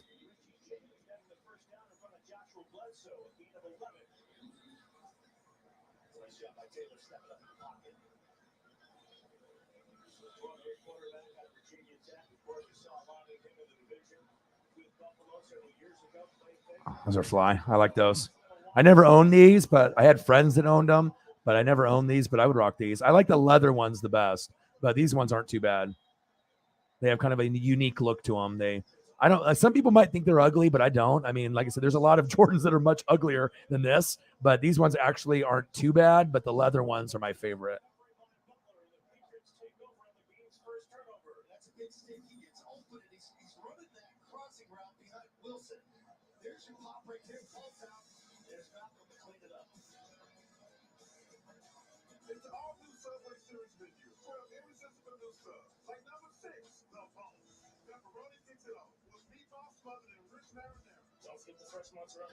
Mozzarella. Tell him, Mahomes.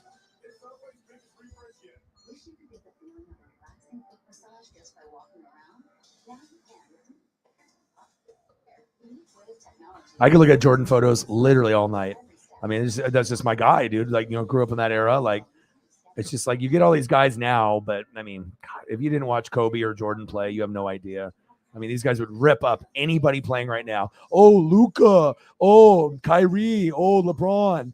Oh, Embiid. Like, yeah, those guys are all right, but they're not Jordan or Kobe.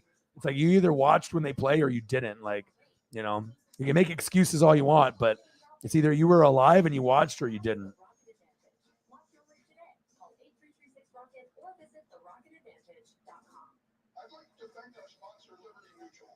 please.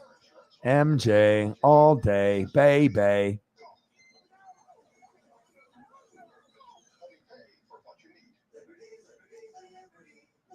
Oh man, I need to check it out. What's the new day? Is it on right now? Like, I think it's on Fridays, isn't it? Or is Thursday the new night? Now I got to look on my fucking DVR, and I don't know. I don't think it's today. I think it's tomorrow, but I need to catch up maybe tomorrow morning. I mean, Pickett's got Tomlin, and they got a lot of supporting cast, right? And Malik has got some talent around him. Well, Desmond Ritter's in the worst situation because he's on the Falcons. They need a lot of help there. But I think overall talent, if Ritter was on the Steelers, he'd be much better than Pickett on the Steelers, honestly. Can Pickett turn out to be a top 20 quarterback? Yeah. But is he ever going to be top 10? Hell no. But I think Ritter and I think Malik, Justin Fields and Trey Lance, those guys have chances to be top 15. And if they get the right coaching and the right supporting cast, maybe one of those guys or two could possibly be a top 12 before their career is over. But you still got a lot of goats still playing, so you're going to have to wait a while. Oh, okay. The replay is on right now. Or it was on. No, it was on earlier, and then it ended. And then let me see. And then it's on again at 1:30 a.m. It's going to be on right after this game. So they're just replaying both games. So 1:30 a.m. So another 2 hours from now, it'll be on. Oh, okay.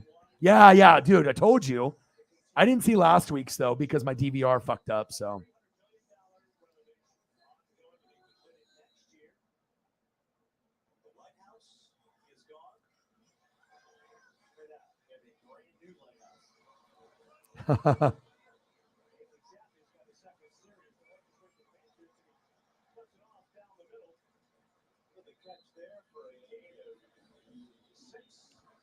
My boy Louise, you the main. You the main, man.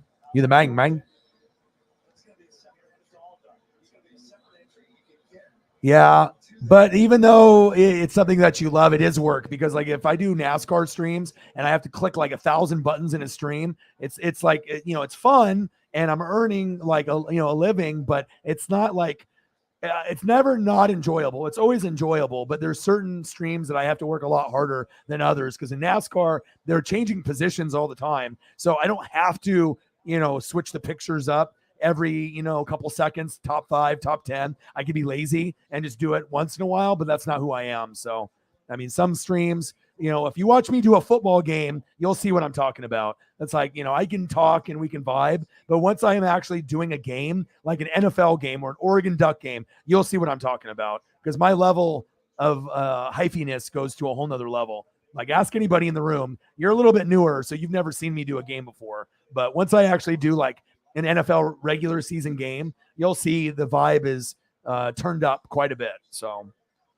that's what people know me for. So.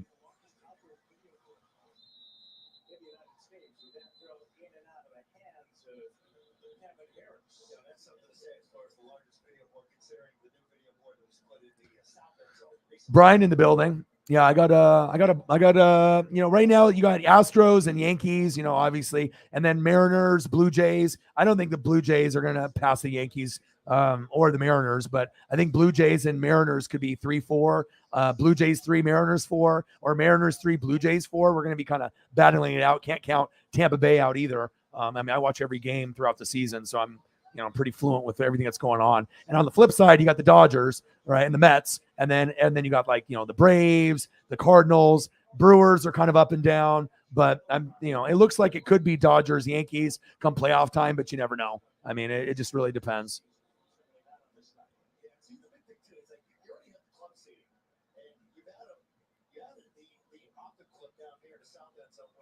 Oh yeah. Yeah, you might have to, unless you have like gummies or something. But then if you take those, then you're going to get hungry.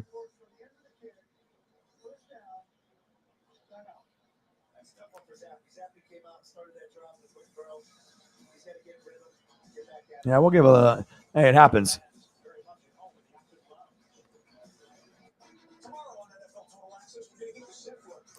Sometimes you just have to, feel people out. You know what I mean? It's like when you got to think about it, like Megan, when you first came in the stream, you probably thought I was full of shit, that I didn't know what I was talking about. But then once you actually listen to me and you see how hard I work and I follow all 32 teams, like I feel, I'm one of the smartest football minds and sport minds on YouTube. I put in way more effort than I feel than anybody else, with the film study and the reading, but sometimes when you first come into a room, you know what I mean? You don't really know what's what, you know what I mean? So sometimes you have to actually just be in here or be in a room, figure things out, and then, listen and vibe with the people. And then you can figure out if it's a room of people that are knowledgeable, or if it's just a people that are just a bunch of trolls or fair weather fans, or because there's different levels of fandom. There's just because, I wear, a Duck jersey and someone else does, we're not on the same level. You know what I mean? Like for someone like me that goes like front row, watches every game, reads like 4, 5, 6, 7 hours a day. I'm going to all the team website. You know what I mean? There's a different level of fandom. You got Northwest Sports Fanatics. You got people that are, fans. You got hardcore fans. You got bandwagon fans. You got fair weather. You got people that watch once in a while. So just because everyone wears the jersey on the front with the names Seahawks or Buccaneers or Ducks doesn't mean that they know the same amount as me or you or someone else. So, that's really what it comes down to. There's a lot of channels out there, but there's a lot of dumbasses out there too that think they know football. Because think about it. Whenever you talk to someone, everyone thinks they're an expert in football. Everybody thinks they're an expert in football. But once you actually go to someone that maybe is smarter than you, and then you like look and you're like, well, okay. You know what I mean? Like you always can meet somebody that maybe reads more, watches more film, and then you get a little bit of a perspective. Because there's some people that are insane, that like me, that I'm spending like 16 hours a day on this channel, reading, film study, and it's not like I'm trying to be better, I'm just trying to make sure I have the knowledge so that way I can be an expert on every team, and like I said, I don't think anyone else has the dedication. I mean, anybody can be an expert on your own team. You should, it's your team, but how many people are willing to be an expert for all the teams? Not a lot, especially when you're doing a YouTube channel. So.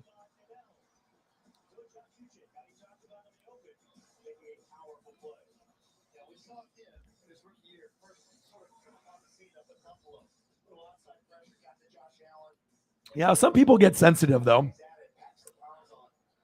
Some people get sensitive because, like I said, when we love our teams and we love our players, and when you don't know someone and they say something that you don't like but could be true, you take it as like a personal attack, because that's what football fans do. Oh, don't be talking about my quarterback or my defense. You know what I mean? But once you actually get to know the room, and then you realize that it's not an attack, that they're just stating facts and just like, takes, and if you actually look at like the history, look at your team and you reflect, then you can kind of realize, is this a personal attack of someone that doesn't know what they're talking about and they're just trying to be an asshole? Or is it actually like something that could be true and they're just stating the obvious, or stating the facts? So sometimes it's hard for fans to be able to understand those levels, because sometimes people are so into their players and so into their teams that they can't even take constructive criticism. Like, like Drew Lock and Gino, they're not good. It's just bottom line compared to Russ. That's not the same. You know what I mean? But if, it's someone else that's like a fan of like, let's say the Niners or the Rams, and they were saying that, then you take it as like a personal attack because it's a rival team fan saying that about, you know what I mean? Even if it's true, but when it's someone that's saying it from like a rival team, like Niner fan, then it's like, it seems like you're just, you're butting heads and stuff. And it's like people talking shit, you know what I mean? But that's what people just have to learn. It's a fine line to be able to tell the difference between someone that's just talking football and someone that's attacking against somebody. So, you know what I mean?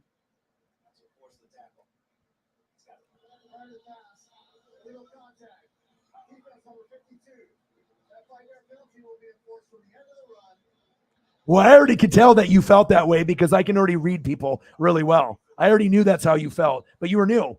You know what I mean? So like I said, I can't sugarcoat shit. You know what I mean? Like, oh, the Seahawks are going to win 10 games and I love Drew Lock. I'm not going to just say shit, to make it nice with you. And like, oh, if I say these lies, then I can get on their good side. And then maybe I can get a sub, or I can get more views, or maybe I can get more donos. I'm not going to be like that. I'm going to be genuine. I'm going to be real. And I'm just going to call how I see it. But there are a lot of people that are fake that will just cater to the people that are in the room just so they can get donos, get a sub, get a view. And that's how a lot of people on YouTube are. You know what I mean? Even if they think that the Seahawks are trash, maybe they'll beat around the bush a little bit just to make the people in the room happy. So, but once you actually learn, the personalities of the people and what it's about, then you can kind of differentiate the hardcore fan, and then maybe someone that's just being a troll. So. Right. But you see what I'm saying, though? Because you're going to get people that just agree with people just so they can get donos or just so they can make friends on the channel. And that's not right. You know what I mean? Like, I would rather just, be real and truthful. Like I said, you might not agree with what I have to say, but if you know who I am with the amount of reading and studying and when my team sucks, I don't sugarcoat it. You know what I mean? It's not like when I had Jameis Winston and I was like, oh, we're going to go to the Super Bowl. We're going to win the NFC South. But you get Bucs fans that would do that. That are just delusional. That they just think that their team is so much better than it is. And that's annoying. You know what I mean? Where they can't actually see the truth. Like, they're just so in love with their team and players. When someone says something that's true, they can't take it. And then they get offended and then they start talking shit back and forth. And it ends up being this like whole big mess that could have been avoided. You know what I mean? So I just try to keep it real. You know what I mean? And some people come in here and they can handle it. Some people can't, but it's never a personal attack on any person or team. You know what I mean? But I'm just, some people are delusional. You know what I mean? It's just, that's how it goes.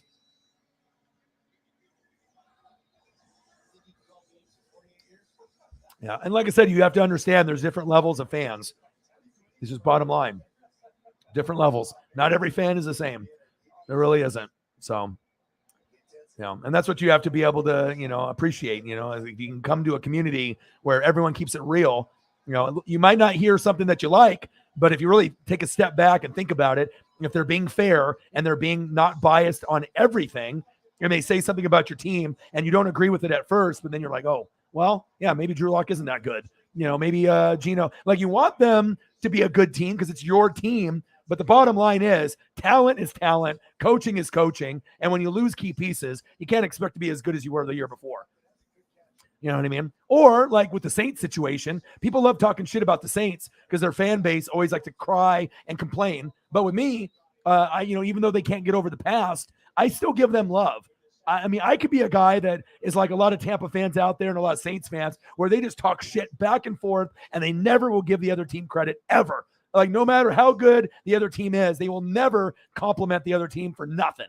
You know what I mean? And that's annoying. I don't like people bashing just a bash. You know what I mean? There's nothing to back it. It's just like, you're a rival. Fuck you. Saints, Panthers, Falcons. Fuck you. I don't give a shit. Buccaneers all the way. And that's annoying. And there's a lot of like fan pages that I've had to disconnect from. Like I'm on one on Twitter that's a Buck page. I might have to leave it because like I don't like hearing Saints and Falcons and Panthers slander when there's nothing to back it. It's just like, fuck you, everybody. Buccaneers. I don't like that. You know what I mean? It's annoying. Like you're an idiot. Like you don't even know what you're talking about. You know what I mean? And a lot of times people that do that, they don't know anything.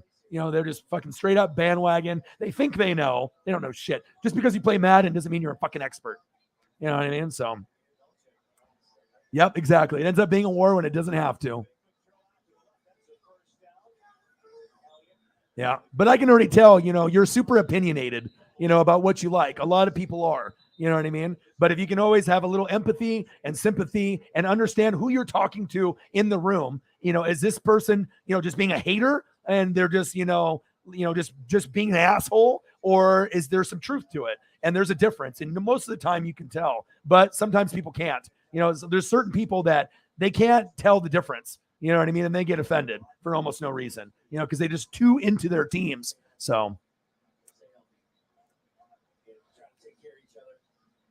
yeah. Well, you got to understand how it goes. You know what I mean? It's like Niner fans and Seahawk fans. You guys aren't going to get along. You know what I mean? Like, it's just the bottom line. It's just, you know what I mean? Saints and Bucks. I mean, I got more Saints fans on my channel than Bucks fans. Saints fans are some of the most ruthless, shit talkers on planet Earth. You know what I mean? But they love me and respect me is because I can give them credit when credit's due when no one else will. You know what I mean? Like I'll let them know that I think they're good. I'll let them know Lattimore is good, Demario Davis and Alvin Kamara. You know what I'm saying? And it's rare to hear someone compliment your team and your players when it's the rival, when all I should be doing is talking shit and just complaining and just being aggressive, because that's how most of those fans are. but I just keep it real. My team's good, you'll know it. If my Bucks are bad, you'll know it. I don't have to sugarcoat shit. And that's how it goes. I like talent more than the teams. Like, there's names on the front of the jersey. I don't worry about that. I worry about the name on the back.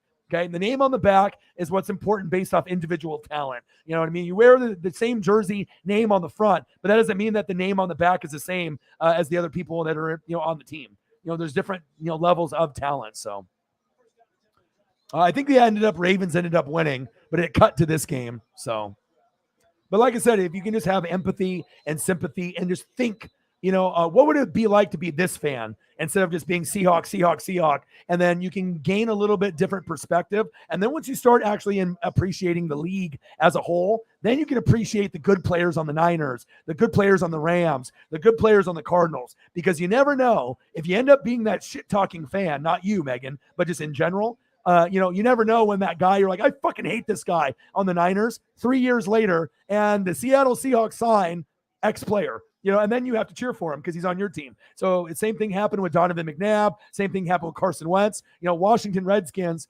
commandos, they're like, fuck Carson Wentz, right? Fuck that guy. Fuck Donovan McNabb. And then like 8 years later, who's the starting quarterback for Washington? Donovan McNabb. Who's the starting quarterback for Washington now? Carson Wentz. So you always want to be careful on what you talk about, because sometimes the sports karma will find a way to slap you across the head, and be like, I hate Donovan, I hate Carson, and then they end up being your quarterback. What are you going to do then? Not root for him? Of course you are. It's you're going to root for him. So that's kind of how it goes. Yeah, things will get better.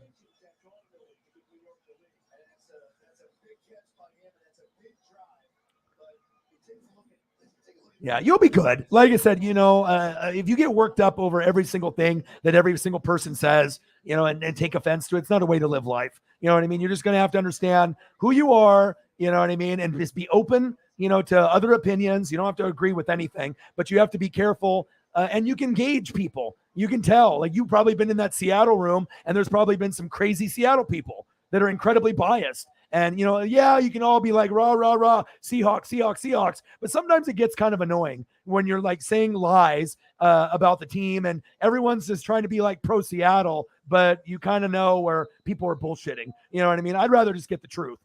This guy's good, this guy's not. I mean, no lies. You know what I mean? And I think you'll end up getting better at it. Everyone gets better at it. It's like when you get younger, you get a certain way, you get older, and then you're never too old to learn something new. And to have a different perspective, especially in the NFL, because it's a changing game. It's always changing, game in, game out, year in, year out. I used to be a running league. Now it's a passing league. And like I said, I'm always going to be a straight shooter.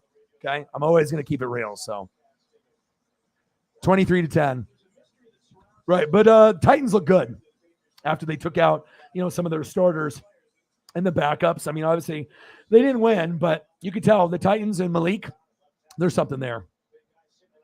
Right. And you got more important things to focus on besides arguing or getting too worked up than saying that women, if they were, women don't know sports, or like Zini Panini, women can't play fantasy football. I taught her how to play, and she got first place with dudes that have been playing for 10 years. So I like to have women on the channel, and I like to be able to prove to the dudes that if you want to be sexist or an asshole, they probably know just as much as you, sometimes more, but also sometimes maybe less. But it's just about how much you're willing to learn, how much you're willing to read, how much you're willing to be able to, compare your team to others in the division and in obviously the NFC. So yeah, that's what it's about. Just being calm, cool, collected, and not getting too worked up, because you're going to get people, that are going to say fucked up things because they don't know any better. They're stupid. So yeah. And like I said, that's why people, I think, love me here, just because, like I said, no matter if it's the Lions, the Jets, the Seahawks, the Tampa Bay Bucks, the Chiefs, like, I'm always going to be a straight shooter. You know what I mean? Like, I'm never going to be biased on my teams ever. Like, you're either going to know that it's going to be, I'm going to talk about them if I'm talking about just like any other team. But most people can't do that. If you watch, TV, if you watch podcasts, if you watch YouTube, people are incredibly biased. And that's why this channel is so different, and it's a breath of fresh air, because sports talk isn't about yelling anymore, like Stephen A. It's not about that and arguing. They think people like that shit. It's, especially when you get one smart person and one dumbass. You know what I mean? Like, or one person that pretends to be a dumbass, but it's all for ratings and click. clicks and views. Like Skip Bayless isn't stupid, but he says things to get a reaction, for you to click on it and to talk about it. And that's all part of the game. But you know what I mean? Like, do you really think that Skip Bayless truly thinks that they're going to win the Super Bowl every year? Fuck no. He's not an idiot. But the producers say, Skip, go way crazy on Cowboys. We know you're a Cowboy fan, but just go crazy like Dak is Michael Jordan, right? And see what kind of results we get on the show. He's like, okay, I'm going to do it. You know what I mean? And he's so convincing with his talks and his personality that it actually feels that Skip actually thinks that they're going to win the Super Bowl every year. That's how they get you. It's called being fake. You know what I mean? It's all predetermined. Fake, fake, fake. And I'm not about that.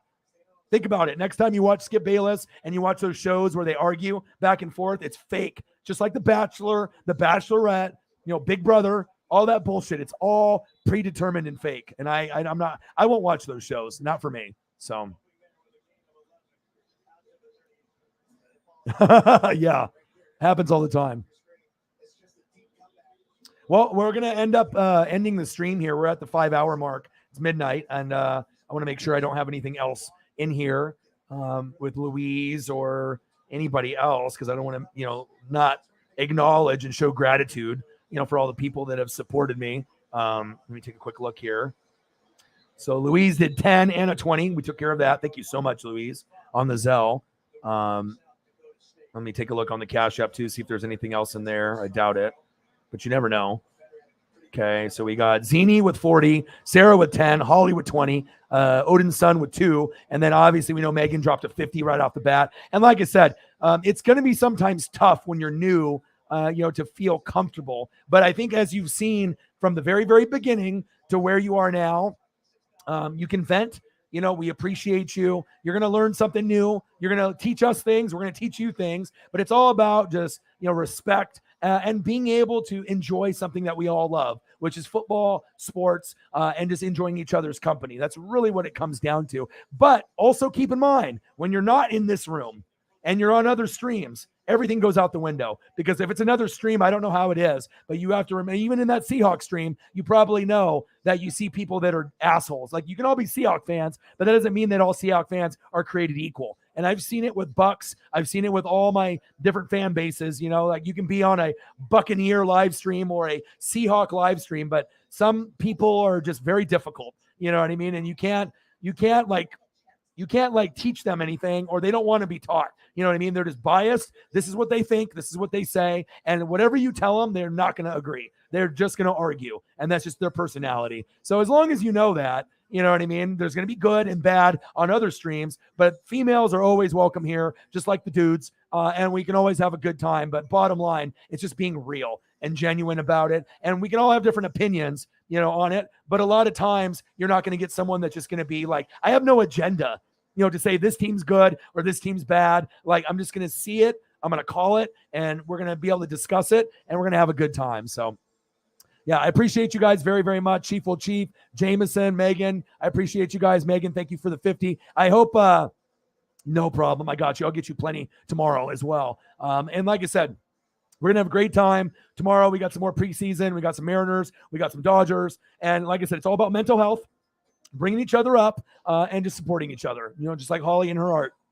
You guys are the best fans on planet Earth. I love you and I appreciate you. I hope everyone has success with their football team this year. Some teams are going to be better than others, but there's always the next game and the next year. And like I said, we love our teams, we love our players, but it's all about the vibe here. And that's really what makes this channel special, is just being able to support each other, even if we don't have the same teams and the same players that we like. So I hope that things get better for you with the headache. Jameson, Megan, Chief will Chief, everybody, I love you and I appreciate you. I hope you guys have a great night. And again, I'm going to hang out with Paisley and spend some time with her, and I'll be grinding. I'll probably do some research, watch some film, go to sleep in probably 2-3 hours, and then I'll be right back at it tomorrow. Probably if I can get online at 5, if the GF isn't working, that's when the Dodgers and Mariners are. So I might stream 2 hours earlier than normal, maybe at 5 p.m. Pacific time. So look for my notifications on Instagram and Twitter and on the YouTube community page. And you guys are the best fans. I couldn't ask for a better group. You guys are awesome. You guys uplift me. I hope I uplift you. And like I said, have a great rest of your night.